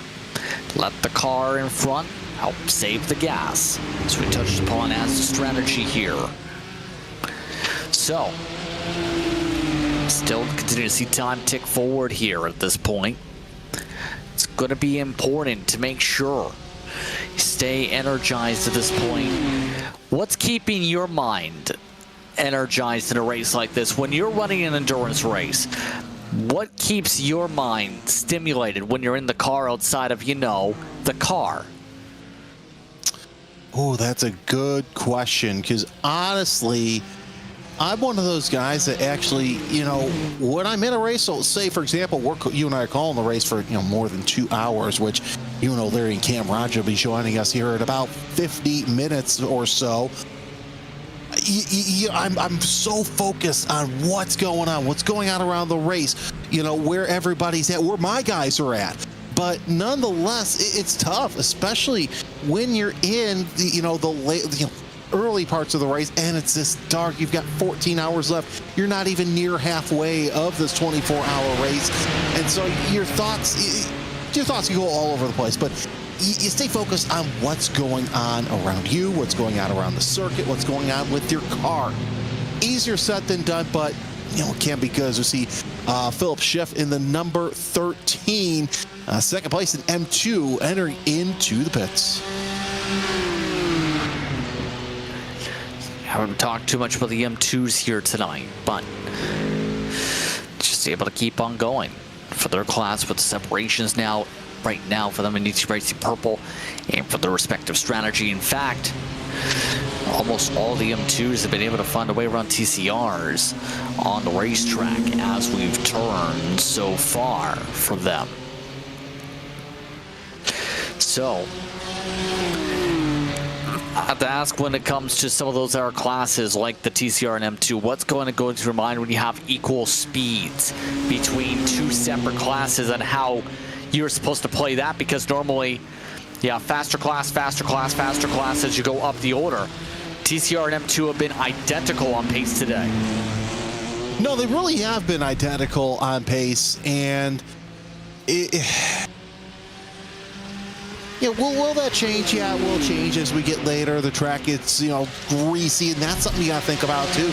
I mean, the track's fine for now, but the later you get into the race, how are the track conditions going to change? So that's just a lot of things to think about here. As this battle for second place, man, this has just been great. But I have a feeling that Pico, he's not going to make a move. He's going to try and save as much fuel as he can, because you're in that point of the race where you're in fuel saving mode. If you're a smaller track like Lasarth, which we'll see here next week in real life, you're gonna want to try and make moves when you can, because here's the thing, Justin. These 24-hour races have quickly turned into 24-hour sprints. How so would you say they've turned into sprint? I know to me, it's always been a marathon feeling, where you're trying to plot and plan for the next window and then get your team to that next window. Where do you see the sprint come into play, where you have 24 one-hour sprints? How would you say that? you know, you take a look at how much the equipment has come. Oh, we talked about it at the beginning of our stint, how much equipment has come in the past 15, 20 years. You know, at this point in the race, you're running probably 8/10, at most 9/10. Well, now because technology has made these parts so good, you can afford to run 10/10 the whole time.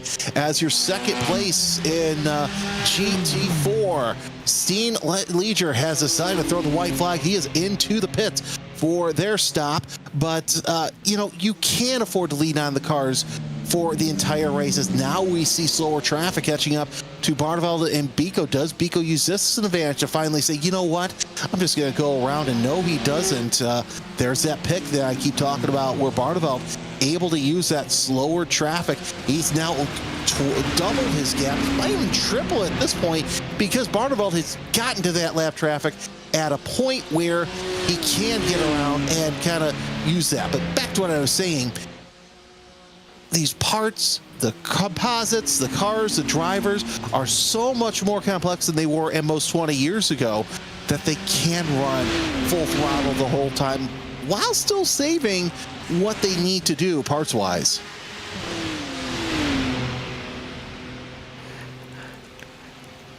Yeah, just right now trying to go preserve what they have for the whole race comes to mind, in my opinion.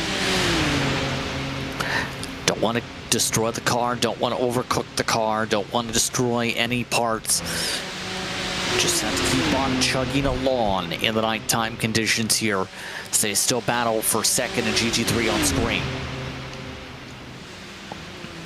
And one of the major things people have mentioned in the comment section on the Twitch side, let's mention the exhaustion that's coming up. We talked about trying to keep yourself stimulated. A lot of these competitors now have been racing for almost 10 hours nearly by the time we get to the bottom of the hour, or top of the hour. So that's a lot of time for the organization, and they're going to be racing, you have to remember, many of these drivers, for their 2, 3, 4 stints worth of runs, of 2 to 3, 4 hours at a time, Jeremy. Yeah, so you're going to see drivers triple stinting, you know, so that's something to watch out for as well. And it's going to be interesting to see who decides to run more than the usual double stint that you see. But then again, let's see here, 9, trying to do some math here, less than an hour per stint.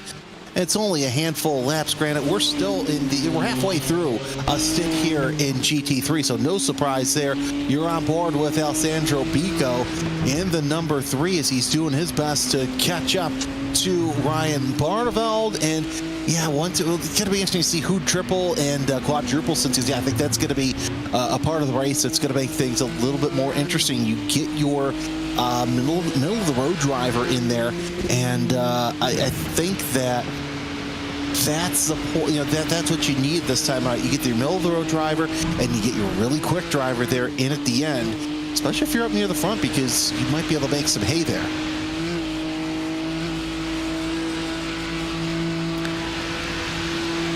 Yeah, there's a lot of opportunities to be able to gain some time around here. You see Biko on board with. Just riding the curbing, running the eSport line just about here as they get ready for the Dunader Hoa terms the run. As some people do say, on the viewer side of things, there are people that will say this is chill. I mean, they're not wrong. On the outside perspective, it can be very calming to be able to see a car just driving in the nighttime. Keep in mind, for example, you driving on a highway. That's usually pretty chill to run in the middle of the nighttime if you're running late hours like this, when you're trying to run to wherever you need to go. I gotta say, part of my job, I have to be into work early in the morning, and sometimes going down the highway at dark at 3, 4 in the morning, it is some of the most peaceful driving you will see, especially on the country roads where there is nobody else around you.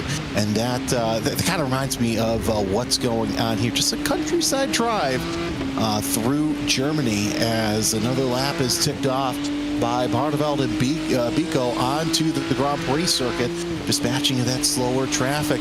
And Biko doing all he can to just save some fuel, get in that slipstream. It's interesting to watch the racecraft here. It's not about just going fast. It's about making sure that your strategy works to key.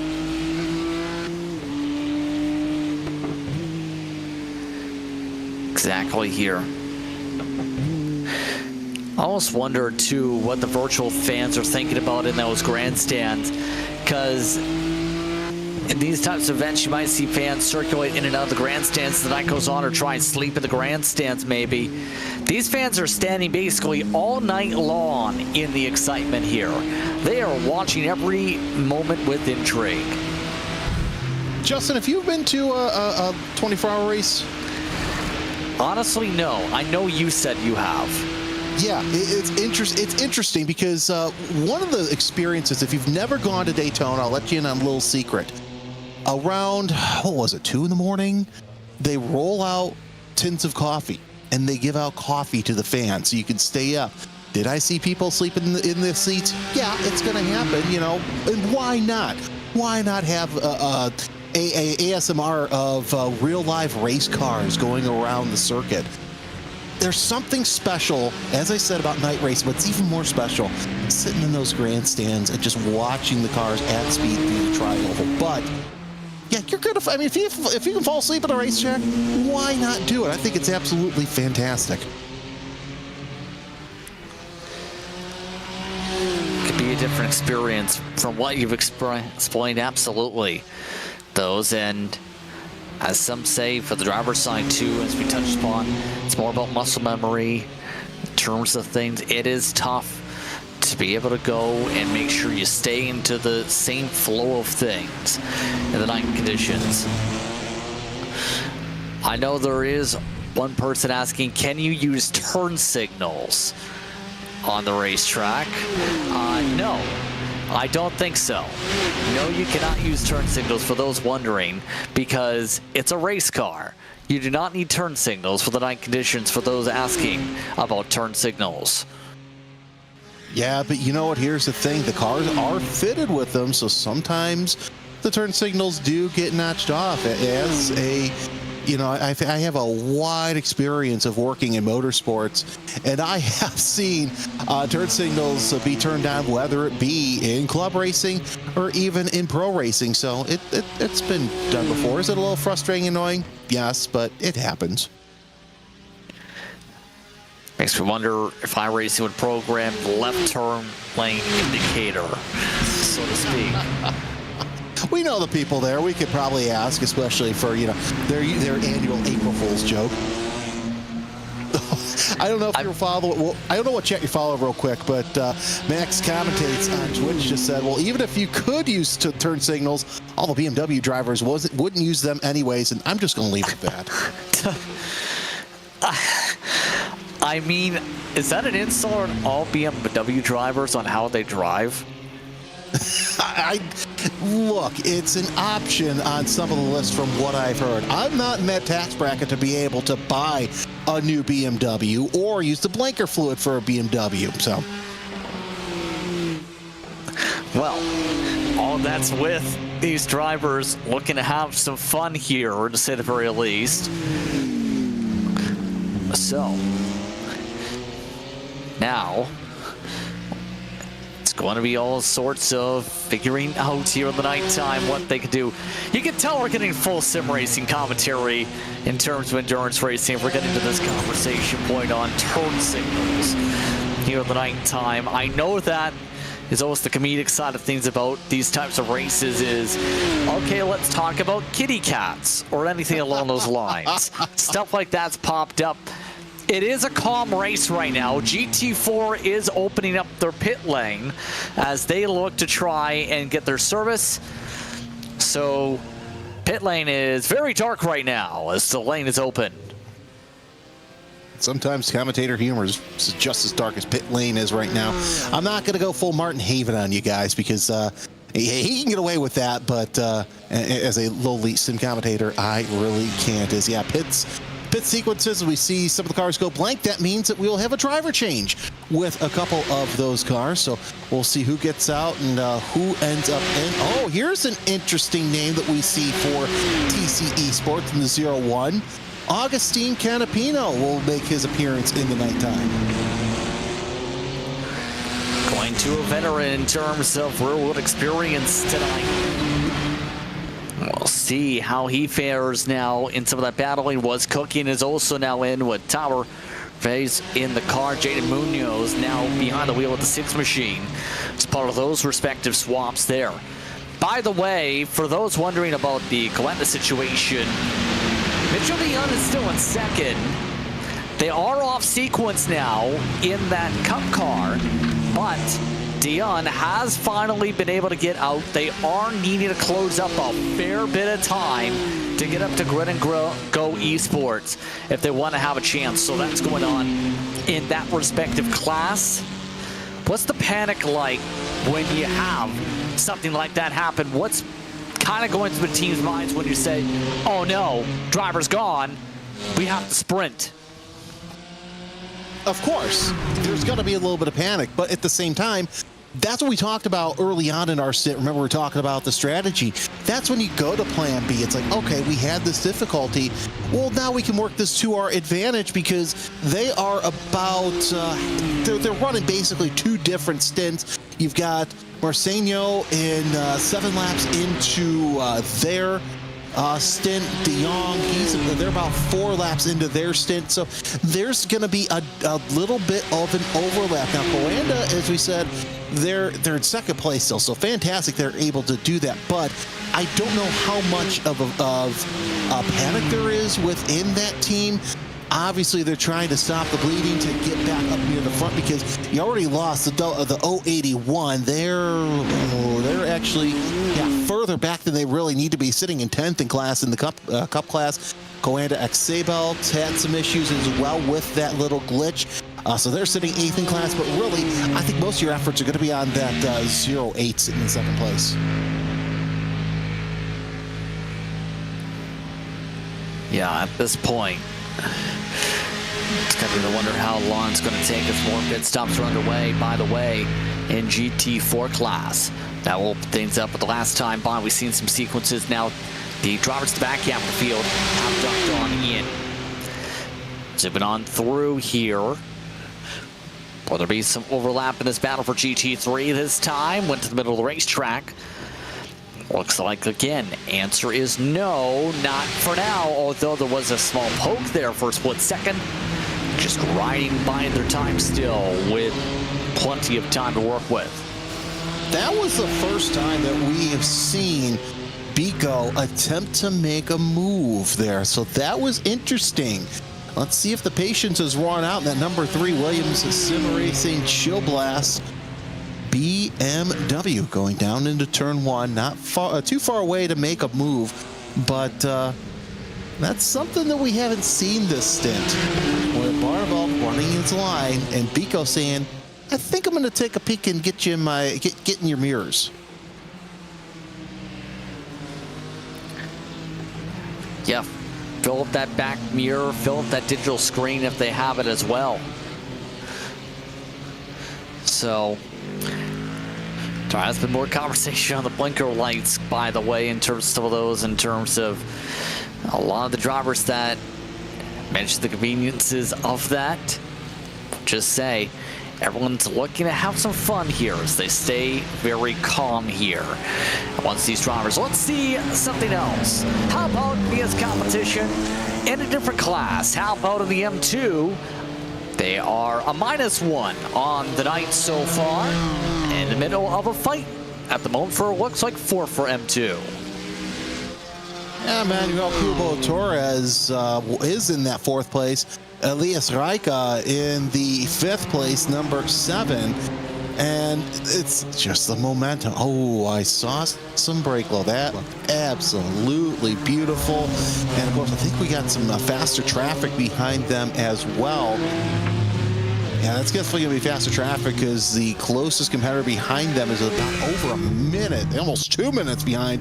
You're on board though with Raika as they are trying to stay within distance of Torres, stay within sight to try and get into that 4th spot.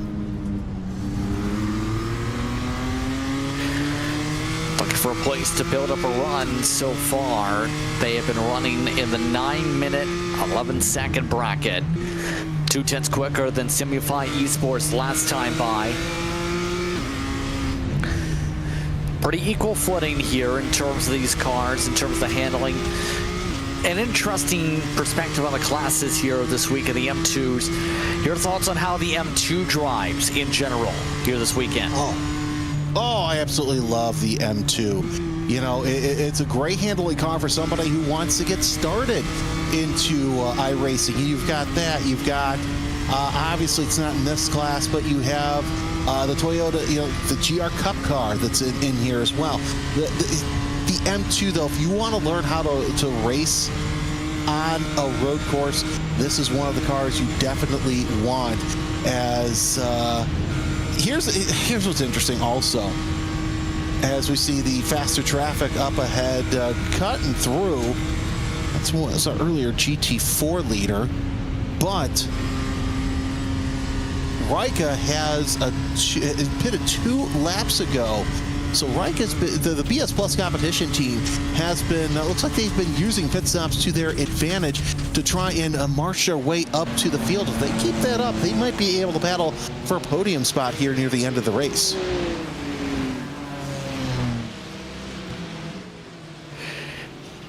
Let's see. Absolutely here. You know, something else too, Lucas91 on Twitch also said MX5 Cup, and I forgot that, yes, MX5 Cup is a fantastic way to learn how to race. But when you get the pro level, don't stay there too long because you'll be bump drafted on circuits all over the world. Yeah. Well, interesting enough, in some classes, some of that style of racing does not encourage bump drafting. Correct. So, see that, for example, in GR Cup competition that comes to mind in terms of the same realm style.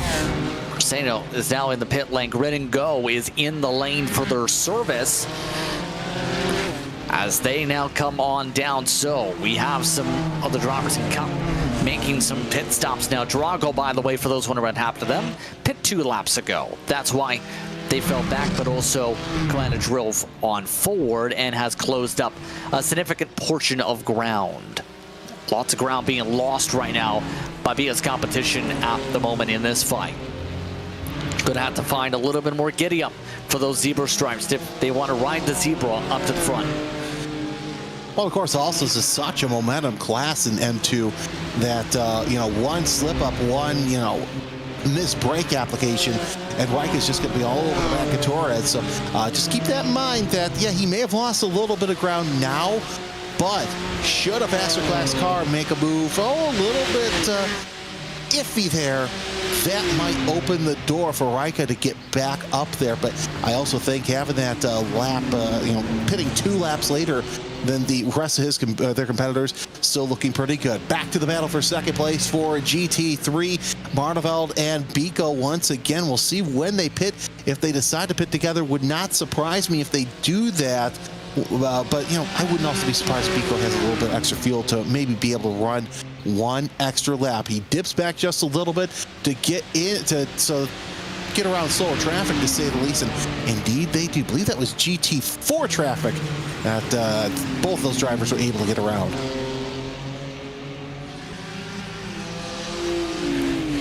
Able to slip by and smoothly get through there. No major issues in that regard, so we continue going. Less than 30 minutes until we have an hour commentary swap, by the way. In terms of those keep an eye on commentator stints here. Everyone being kept fresh here. About 2-hour stints here throughout this event. It'll be Ewan O'Leary back, Cameron Roger for 7 o'clock to 9 o'clock Eastern Time stints for their respective run through at 7:20. We'll be making that swap. So, all that being said, and these drivers now reach the traffic. That's a bit of a squeeze with one of the BMW M2s. Whoa, that was close action there. That's one of those spots that's just tight because you've got the walls so close, and one wrong move, and those guardrails are so enticing through that stretch. Not wrong in terms of that follow through. So tricky in regards to that in terms of how things are around this racetrack. You see the sparks to fly up around this track as they hit some of the curbing. All that's while they continue to chug along and try and see where they get all situated in the long run in terms of the pit stop sequences here on the circuit. See them doing up Dunder Ho, and then once again for some pole every single time.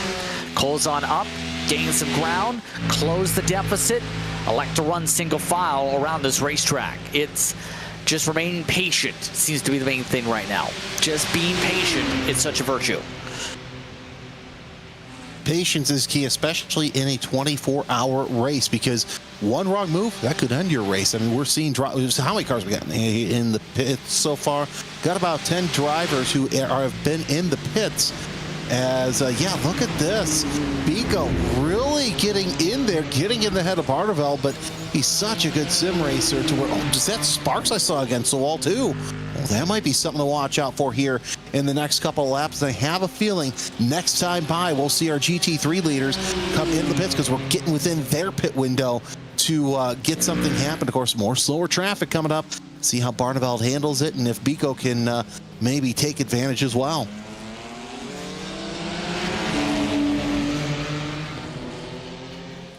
Here's slip on by, no issue.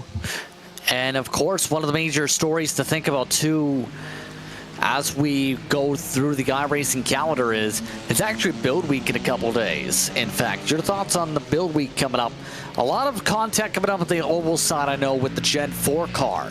For NASCAR stock cars finally making its debut on the platform, the true 2003 style car with the Chevy and the Fords, but also you have the Ferrari going to make its debut. Then a new Ferrari, should say, going to be making its run on the platform, the 296 Challenge.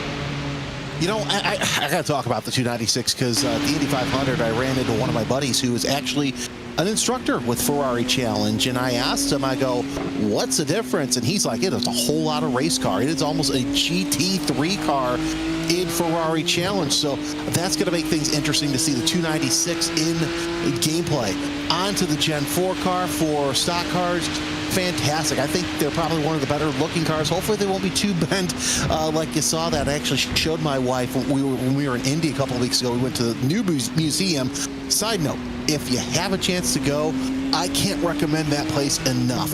What the Holman George, the Penske families all have done to make that place a success is absolutely fantastic. So if you can go to the IMS Museum, head over there. They didn't pay me to say that, to say the least. I paid them. But anyway,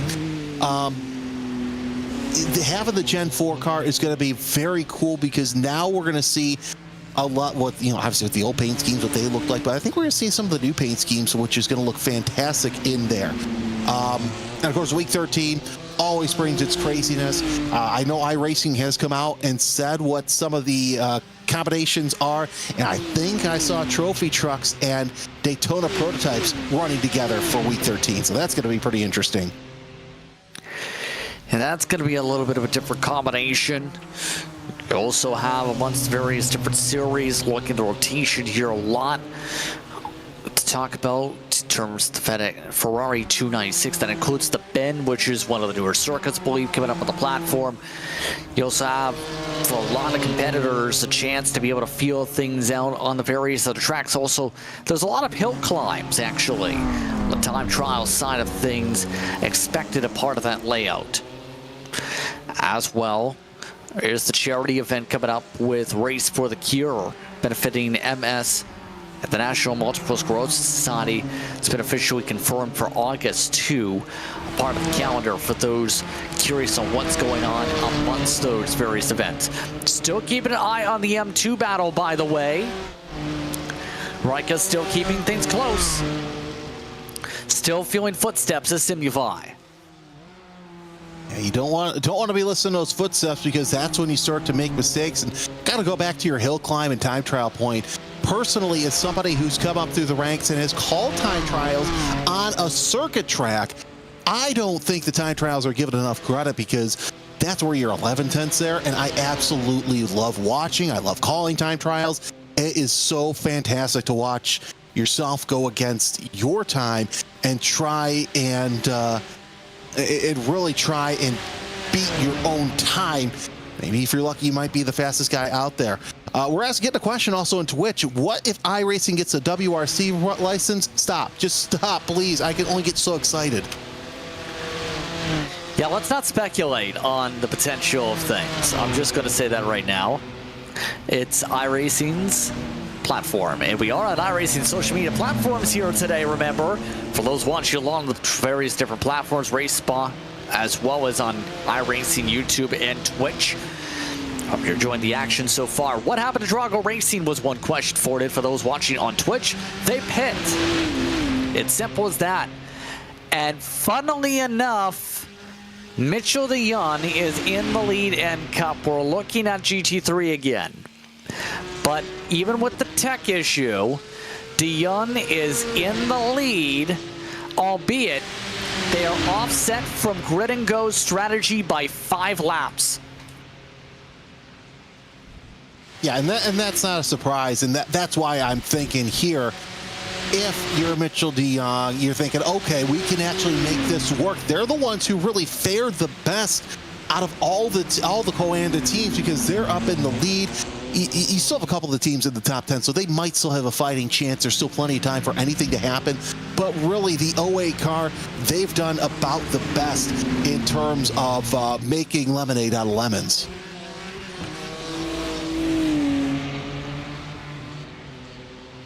Yes. Chance for these drivers to be able to have a lemonade stand almost in terms of opportunity.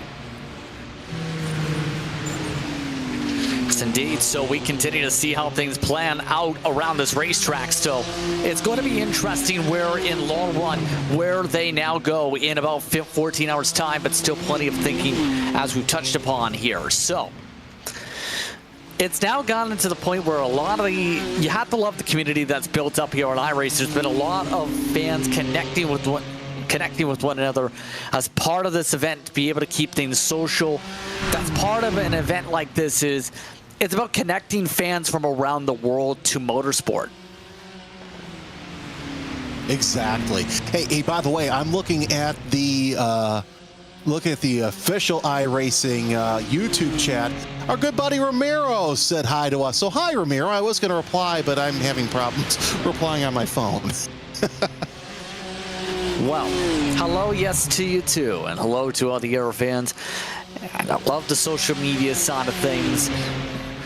In terms of that aspect of things, to be able to keep well connected with everybody around the world. So we'll keep on going in terms of the conversation points here. So with under 20 minutes to work before we swap out for the time being, I will ask this in terms of this. Is now in terms of the strategy, how long do we see them run like they are right now on the racetrack in this battle for GT3? Eventually, something's going to have to give. Do you give it to the end of the pit window? Do you prefer a couple of hours? Do you prefer until the end of a driver swap? Where would your preference be on the carry on the stick method here? I would say it's going to take a little bit of time. I don't see anything happening this day. Now, if they do switch drivers, different story because you're going to have a different mindset. Although, you know, the team manager may come on and say, okay, you know what, don't race them. Let's still stay within position. Because now we're getting to the point in the straightaway where both Barneveld and Biko have really closed in. This time we do see that Biko does pop a nose out, still too far away to make anything happen. Yeah, I wouldn't be surprised to see them come into the pits together. I also wouldn't be surprised with Biko staying out an extra lap and kind of getting what would be a gap as we see both drivers coming down into the pits, and there we go. So now let's keep an eye on to see if Barneveld and Biko, if they are, of course, also the leader of overall in GT3. Apex Racing Team 99, they're in the pits as well. 1, 2, 3, see on your screen. Pit stop window is open. You're already seeing some overlap as they run to the pit stalls here. Apex already found their way to the respective pit stall. And remember, last time in this fight, it was a 0.4 of a second pickup last time. It looks like they're going to make some driver changes. That's why there's a bit of a flicker there on the screen for those drivers right now. So they're able to get things swapped over for this change. Near identical coming off the jacks. This is going to be actually pretty close. The race off pit run in this battle for second as that safety car sits there. I don't think I've seen that version of the safety car before with the BMW look, by the way. Yeah, that's the first time I've seen that look. So if that's what's new, oh, look at this, a race off pit road as Belastosis is now in the number 3. Oh, he has his, oh, they're right by each other going into turn number 1. So close, they're interlapping. And now Barneveld holds on to that second spot. But wow, that's been a while since I've seen that coming off the pits. That's not what you normally see at this level. Never see so identical they get like that. That's disorientating, and at that point, you have to give up the ghost. Williams Sim Racing Chillblast electing to be the first to back up so they can sort things out there. Any bit of underlap where they weren't crossing over, we might have seen a crash there. I don't know if that's going to be a top 10 or not top 10 moment. That was absolutely funky right there. Yeah, that is a little surprising in that sequence right there, but I mean, that shows how good the pit stops have been tonight for Williams Sim Racing Chillblast. They are that extra bit quicker every single sequence. So if you're keeping score at home, the 89 had a pit stop of 38.767. The 3 had a pit stop of 38.917 with a driver change, which is impressive in the midst of itself. And now, the percentage, you see all drivers on your pylon. So it's a who's who on who's some of the top drivers now behind the wheel of their respective cars now in the sequence. Apex still leads by 6 seconds in class. Keep in mind, before the pit stop sequence started, these two had faster laps than the 99 car, so they were closing in a little bit to be able to chip away that gap. And now that both drivers have fresh equipment with a new driver in the 3rd place car. In the 3, it's going to be interesting to see if we saw a nice play that we saw last time with Barneveld. I don't know if Belatosis is going to be as kind and patient. Could be just different styles of racing that might hype up this battle for 2nd place. And Barneveld now 7 seconds behind the Mustang of the 99 Apex Racing Team 99, who is overall and class leader here, as we have 14.25 hours left to go. Absolutely. See them try and sort themselves together here as we continue on here this point. So it's gonna get interesting, to say the very least, what we go through now for these drivers sort themselves together. So trying to get back to the focus of things, it's been an interesting one so far here. So now, what's kind of popped up in your mind that you think should be an important thing to think about, Jeremy, and if you're amongst these teams? If I'm amongst these teams, quite honestly, my thought is just surviving through the night and making sure that everything happens, because, you know, we've seen how some, especially these GT3 and these Cup cars, have really caught up to your slower traffic, your TCRs, your M2s. I thought a couple of laps ago that we might have seen the 3 go around the 89 there when they came up on the slower, the TCR traffic right there in turn 2, but they didn't. And now you got to start thinking about patience. You've got a new driver in the 3 car. Are they going to be as patient and easygoing as the last driver? That's a good question as well. You're going to see fresher drivers because some are going to cycle out. There's a lot of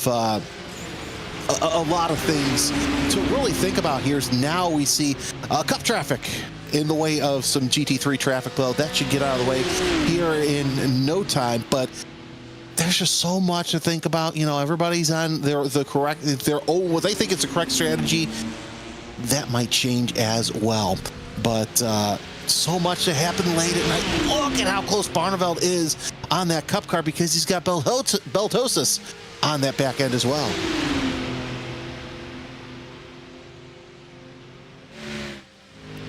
Yeah, right now that Porsche Cup car holding them back a little bit.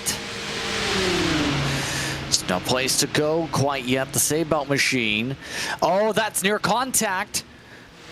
Still no place to go. Still having a hard time making the pass. I'll tell you what, they're lucky that nose on that BMW wasn't as tight as it was because now Beltosis, look at how close he is. He's right under that rear wing. This Cup car is being nothing but a nuisance to Barneveld. That's not what he wanted early on in the stint. You just cannot seem to find a way around. Glenn, the seatbelt machine still holding on for now. And this is frustrating. Go ahead. It is, because you see Barneveld using those flashers, trying to get around. I'll tell you what, if I'm Beltosis, I'm licking my chops right now because this is exactly something that he needed. Now he's going to poke to the inside. Barneveld is the GT3. I'm not even sure who's in that GT3, what car that is, because he's really just being a thorn in the side of both of these cars right now. I think that is the car 9. So we'll get that for you here. That's... oh, this is just so close. Here we go. PS Competition trying to force the issue. Still no move to get alongside. Now they get alongside. There's the door. Contact. A little bit of contact there. And now this is exactly what Barneveld wanted. He wanted to put that pick in between him and Beltosis. Beltosis now has to do all he can to get around this Cup traffic. Wozzios is trying to find a way around quickly. PS Competition building a buffer, bit of curbing for the Williams Sim Racing Chill Blast car. Looks like it's Elliot Veyron in the 018 8th in class in the Cup traffic. So now we're going from bad to worse for the 018. They had those problems. Now they're in the middle of GT3 traffic. That's not something that you really want to do.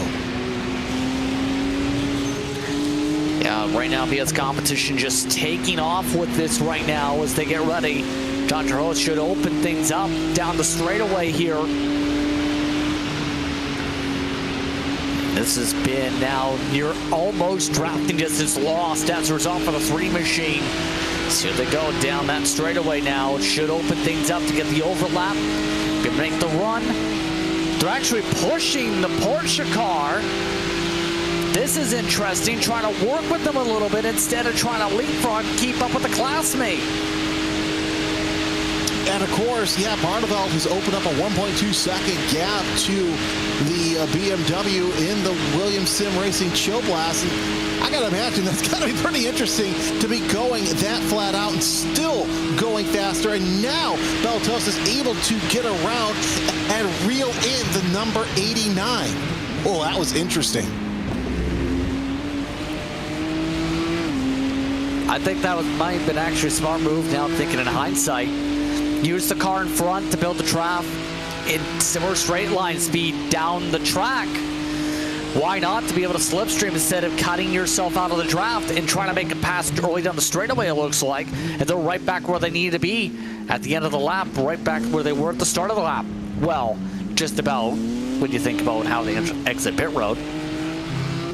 Yeah, and of course, you take a look now at the time. If you take a look at lap by timing, really no gain, no loss for this battle for second place. But really, you can't go by what's on paper because that tells a totally different story than what's exactly going on. But that was a very interesting, smart move by Beltosis as both the second and third place make their way around the hairpin. I've got to say this. Godahino is gone in that number 99 Mustang, so it's Mustang, BMW, top 3 overall and in GT3.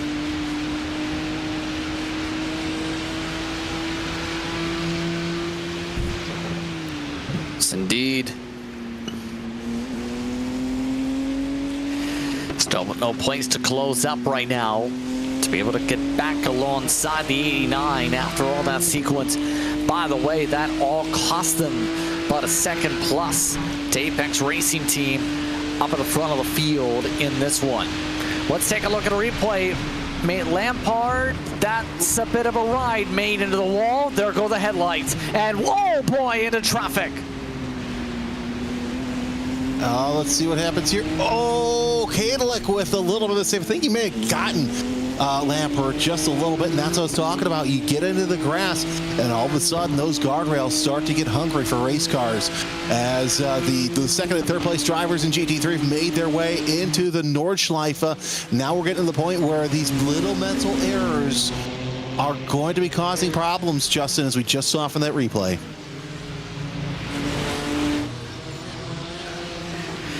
That's all sparring things off here as a result. What the rest of these drivers now do here. About 6 minutes away to a commentary swap as our next crew gets ready to settle themselves on in here. So let me ask you this here. What have been your thoughts, first of all, on these past couple hours of what you've seen here with the darkness? What's been pretty calm racing, except for a couple attrition points here and there, it seems. So I'm going to apologize to Ewan and Cam because I'm going to use words that I wouldn't use when I first start into any sort of stint, but it has been quiet and calm, copacetic, easygoing. We've had a couple of incidents so far, but nonetheless, a lot of great racecraft that we've seen from some of these drivers. Easygoing for a lot of these teams. And you know, that's what you want in what is basically quote-unquote garbage time in endurance racing, though it's not, you can't call garbage time because there's so much good racecraft that goes on here. And if you're not used to doing racecraft, if you're used to doing these sprints of, you know, an hour, hour and a half, 2 hours, I think that the Nürburgring 24 hours has a place in learning racecraft, and that is the big thing here. And we've seen some great passes, we've seen some great racing, and we're seeing teams that have had problems in this stint, like all the Coanda cars. They've been able to really capitalize on what's been going on.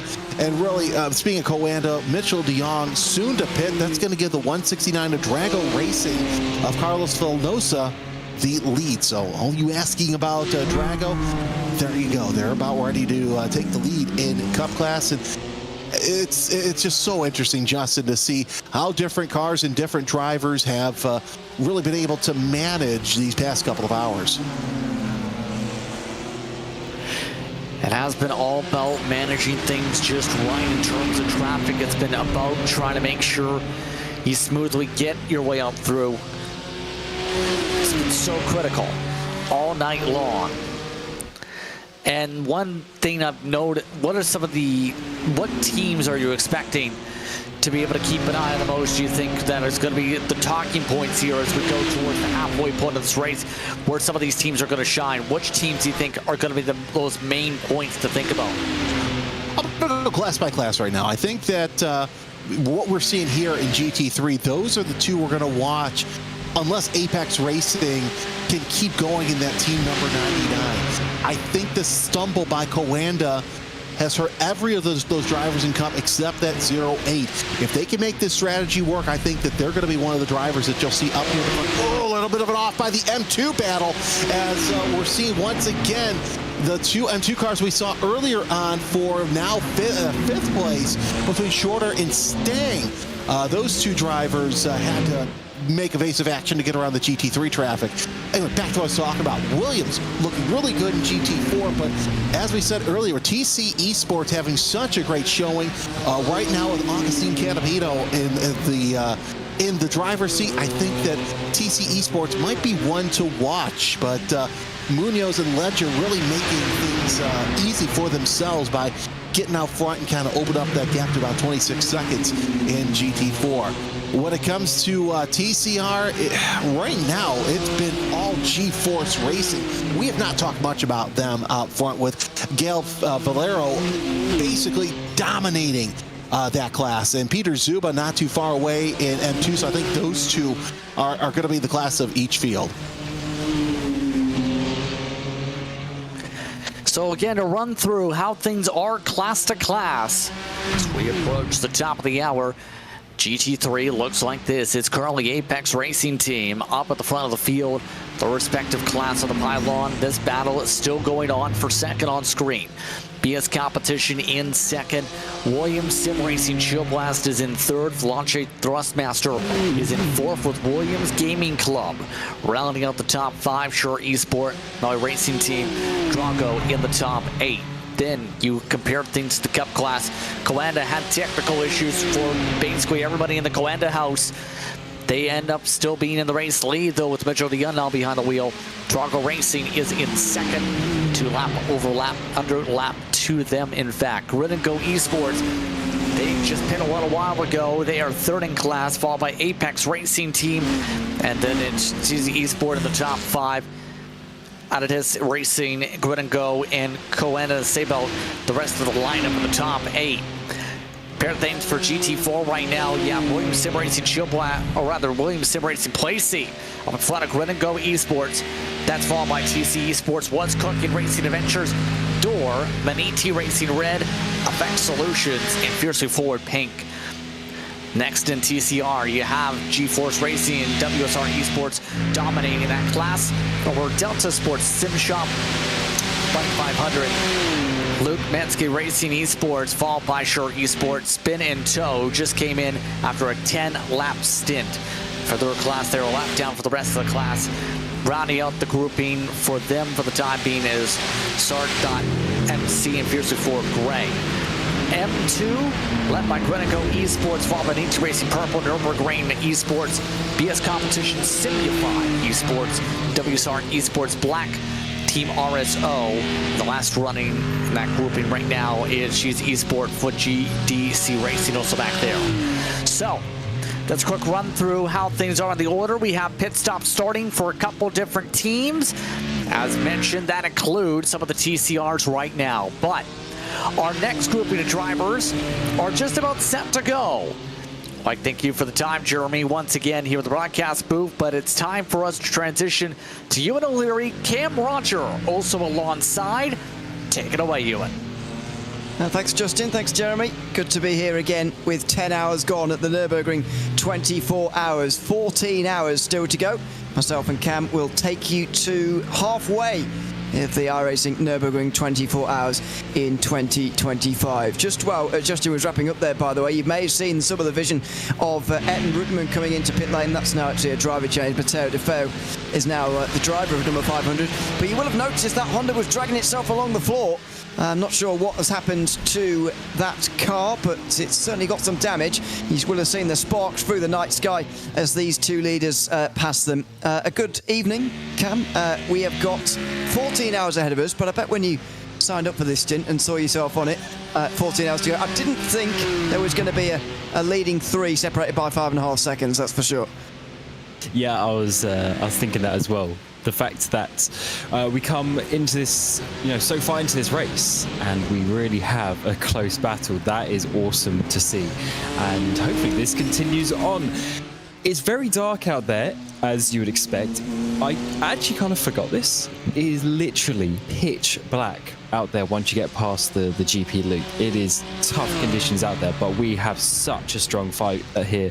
Balesiotis and Barneveld putting on a show in the recent times in this race. It is great to see them fighting through the traffic. So hopefully this continues on, because they are obviously trying to catch down just that 5 seconds to Apex losing the way. So this night shift for these boys is certainly going to be interesting. It's not not a graveyard shift in the normal sense of the word, that's for sure. Bit of traffic now for these two leaders. There's going to have to be a bit of a lifting off here. Well, they'll just get single file just in time for the two GT3s to come through, but look at this over the top of the hill. Super close with lap traffic. The BMW M2 class and the new class, of course, and the TCRs as well. BMW M2 class bidding for the very first victory ever in that class. Balesiotis gets close to Barneveld on the way towards Schwedenkreuz. The fast left-hander over the top of the hill, and now down on the brakes for Arenberg. While that was close, you just get the feeling that Ryan Barneveld is going to be safe from any attacks from Bellaziotis at the moment. Just with the leader only a few seconds further up the road, they'll be able to see the leader in the not too distant future. Just doesn't seem to be the most sensible thing to do to start battling side by side. And Bellaziotis, I think, is going to wait here really, because this gap's coming down and we might have 3 for the lead by the end of this stint. Yeah, that's why this track actually races quite interestingly, because the best overtaking opportunity, of course, is on the Duttinger Hut. I mean, that is almost 4 kilometers long. There are some circuits that we go to that are shorter than that.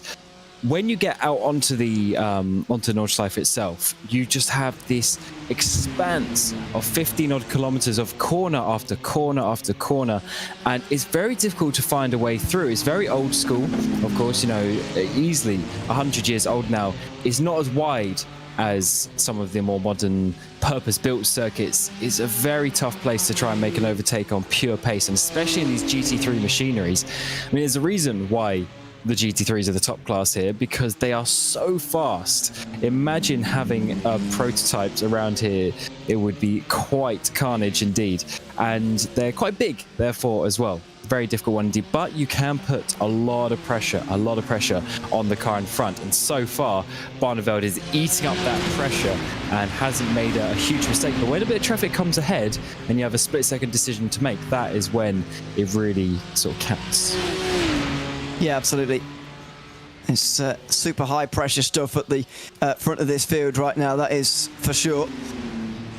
The race leader in the Porsche Cup class in the meantime is into pit lane, Mitchell Dion, in number 08. That's a gap that's really come down over the last 4 hours or so in the Porsche Cup class.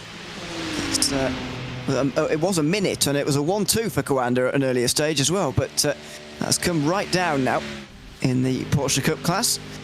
Which they haven't won, by the way, since 2019, their only victory at this race in the Porsche Cup class. That was using the previous iteration of the car, of course. Never won this race overall.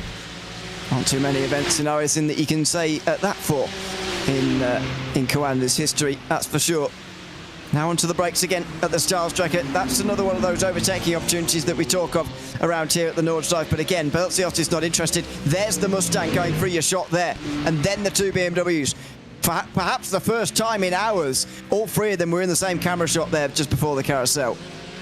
That's an awesome sight when you see the headlights in the distance, and they're obviously trying to chase down. But what a tough situation this is for Barneveld, by the way. He's trying his hardest to chase down Apex up ahead, and then he has to have the pressure in behind to not make a mistake as well. This is a bit of an off there for the 500.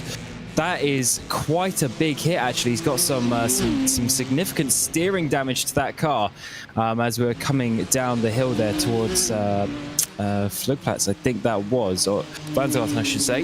But unfortunately, that is going to be some damage repairs for sure. It's a bit odd, wasn't it? Just seemed to drive straight off there. That was Ayrton Ruteman who was driving at the time, by the way. That's the number 500 car that you can still see down on pit lane. Nearly 6 minutes, but now is finally finished with repairs. So we'll stay in the top 5 of the TCR class, but no higher than that in TCR, as I say. Number 909 has also been in for a while. Try and work out where that is in the field and what's happened there. That's Effect Simulations GT4. Was just about half a lap off the lead at the time, but he's going to drop off the lead lap now after that long repair time. That looks like a tow for that car 6 minutes ago as well. So a couple of cars with damage in these last couple of moments by the looks of things, but this is when the Nordschleife properly bites. As I was saying earlier on in my previous stint, it's one of those races where the attrition just keeps on coming. After a while at the likes of Daytona and Spa, we sort of see a bit of a thinning out of the attrition because everybody has sort of got comfortable with the amount of traffic that's on the circuit. You see a few less incidents, but around here at the Nordschleife, the track can bite so easily that it's still super intense for all of these drivers, even at this stage of the race, over 10 hours in to this one. Down the straight now. Let's see if these two BMWs are going to exchange places again, or whether Belzic is just going to give the push to the BS competition car. And this is part of the reason why the lead gap's coming down. They're working together excellently, this group for second and third. Yeah, there's no real reason for him to make the overtake at this moment in time. They need to catch up, and then they can start having a bit of a fight. If he overtakes or they have a bit of a battle, they lose each other time. That doesn't help anything. If they bump draft, of course, they gain those few tenths of a second on the straight, and one by one, tenth by tenth, they will be chasing down your race leader. So that is a very important sort of moment of the race for them if they want to be challenging for the lead as they get towards the halfway stage in the race. But I guess this is just a smart play. It's an endurance race, of course. If it was a sprint race, if there was only 10-15 minutes left, maybe you would be seeing slightly different decision making. But of course, it is the 24 hours here at Nürburgring, and the difficulty of this race, to be honest, is unmatched in many regards. Every single one of the endurance races is great for its own reason, but for this race in particular, I think it's just the difficulty of even getting to the end, let alone winning the thing, makes it so special. Yeah, it is certainly the most difficult of them. I'd say Spa's probably the easiest because we did it, so it can't be that hard. That's true. We did it alongside commentating as well. So I know. Definitely. It's definitely easy, yeah. Can you imagine if we did that for this race? Goodness me. We'd be out of the race already. Yeah, we just focus on commentary at this stage. Yeah, Lewis would have been in the car again in hour 4, and then that would be it. Yeah, well, there you go. So there you go. We've ranked the iRacing 24-hour races live, and it didn't take very long. It's Nürburgring, Daytona, Spa. I think is the undeniable order of that, to be honest with you. Yeah, there's a reason why, like, think about it, there's a reason why Daytona gets the most signups, because it's actually kind of like a fun, easy circuit to drive with floodlights. Here, there's 5 classes going on. It's a difficult track. It's pitch black. You can't see anything. It's, you know, I mean, I guess it's easy to, if you've driven enough laps around here, you can remember the corners, of course, but it's so difficult to get a perfect lap. There's just so many more variables compared to a race like that. Of course, Daytona is special in its own right. It is one of my favorite tracks to drive, but this is a completely different challenge. Felix van Delft has just sent me a video of you crashing into a pole on a straight at Spa, so that's... yeah, he likes to bring that one up every now and again. That is true, good old Felix van Delft. The situation with that is that, you know, the little the Kemmel curve, which is easily flat out in the LMP2 car. It's not if you try and send a text while driving. So wow. I learned that the hard way. Highly illegal.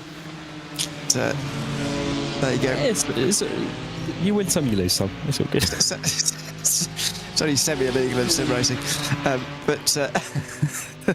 Anyway, yes, 3 seconds now, the gap for the lead. Good afternoon, or good evening, by the way, to wherever you're watching this iRacing Nürburgring 24 hours. We will concentrate on the race at some point, but have a bit of a giggle first. Or at least we will. Just less than 14 hours to go. We'll take you to halfway, and by the halfway stage in this race, I do feel like we're going to have had a battle for the lead. We are, I think, on lap 4 now of this stint for these, maybe not 5. We're certainly through the middle of the stint now for these leaders. Maybe they're just going to get there in time for the pit stops. They're still all pitting on the same lap, by the way, here at the front of the field. Top 7, maybe even top 8. All on the same strategy and all within about 2.5-3 minutes of one another. Been a very clean start to the race for the GT3s. You don't often see that from the Nürburgring 24 hours. So I get the feeling we'll see those 3 coming into pit lane one after the other when they have to do that in about 3 minutes' time.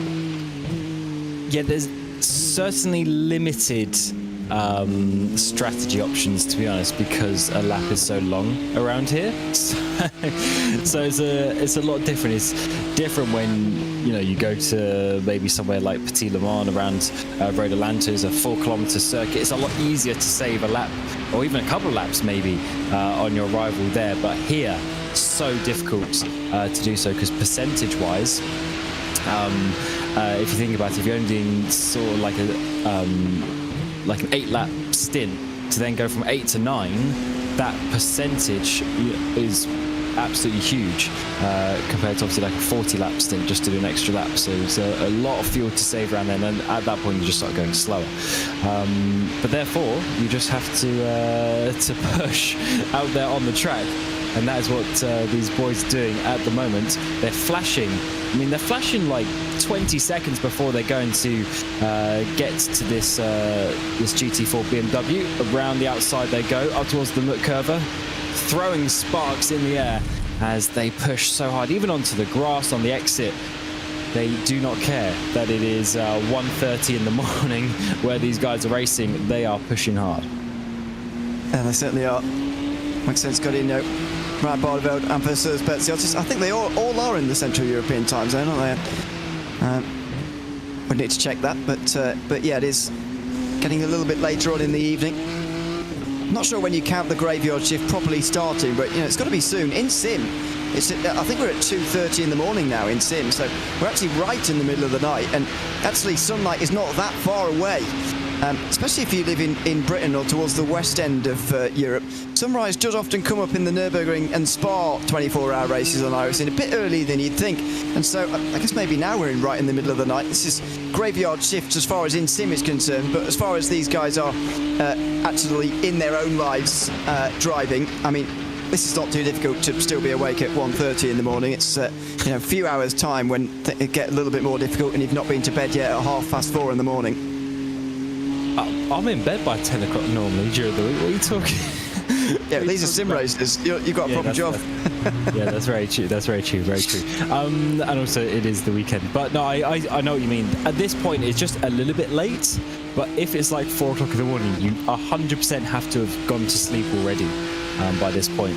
There's no way you're going to be 12 plus hours into the race and you still haven't had a proper sleep by that point. That is just bad team management, to be honest, at that point, because then you start getting tired and then you don't have enough rest coming towards the end of the race, especially as there will be quite a few teams obviously that do this with like 3 drivers, which is it's obviously manageable in real life as well. That's what they do, but that means you've got to average 8 hours per driver, and if you just do sort of double stint before you get back in, there's a maximum of 4 hours that you can have, including some prep time. Really, you're only going to get a 2.5 hour nap between driving stints, so you do have to manage it quite important. Yeah, there is a reason why there's only 2 teams in the last 3 years who have won any of the classes with just 3 drivers rather than 4. It is certainly the way to go, 4 drivers. You wouldn't have heard this earlier on, but the TC Esports team, who are currently running 3rd in GT4, by the way, are doing this race with just 2 drivers, Augustin Canapino and Abo Torres. That is a huge task for those 2. I know, one of them's Augustin Canapino, which, fair enough, that's a good driver to have, but still, and you'd like to use him for 12 hours as well, but that's a lot of driving for those 2. That is tough. I've only ever attempted a 24 with 2. I've never completed, because that's just so difficult. You have to really, at that point you're just going for the grind, because you'll probably end up doing 2 hours on, 2 hours off, and just keep going. Because if you try and do 4 on 4 off, you get so tired during those 4 hours stint that you won't recover properly. So by the time you get to your 3rd driver stint halfway through the race, you'll just be absolutely knackered as the night comes in. So it's a very tough one to manage, to be honest, but fair play. Let's see what they can do. If you say they're up there in sort of 2nd place, obviously doing a good job for now, but there is still half the race to go. When even thinking of 7 hours to go in this race is still quite far in the future. Yeah, exactly. Surely you'd imagine there's a team manager or engineer, someone to stay with the driver who's actually driving, so the other one can go and sleep. Sometimes that's up to the other drivers to do that engineering role when they're not driving in a 3 or 4 driver team, but that won't be the case for those 2, you wouldn't have thought. This, though, is the battle for the lead, and the top 3 are covered by a 2.5. Can you believe this? 13 hours, 43 minutes to go. That's over 10 hours into the iRacing Nürburgring 24 hours, and we've got 3 different teams, 2 different manufacturers, and 3 great drivers covered by a second and a half here on the Nürburgring. This is lap number 5 of a 7-lap stint. We have got plenty of time to enjoy one of the battles of the race coming up over the next 10-15 minutes. And last lap, it was 2.5 seconds faster for Barneveld compared to Godinho. So this is looking good for the BMWs chasing down. Of course, they are working together. They're gaining some time, a lot of time on the Dottinger with that bump draft as well. But I think they've just got slightly more pace. The stint length is, of course, the exact same. So there's nothing different in that regard. This is just the pure pace that we've got from Barneveld and Belliziotis at this moment in time. We've got a little bit of traffic up ahead as well that they've got to work their way through this very difficult section through the Hatzenbacke section, one of the M2s that they're getting past, and they're getting closer and closer. And as Godinho feels their presence in the mirrors, he sees those headlights coming through his mirror, that is where potentially a mistake might be made. And we've got some more cars actually as we come up towards Flugplatz. This could be an interesting moment of the race to see how Godinho is going to react when they actually get up directly up behind him. Oh, I don't think he was quite slowed by them there through Flugplatz. He just about got away with it. Now, will all the BMWs get past as well down here? This is a long, flat-out section for all the cars. That's one of the TCRs, and it will be negotiated. The BMW M2, though, won't be passed because it is quite fast on the run down towards Schredenkreuz. Godinho doesn't know which way to go, and he has to go to the inside now at Arenberg. Barneveld will follow, looking to the outside, speculatively. Belliziotis tries to go round the outside through Arenberg, but can't. And now down the Fuchsrohr, they are together. The front 3, Mustang, followed by M4 and M4. 3 for the lead in the Nürburgring 24 hours. Maxence Godinho under maximum pressure here in the night time. And up to Adenauer for such a difficult sequence of corners on your own, let alone being pushed. We have 3 cars separated bumper to bumper for the lead in this race. This is absolutely exciting. And who is going to sort of be leading this one? Is Belliziotis going to be able to make a double move later in this lap with the double toe down at Dottinger, or are we going to see a mistake before that? Because Godinho has lost about a 5-6 second lead in our time since being in the comm box. That's in the last 20 minutes or so. That's a lot of time that he is hemorrhaging, and obviously Barneveld is looking fast at this moment in time. He just needs to find a way to slide his BMW through. We have got a little bit of TCR traffic not too far in front of these guys, but there's not that much traffic. You can just see some of it in the distance there with some of the headlights. Not that much traffic. Once they get past that little bit, there's actually a little bit of a nice gap for them to go into before they have to catch up to the Scherer eSport TCR that Chris Shorter is currently driving. So that's going to help Godinho, I think. When you're first on the scene in traffic, you can often get knocked back as far as your momentum's concerned, and that's where Barneveld could really get a run on you, but that's not happened here, or it's not going to for the moment, because there's not much traffic about. Coming up next, after Bergwerk, a long run up towards the Mutkirche, where Brian Barneveld's got a decent chance at making a pass. Indeed, as he's got to get the exit through here. And I actually quite love that drone shot that we just had, showing the speed of these cars. I mean, GT3s kind of feel slow at certain circuits. They don't around here. It's so narrow, it's so fast, as we've been mentioning, and now they've got some traffic coming up towards Mutkirche, the Bravery Corner it is called, when the Aston Martins is going to get absolutely freight trained by 3 GT3 cars, and around the outside of them they're going to have to go. No moves in terms of the order of these GT3s. He's going to run a little bit wide, Godinho, and now Barneveld is getting closer. He's putting him under pressure in towards his next tricky braking zone. Bit of a kink to the inside stops that attempt, but now we've got traffic coming to the carousel. Now, who's going to get through on this TCR? They're all going to terrorise this TCR into the carousel, aren't they? No, wow, patience. Can you believe it? Patience from the GT3 drivers. And they don't dive down the inside on the way towards the carousel this time. Godinho, though, has Barneveld pushing him, coming out of the carousel. He's not going to have anywhere to go, though, going into the final sector.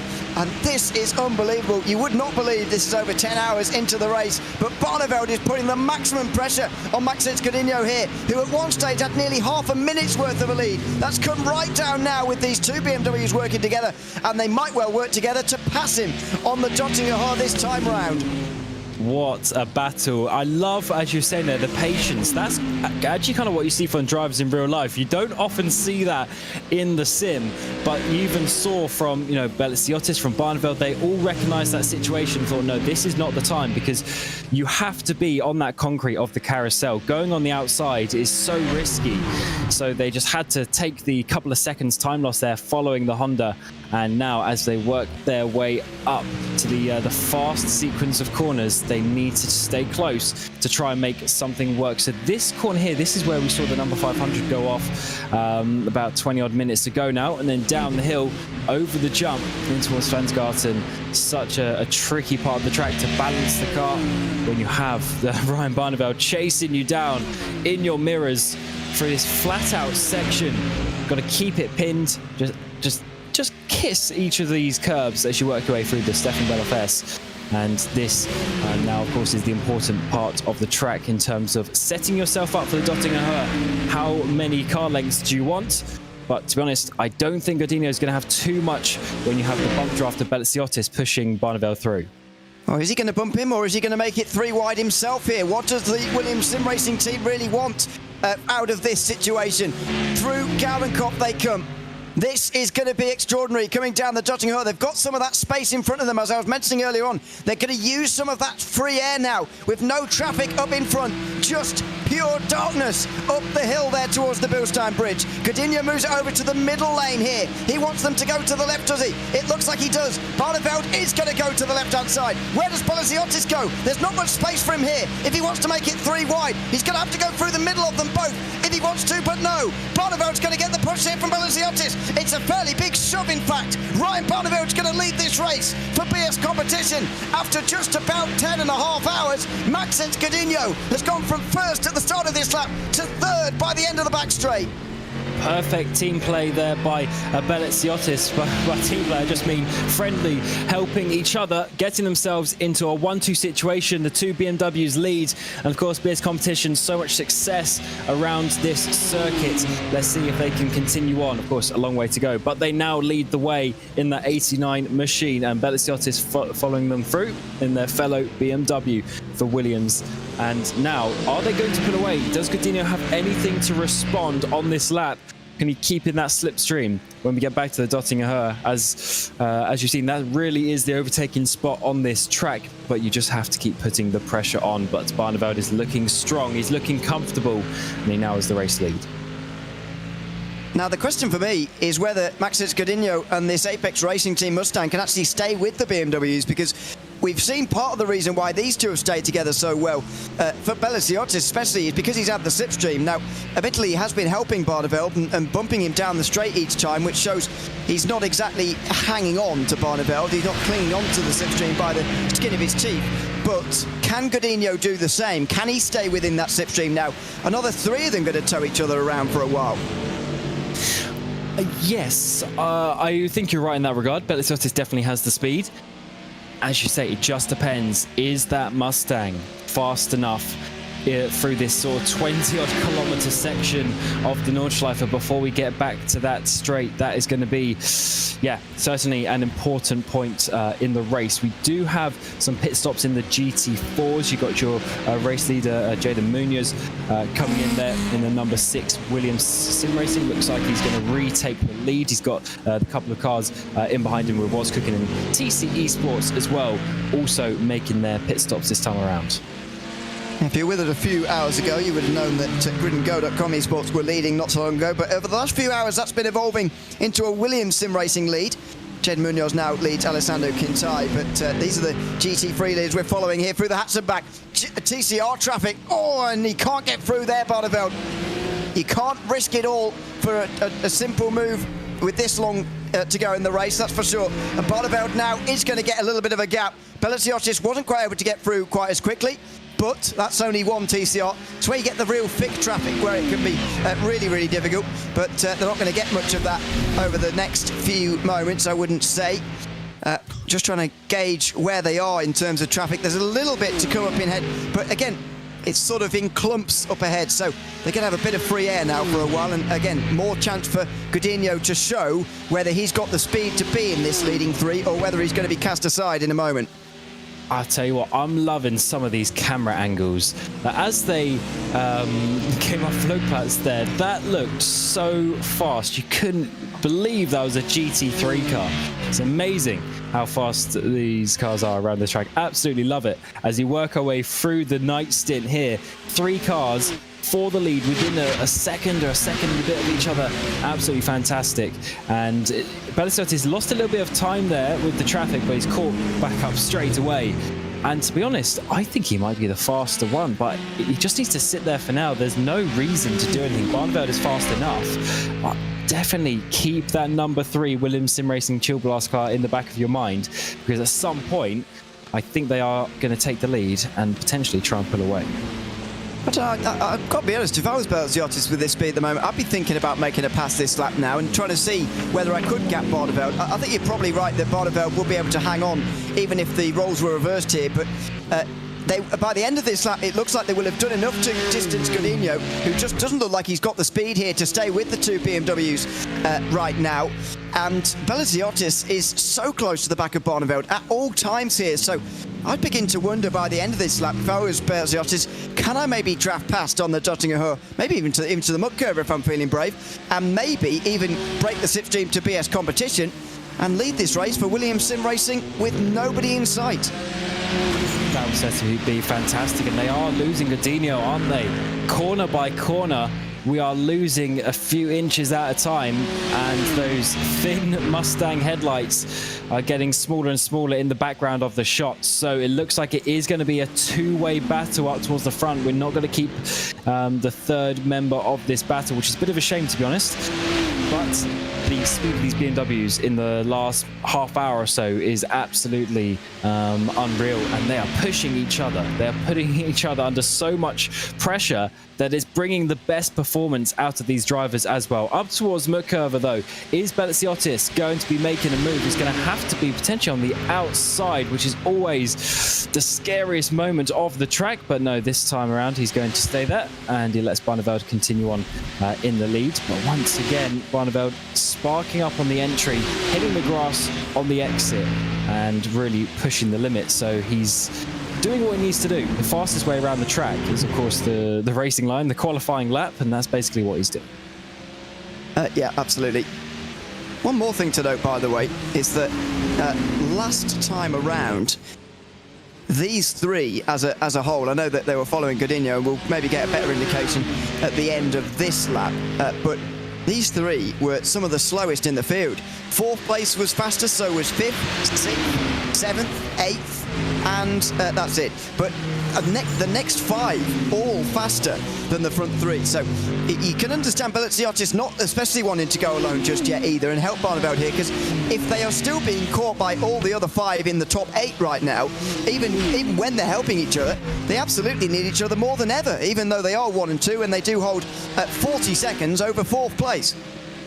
That 40 seconds can come quickly. I mean, you mentioned already the lead was about half a minute at one stage previously, so it can change around very quickly. In traffic, you can just lose so much time here compared to other tracks as well. It's very, very important, very difficult. So if you do get that time, of course, you want to be holding on to that, at least for this moment. You're just going to use the speed when you've got it. And I do think a mixture of obviously the battles and just where they met a couple of bits in traffic, I think that is the answer for why we had the differential in speed on that previous lap. Because before that, because that was like because they're doing 8-minute 11 laps. Before that, they were doing sort of 8-9s.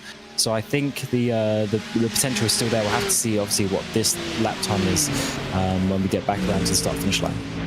Yeah, this is a full lap now without Maxence Godinho in the way, for want of a better word there.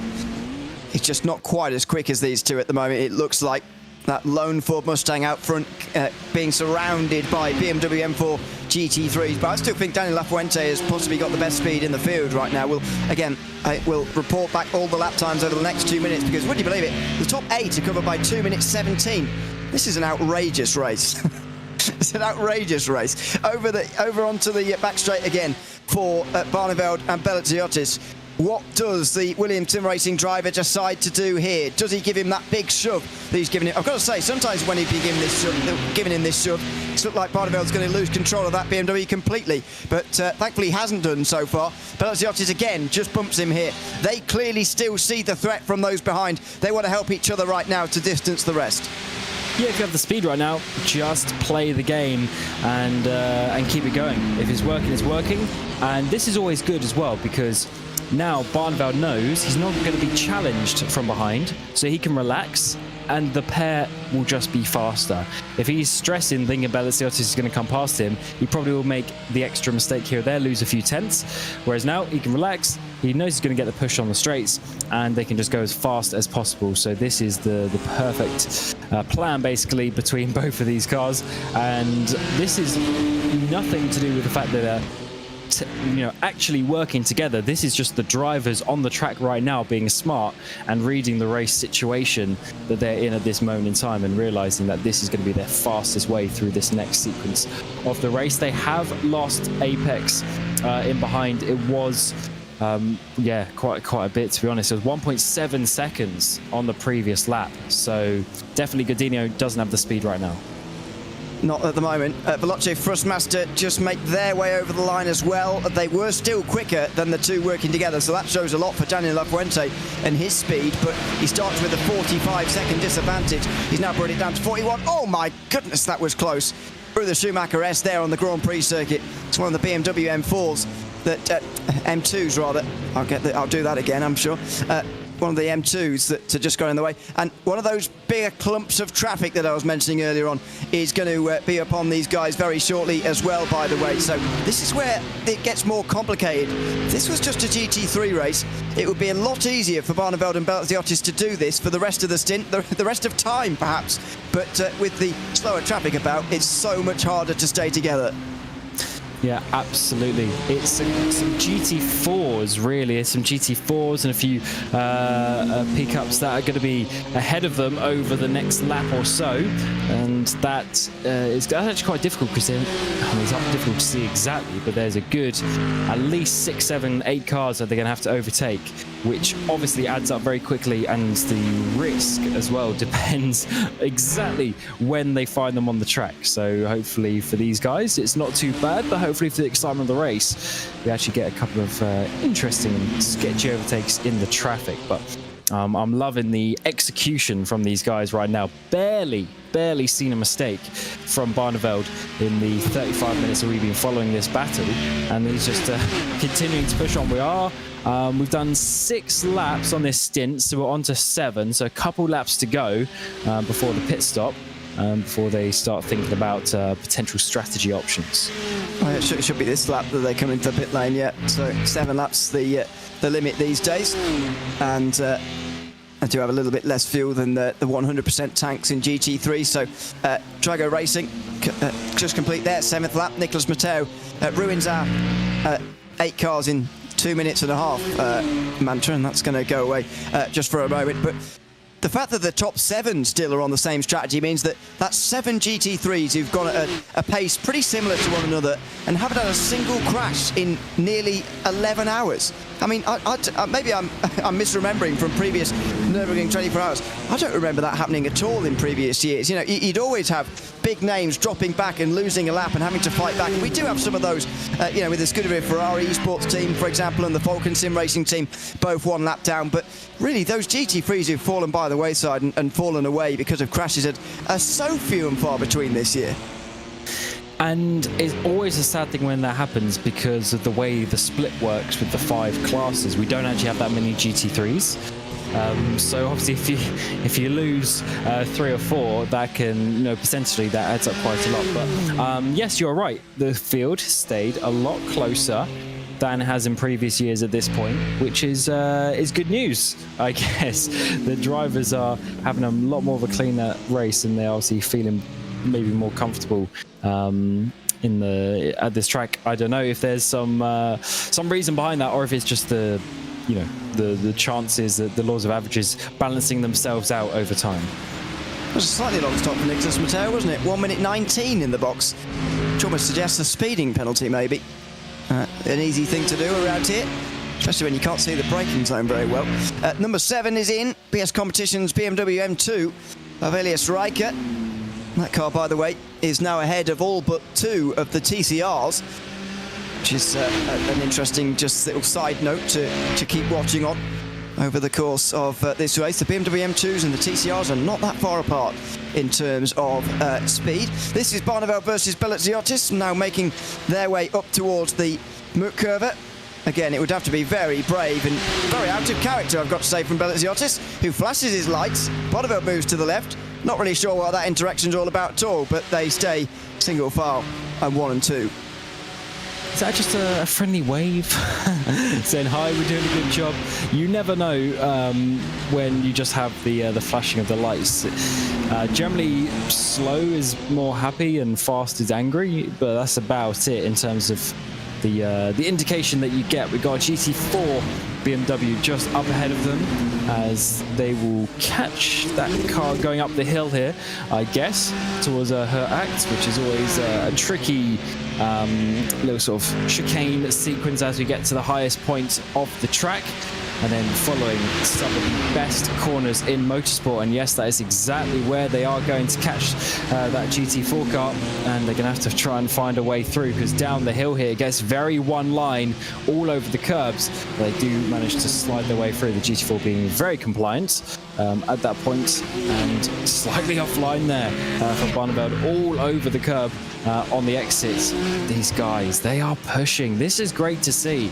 They're leading their 1-2. They're looking fairly comfortable, but they are pushing, and they're still trying to get their qualifying laps. And of course, they're basically on quali fuel at the moment, coming into the pit at the end of this lap.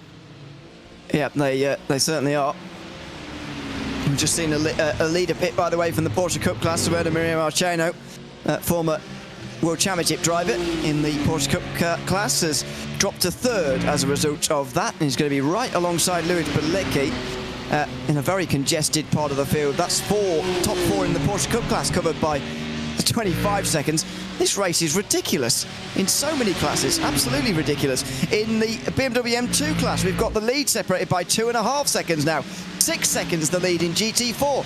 TCR's the only one with a mildly respectable lead. It's nearly a lap for G-Force Racing, WSR Esports. I don't know what's got into these guys here today. I don't know whether they've made some agreement to keep it close until the final hours or something, but it's a ridiculous race so far. And that is what we love, as we get some more GT4 machinery for Belliziotis to slide up the inside. Just about enough space to get the 2 cars there as they work their way onto the Dottinger once more. And how are we doing in terms of the traffic for them? They are looking fairly okay, but of course a few cars still around for them to try and slide their way through, as Belliziotis is actually quite far back this time around. He's not bump drafting down the whole straight. It's going to take him almost to the top of the hill. He actually does go to the right-hand side, though. He does go for the move because they're both coming in this lap. He's decided that the extra car length is worth it, and it definitely is. How far is Ryan Barneveld going to fight him for it? He didn't get much choice. Belliziotis just cut the nose off there, going down in towards the Tiergarten, and Williams Sim Racing take the lead, but it's going to be so brief because they both now get into the pit lane. Watch your marks here. Make sure you don't hit the car in front, and watch for the speeding penalty. There it is. They both slowed down in time. I think they both broke a bit early, actually, because Maxence Cadinho actually gained a bit of time. The 2 BMWs, nose to tail, going down onto pit lane. Perfect timing for Belliziotis. That shows you as well, that's his sign to Barneveld, is that, okay, we worked together for that stint, but I'm racing you, mate. You watch out. So, of course, they are going to have almost exactly the same pit stop time. So, hopefully for Belliziotis, he will be getting back out ahead. Looks like Cadinho is going to be swapping out. Alex Gall is getting in that car, but Barneveld and Belliziotis seemingly staying in for another stint. The driver swap for Apex is interesting. Let's see what pace Gall has at this moment in the race, and hopefully we can have a sort of a battle for the lead that is going to continue on, because 3 cars this far into the race is very interesting. And good luck yanking either of those 2 out the car, by the way. And early, a little bit earlier from Belliziotis. Well, now he's trying to steal a march. So Williams Sim Racing have seen that Vasilis Palatinate is a little bit quicker and have decided, let's underfuel him slightly and try and give him the chance to break the slipstream to Ryan Barneveld. He starts with a 1.8 second advantage. Watch that gap now on this outlap. Ryan Barneveld has got a big test of himself here because he's going to have to try and bring this slipstream back again. Immediately, he's got a bit of traffic that Palatinate didn't have to negotiate, and that will be 2 temps, 3 temps lost immediately. The biggest test of Ryan Barneveld's afternoon is starting right now. Yeah, so this pit stop from Williams is about a second faster than the average of quite a few other cars out there. So maybe you're right, maybe they did under fuel, or maybe it's because he sat behind for so long. He actually saved the fuel, so he probably had maybe 5 litres sat there left in the tank. Obviously not enough to do a full lap, but enough that he could save a little bit of time, just as an example. So he still filled up less. So that is certainly a good strategy option. And now he's leading by 2 seconds, which is a very important 2 seconds and a crucial point of the race as well. We're seeing 3 cars within a second, and now they separated by 6 seconds overall, with Apex now unfortunately 4 seconds off the back of BS. And Veloce Fussmaster, by the way, have gone from 41 seconds off the lead to 44. So they are not catching like they were before, and Daniel Lafuente is not driving anymore either. Lasse Bach is now driving for them in the race. Daytona 24-hour winner, but never of this race, the Dane. So we'll see where he gets to from 4th position. Nicolas Matteo is now down to 8th place considerably because of that speeding penalty. Everybody else, though, in the top 7 is out in 1 minute 45. The pit stop times all above 39.4. Apart from Palatinate, as you say, the average, the centre of gravity, probably around 40 seconds, maybe. Palatinate a little bit quicker than that. Crucially, he was 1.1 seconds quicker than Barneveld, who has so far held the margin out to Palatinate on this first bit of an outlap. What a huge outlap it is for those two. So Williams leading. In the last 3 laps, we've had 3 different leaders of the race, which is amazing to see. So deep into the race. But yes, Williams, they will be enjoying that one. They've had good track record on the special events over the last, well, really couple of years now. Of course, mostly in the GTP category. But now in the GT3s, let's see if they can continue that success over this point. We're looking at the 96 machine. This is the Drago Racing Nicolas Matteo. He is 3 minutes off the lead as it stands. But of course, you might as well keep going and see what happens, because there will be drivers who are making a mistake later on. He's one lap ahead stint-wise as well. Wonder if that's going to make any difference later on. All the cars ahead of him pit on the previous lap, but he did 1 lap prior. Yeah, so he's done a 6-lap stint somewhere. Everybody else has done 7-lap stints the whole way. That was the end of stint 11, by the way, of this race. 7 laps is getting them to... Oh, I can't do 7 times 8 while I'm talking. That's 56? Something like that. Yes. Yeah, so something like 57 minutes 45 seconds, something like that per stint. Now, as you'll know, that doesn't quite match up with an hour. So there's going to be some real serious maths going on later on about when's the checkered flag going to fly and how many laps is this race after all. Yes, it's always a tricky one when you get to that situation, because it's like, do you want to try and save that lap, which would be so difficult, and then you have to go so slow for a stint, or you have to find someone to bump draft?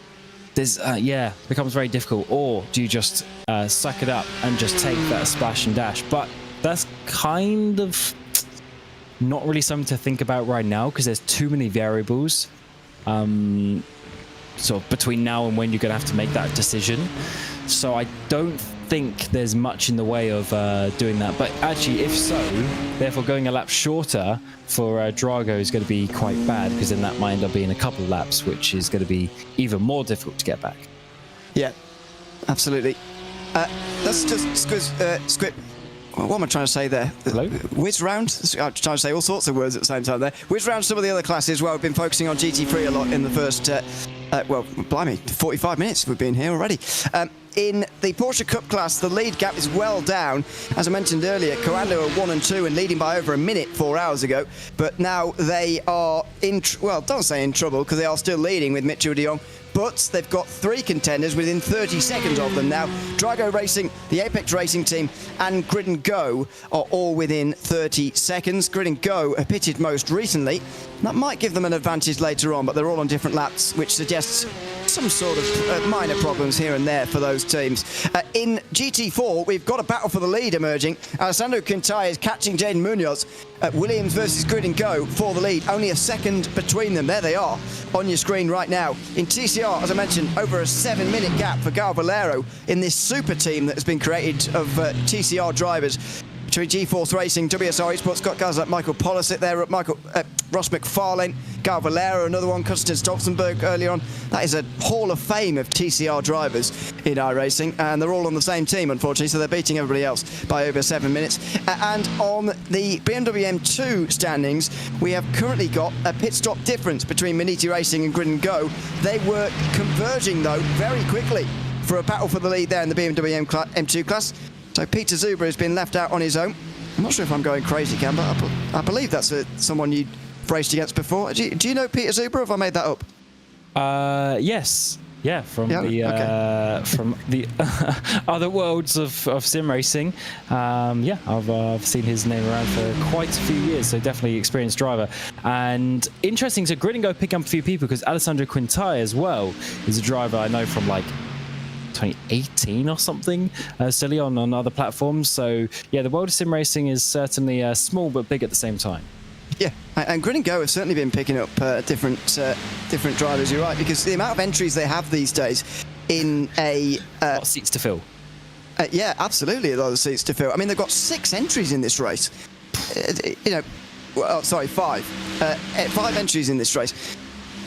None of them in the top class, by the way, which is even more weird for them. But they are really growing their sort of, and they have been for a while. It's not I'm not talking about this like it's a new thing, but they've been growing their presence in these iRacing top split special events. A big feature at Daytona, of course, and being a big feature here at the Nürburgring as well.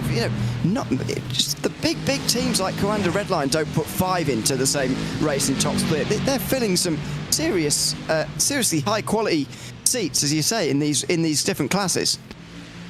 And I've always thought about that, though. It's like, why do 5 cars? Like, that is a lot of things to organise. But I guess the fun of it and the success is certainly.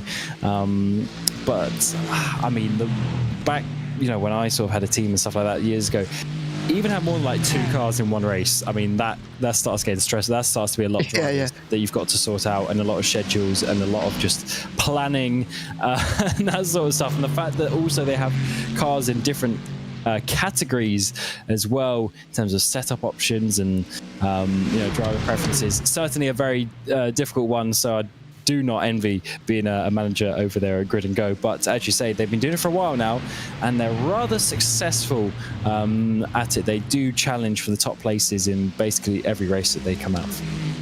Yeah, and they did win Daytona. Don't forget the Daytona 24 hours. I'd say maybe it's unfair to say it's for their first big win in a special event. Of that caliber, won by 3 laps in the end after the disqualification of Ferrari. Over the Apex Racing team, and then Team Redline, who did get a podium in the end at Daytona. 6 laps behind. That was a very attritional race, wasn't it?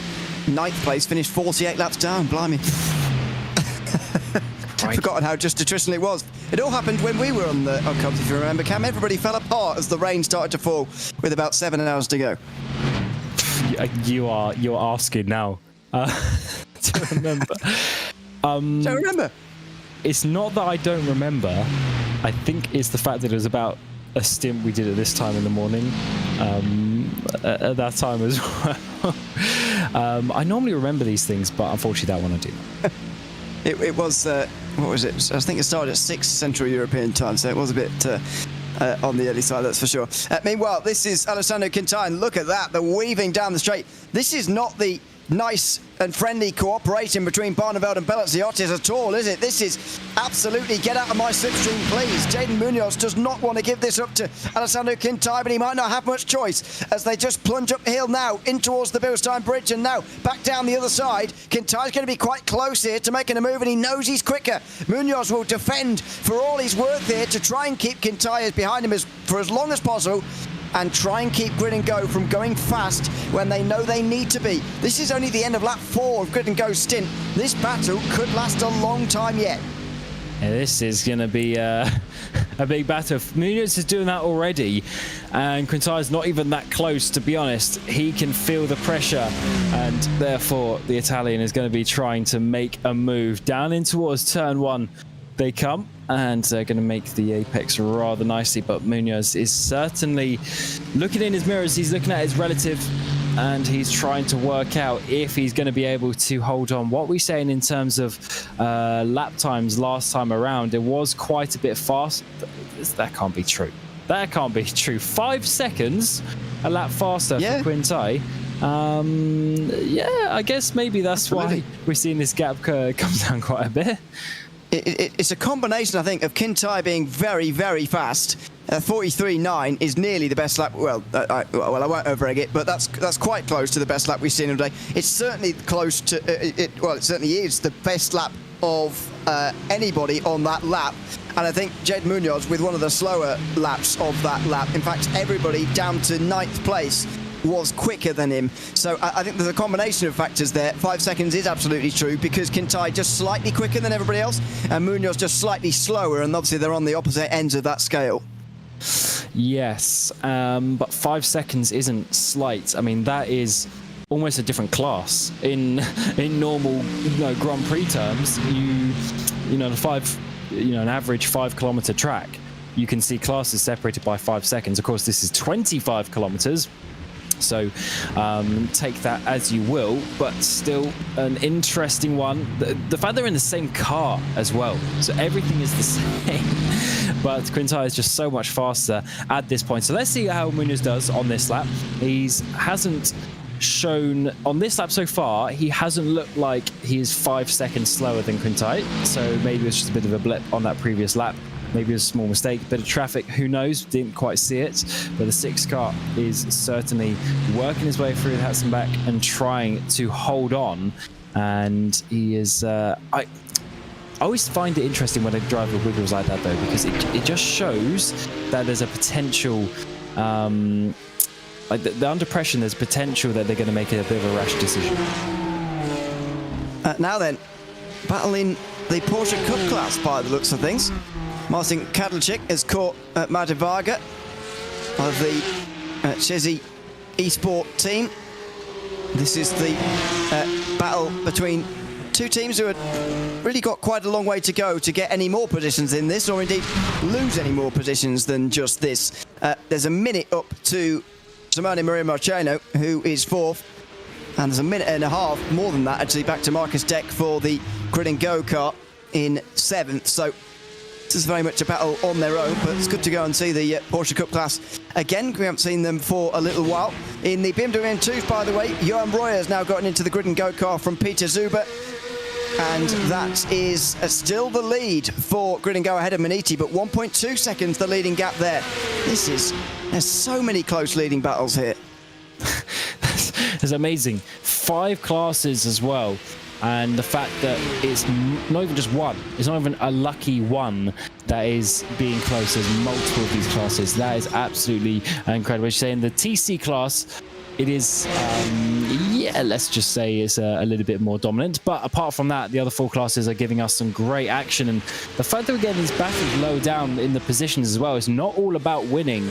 It is about obviously the taking part when you get to these special events. That's what it's about. It's a community event. Come out, do your laps and try and complete all the 24 hours. Kadlachik wants to get this move done in the number 38, as he tries to pull to the right-hand side. We just have headlights to look at as we come up the Dottinger.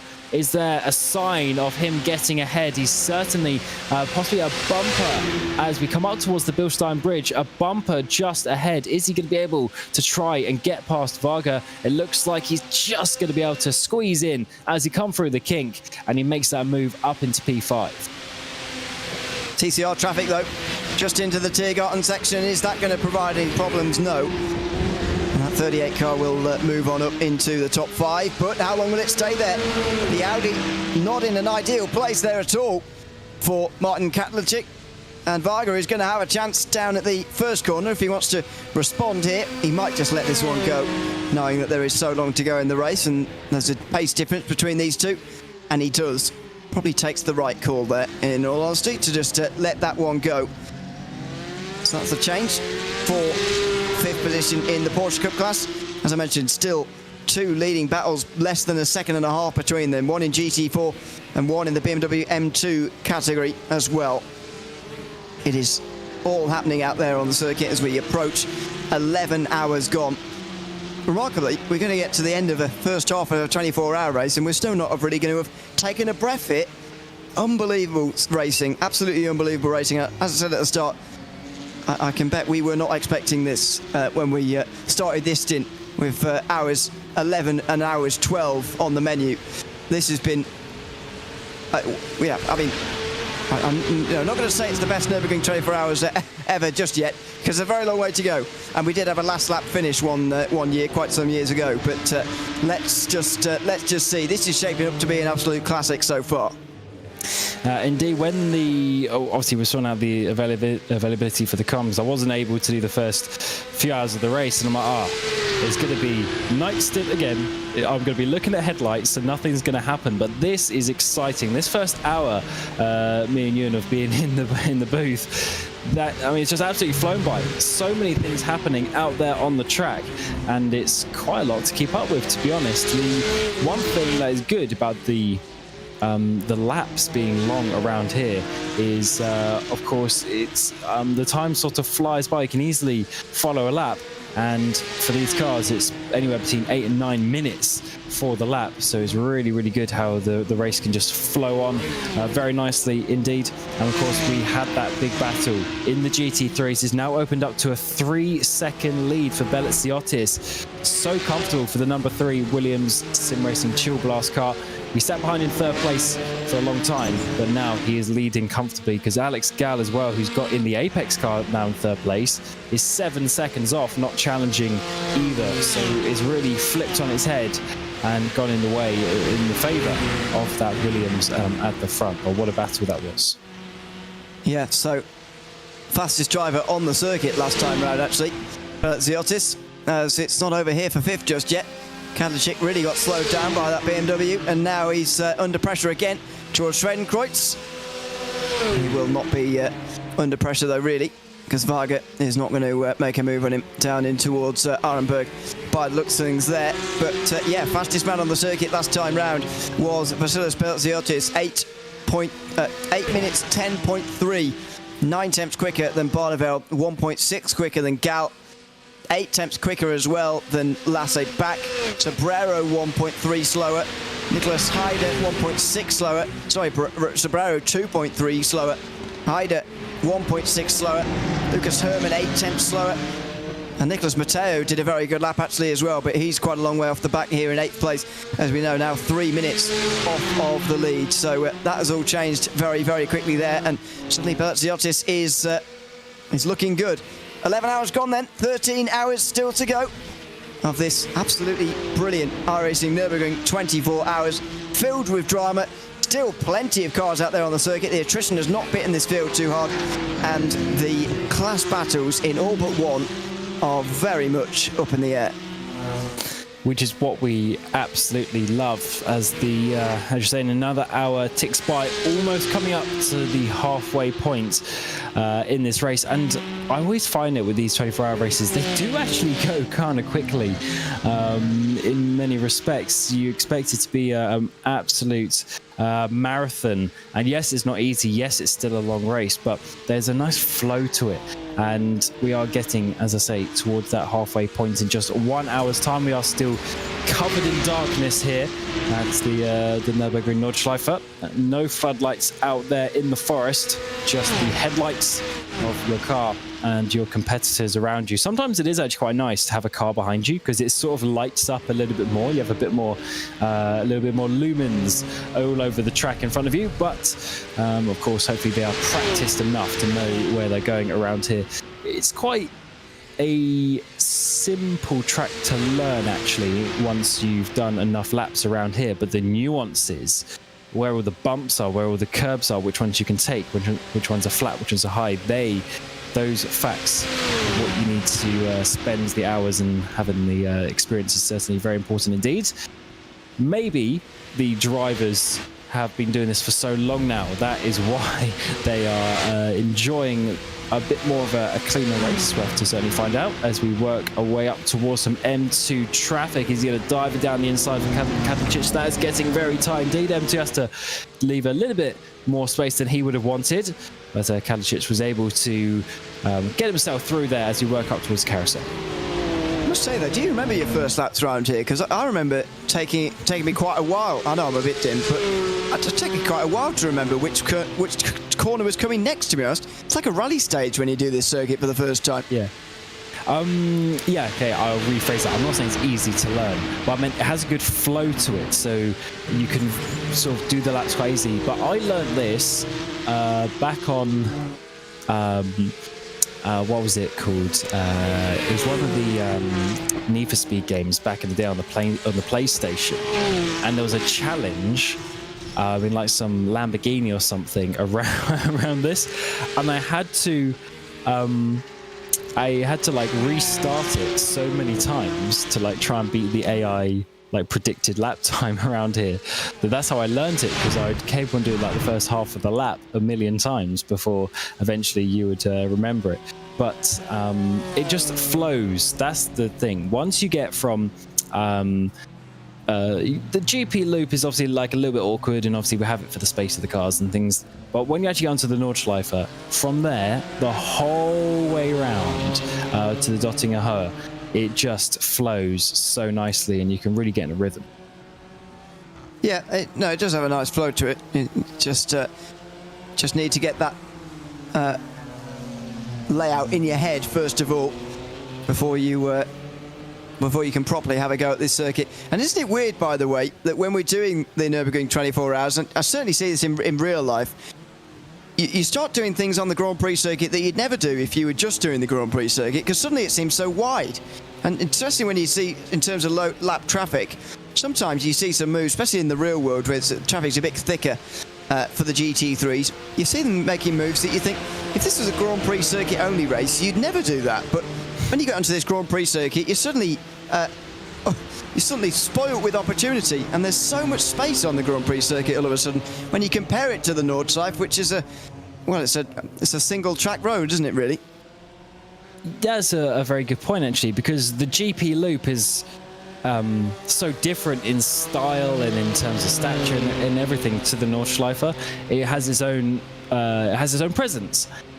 But often, if we have just an endurance race around the GP track itself, it may be a little bit boring in some ways. But here, it's kind of, as you say, it's the in some ways the nicer part of the track, because you have the more space and stuff. It's very interesting how, perspectives matter quite a bit. And when you have such a narrow circuit, I mean, we see the amount of times drivers going 2-3 wide, and they're basically using up the whole road, because it genuinely is that narrow. And especially the racing line, because we have, as I mentioned, quite a flowing track, when you go from curb to curb, like we're seeing here through Hassenbach, etc., is really one line.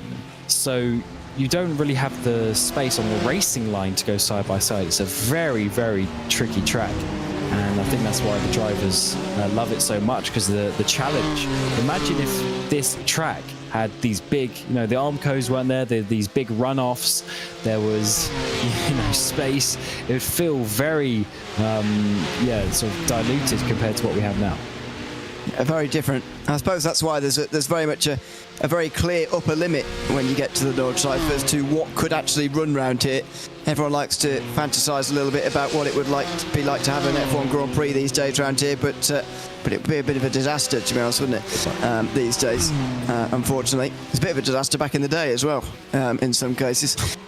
So yeah, it's probably a good thing that GT3 is the upper limit. And yeah, it's a great point you made earlier on about GT3s looking slow at some circuits. I mean, I've watched the WEC race at Qatar the last 2 years. The GT3s look painful. I mean, really bad.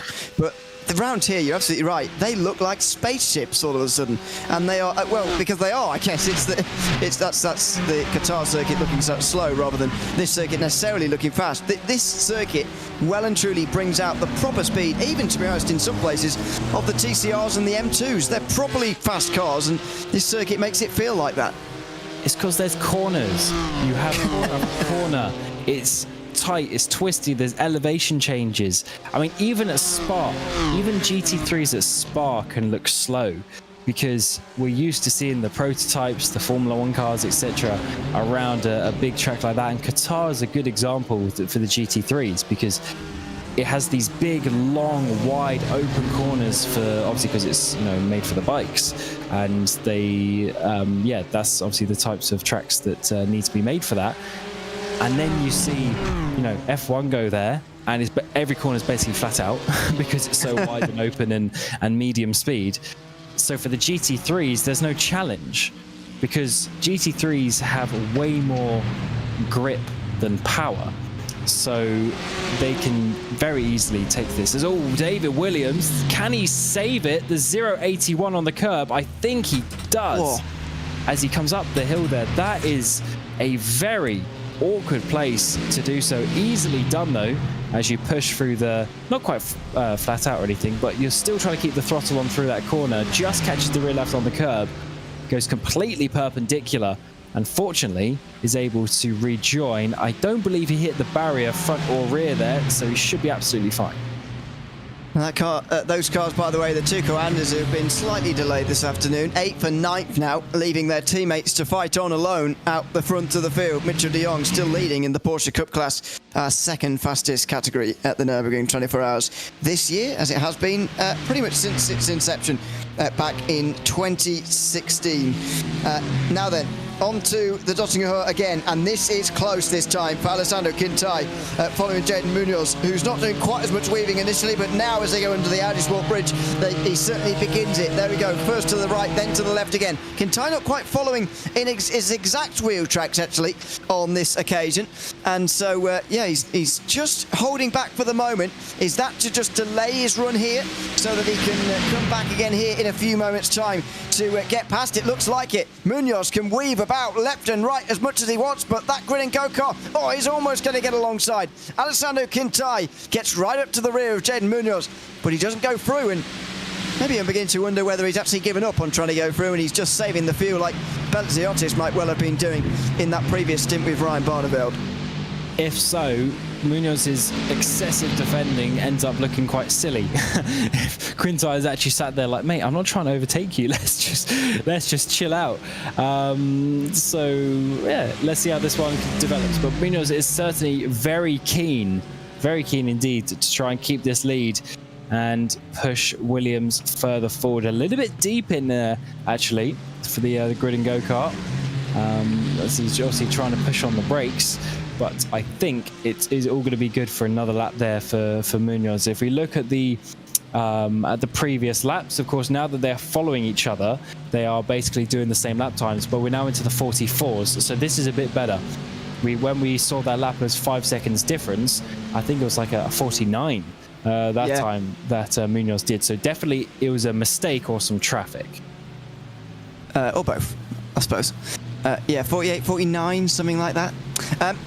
By the way, if you're watching along, and good evening to everyone who is, we're about to switch over our YouTube streams, the iRacing Nürburgring 24 hours. You'll notice that on the iRacing and RacePot YouTube channels, there is a part 3 available, which is not started yet, but I don't think so anyway, but it will switch very, very soon. So make sure you switch over to part 3 here in a few moments' time, because yes, we will be switching over to the third part of our YouTube stream to make sure the evidence that this race actually happened exists at the end, which would be nice. So yeah, switch over to part 3 in a few moments' time. That's how you can tell we're getting towards the halfway stage in this race. It's absolutely flown by so far, and we've got 2 battles for the lead in 2 different classes, as well as 2 other classes with gaps well below half a minute, which at this stage of a Nürburgring 24 hour is very, very rare to see. I'm going to do a bit of research in a moment, Cam, about how big the leading gaps were at this stage in the race last year. I'm going to bet that they weren't this small, if I was to hazard a guess. I would certainly not think that. So just to run you through some of those things that Ewan has talked about. So lead gaps in GT3 is 2 seconds. The Porsche Cup is 23. The GT4s is less than a second, as we're seeing. The TCRs, to be fair, is almost a lap, 6.5 minutes. But then even in the M3s, we're looking at a 1/10 of a second. So the M3s, the M2s, I should say, less than a 1/10 of a second. This is why. Tom Hooper in the 13 machine for Maniti have caught up to the back of Grid and Go. Johan Roya is in the car, and as they get through the Tiergarten and out onto the start-finish straight, we are looking at another lead battle here. 4 of the 5 classes are under 30 seconds, and in fact, 2 of them are basically under a second as it stands. Incredible racing as we come into half race distance. Yeah, 2 of them under a second, 3 of them under 4 seconds, and 4 of them under half a minute. It is unbelievable stuff here at the Nürburgring 24 hours, but Tom Hooper's not able to get his way through this time round. He does have time on his side, in fairness. He's just got to the end of lap number 3. They do 10 laps per stint in the BMW M2s, so time is very much on his side. Another 7 laps in these cars is another 7 times 9, whatever that is, over an hour as far as my maths goes. So Tom Hooper does very much have time on his side, as I say, but he want to get through as quickly as possible here, because after all, he does look a little bit quicker than Johan Roya in that Grid & Go car just up in front. Yeah, of course, these cars producing a bit less power and whatnot, and having still a big fuel tank so they can go way further, as you say. So these cars, what are these boys doing? They're doing 9-minute 9 lap time, so they're a whole minute slower than the GT3s. So that is where the extra time is coming from. Alongside doing 3 extra laps, their stints absolutely massive around here, which does completely change the strategy, to be honest, because it obviously pushes you further in the race. You need less pit stops to get to the end, so less things to worry about. Of course, with the GT3s, with them pitting just under an hour every single time, and then there's going to be probably 24 stops as a minimum to get to the end, whereas these guys will be more towards the 20 mark. It does make quite a big difference in terms of the driving hours and how many stints you need your drivers to allocate. One last reminder to those of you still watching us on part 2, we'll be switching those streams off and moving to just part 3 in a moment, so do switch over. Whether you're following us on the RacePot or iRacing YouTube channels here this afternoon, make sure you switch over to part 3 now, so that we can bring you the final part of the